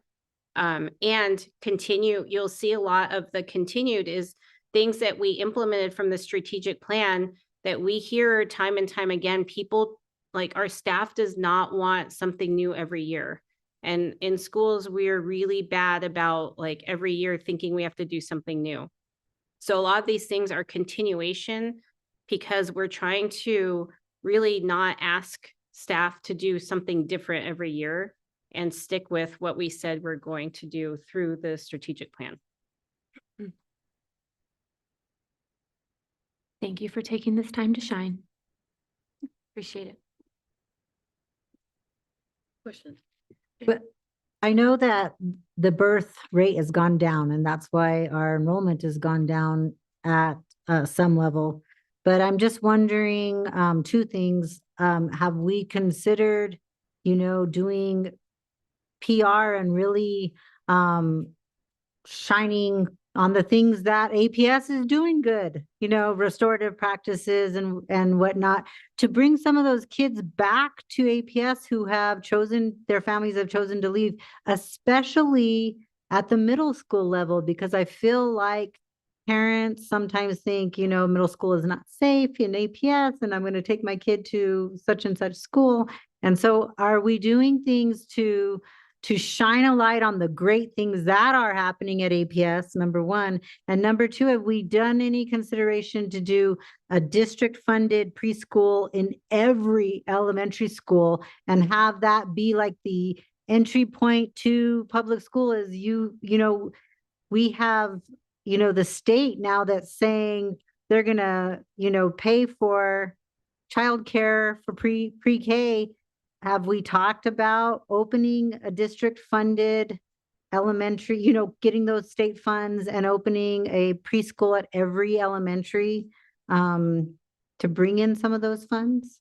Yes, President Tomarito and members of the board, for the first question, yes, absolutely.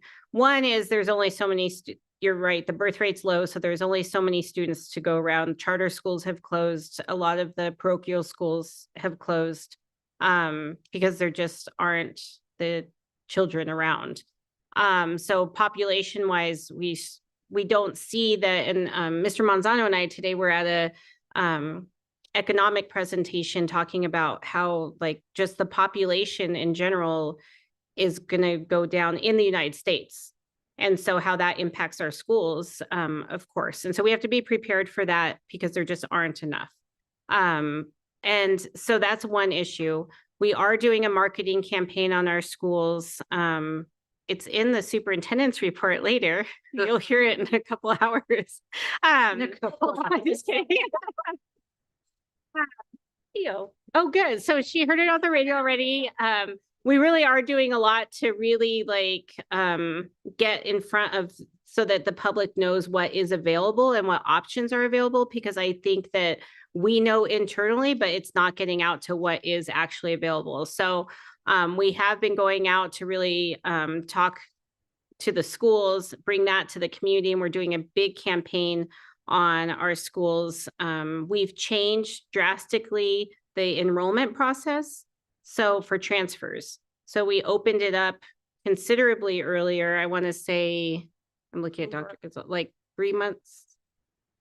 In October, we used to do it in January, and we used to do just these like one-time windows, and now it's rolling. And as Mr. West said, we have a dashboard that shows what schools have space available right away. So we're really trying to make sure that we're also helping the schools with marketing. How we've really increased the amount of transfers we open as well, because we have room. So sometimes schools are like, well, we only have room for 50. That's based on this year's population. We're saying, no, like open it up and see what we can do. So yes to all of the marketing things. And we can always use more. We talk about all the time, like our staff are the biggest cheerleaders to get people to come to the schools, you know, so really selling what they have going on and being proud of it. I personally really want people to talk proudly about what they're doing, because we get stuck in like a negative cycle often, just like, and that gets out in the public. So we really want to encourage people to be proud of the work that they're doing, because our staff is working really hard in the schools, and they should be proud of it. The preschools it has really expanded.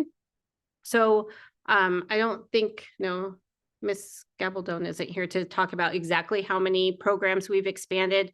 It's a mix of what families want, and we want to make sure that we kind of are able to offer a variety. So we started last year an open early childhood fair so that families are able to see all of the different options. We work with our community partners, and Ms. Gabaldon does an excellent job in working as a community that there's different early childhood options that families want, and how can we work together to just make sure kids are enrolled. So our elementary schools that do have the program, and we apply for the New Mexico Pre-K grant for those. And then this next year we'll be opening in your district, the Duranis Early Childhood Center. And we're trying to see with the Duranis Early Childhood Center what the need is in the community, because we hear a mix from parents. Some parents want like their students to just be at their own early childhood site. Some want them to be at the elementary school. For some parents, that's like too much for them to be with older students. So we're trying to really adjust, but opening up our early childhood as much as we can for more spots. And we'll send it to you how many more spots we'll have next year from this year. Yeah, that's great to hear. Yeah, I was at the ABC meeting this last week, and they were featuring so many community schools and the great things they were doing. And I was like, I asked them, can we put what's happening in these schools on all of the websites, the APS, the city of Albuquerque, and the Bernalillo County? And they said that we just need to get our I talked to Brian, but we need to get our tech people together to share that stuff. So I think that we need to really try to bring people back to APS and because there's great things going on here.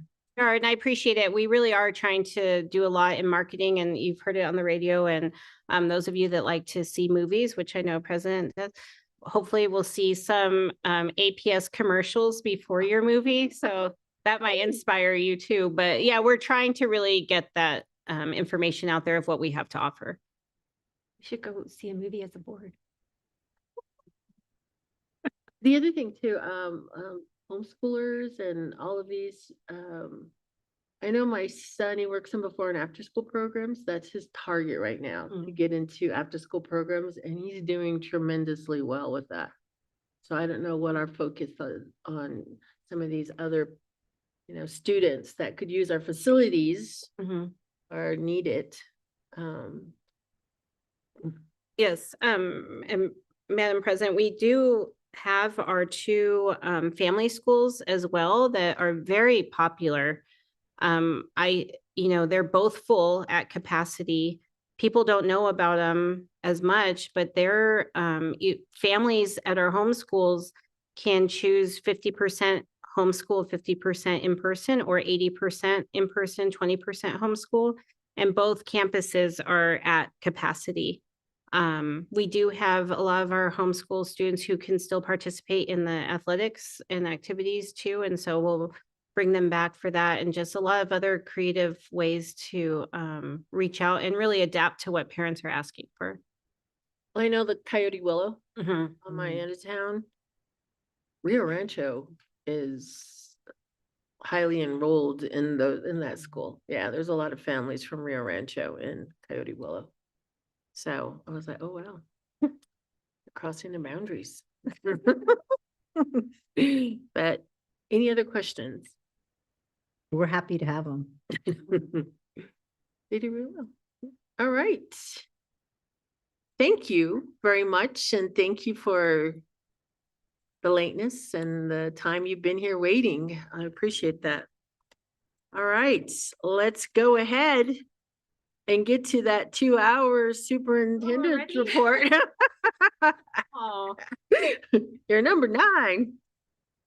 Well, Madam President, members of the board, as requested, I will begin to provide brief updates at our Board of Education meetings on information that you and our public may have missed. So we want to start with some good news, which actually also coincides with some of the questions that Board Member Betson just asked about.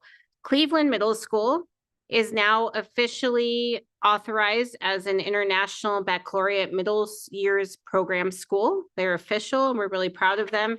It's a major accomplishment for the school community, and it strengthens the IB path, which continues with the diploma program at Sandia High School. And then we're working with Comanche Elementary School to build the elementary pathway for IB there.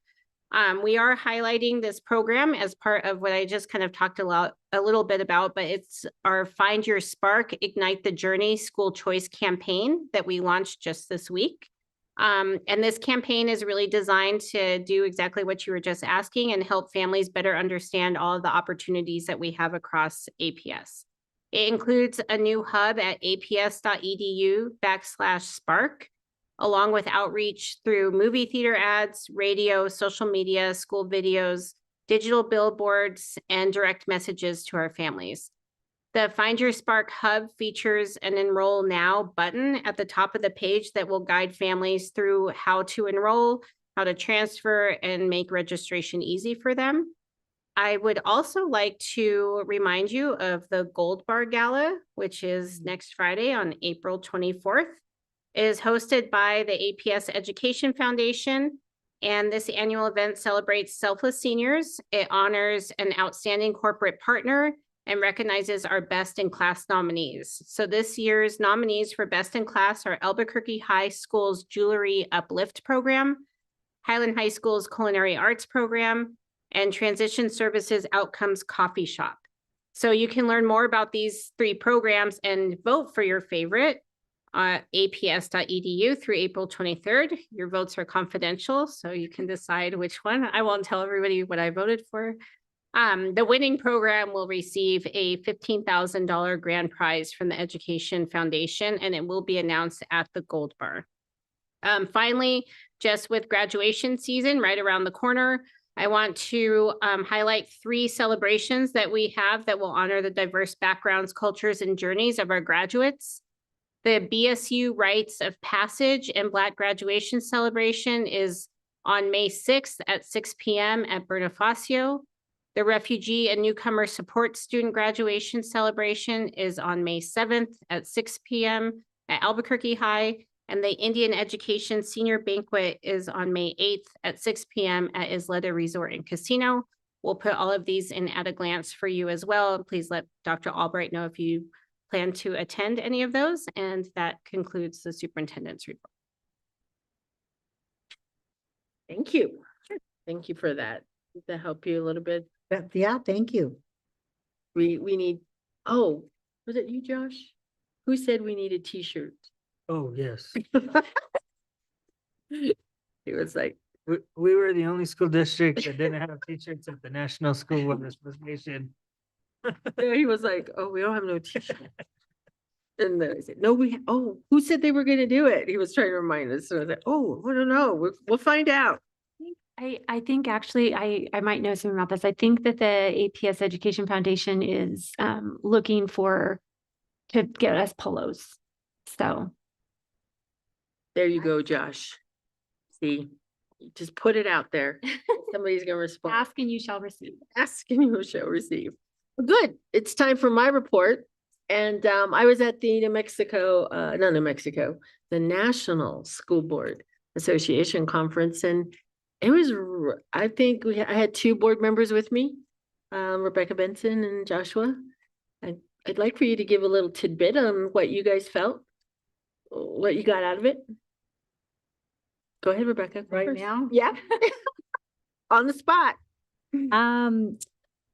I liked it. It was a great networking opportunity. I met a lot of board members from New Mexico, and you know, we have it's interesting. Small districts are dealing with a lot of the same problems big districts are. It's just we're on such a bigger level. We had an awesome keynote speaker on Saturday. Brandon, what was his last name? Fleming, and he just really spoke to the educator in me about, you know, we need to bring the education to the student and really go where they're at and not think that they need to come where we're at as teachers or educators or administrators. So yeah, I got a lot out of it. I really enjoyed it. Yeah, thank you, Madam President. And yeah, we had great time. As a new board member, I wanted the opportunity to go and just kind of learn and soak it all up. Really good sessions about an array of different topics and situations that school districts were going through. I really appreciate that all the presenters were either school board members or superintendents, really just talking about the situations that they're in and how they're dealing with it. And so it was a great time. It was a great time, you know, being with, you know, these other school board members and getting to know each other on a personal level and spending time together. And so really, really appreciate the time. So, and yeah, we just need to represent APS with our shirts. I did have my pin, but. And Josh dressed the part. So he was like, oh, how come everybody's not, a little low key here? I go, it's okay, Joshua, just be yourself. And people will shake your hand because they're going to think you're either the mayor or from Albuquerque. No, but I really enjoyed it. And I just really took, what helped me to understand. Well, that's the question I posed about how do we take our goals, not only to us who are working here, but how do we also take that out to the community, stakeholders, and how do we ease the load for us so that we're not caring so much or I think many times the blame is just thrown on us when really it should be a whole community effort that says we want our children all to read. What is our responsibility for making that happen? So that was a big insight for me. Last day, I got to go to a disability civil rights presentation with NEA, and then also got to go to a luncheon. It was on Sunday. I invited Josh, he had to get ready to go on the plane. But there weren't very many people there, and which sort of already saddens me that disabilities and participating and listening to some of the issues is not well attended. But it is my love and I enjoy it. And people are always wondering where I get all this information and how much I know. But it was a good time, and it was great to go with 2 new members and try to open doors for them so that they could sit in various luncheons and partake and introduce them to many of the people that I did know, that I knew. And so it's always a good time to just get to be with new people. And I was just grateful for that. But on one of the other notes that I really hope that I never get to, but I often have felt many board members who were there just toned out on Sunday. They were like, I don't need to be here anymore. I'm burnt out. I'm gonna go see the sights. And I was like, who paid for you to be here? But that attitude of just knowing that I did my time and now I don't have to do it anymore. But I really hope that as board people, we just always remember our responsibilities. But also, if you feel like you're burnt out, say something, and hopefully we can ease the load a little bit, help one another out. But I'm just very grateful. I'm just very grateful right now for not only the team that we're building, but also the relationships that are coming forth. And I'm hoping that we will see the work that we're about to do, because it's getting there. And I know many people think we're not doing much right now, but we are. We are. And I think it says a tremendous connection and strength that this board is presenting. And I'm really grateful for that. And it just says a lot about the people that are serving here and that are willing to be here for our kids. And that says a lot. So thank you, board members, and thank you all for your work and everything you're doing. So that concludes my report. So our next meeting will be May 6, 2026 at 5 p.m. here. In case you don't know where this is the 6400 Uptown Boulevard Northeast. And we also are on APS EDU YouTube. And I know that people are probably gonna get some fans that are gonna be watching us. And it's pretty amazing how many people use our documents. And oh yeah, we use Albuquerque Public Schools guidance manual. Yeah, it's down south, and they're using a lot of our information. And I thought, oh wow, we better make sure that we have everything up to par. But yeah, so there's many people who are watching and who are also using our documents and what we create. So anyway, that concludes this meeting, but we have to go into executive session. Sorry. And many of you don't have to be here for that. So we will allow you to leave. So anyway, we will, yeah, I'll wait till you guys head out the door. What else do I need to say?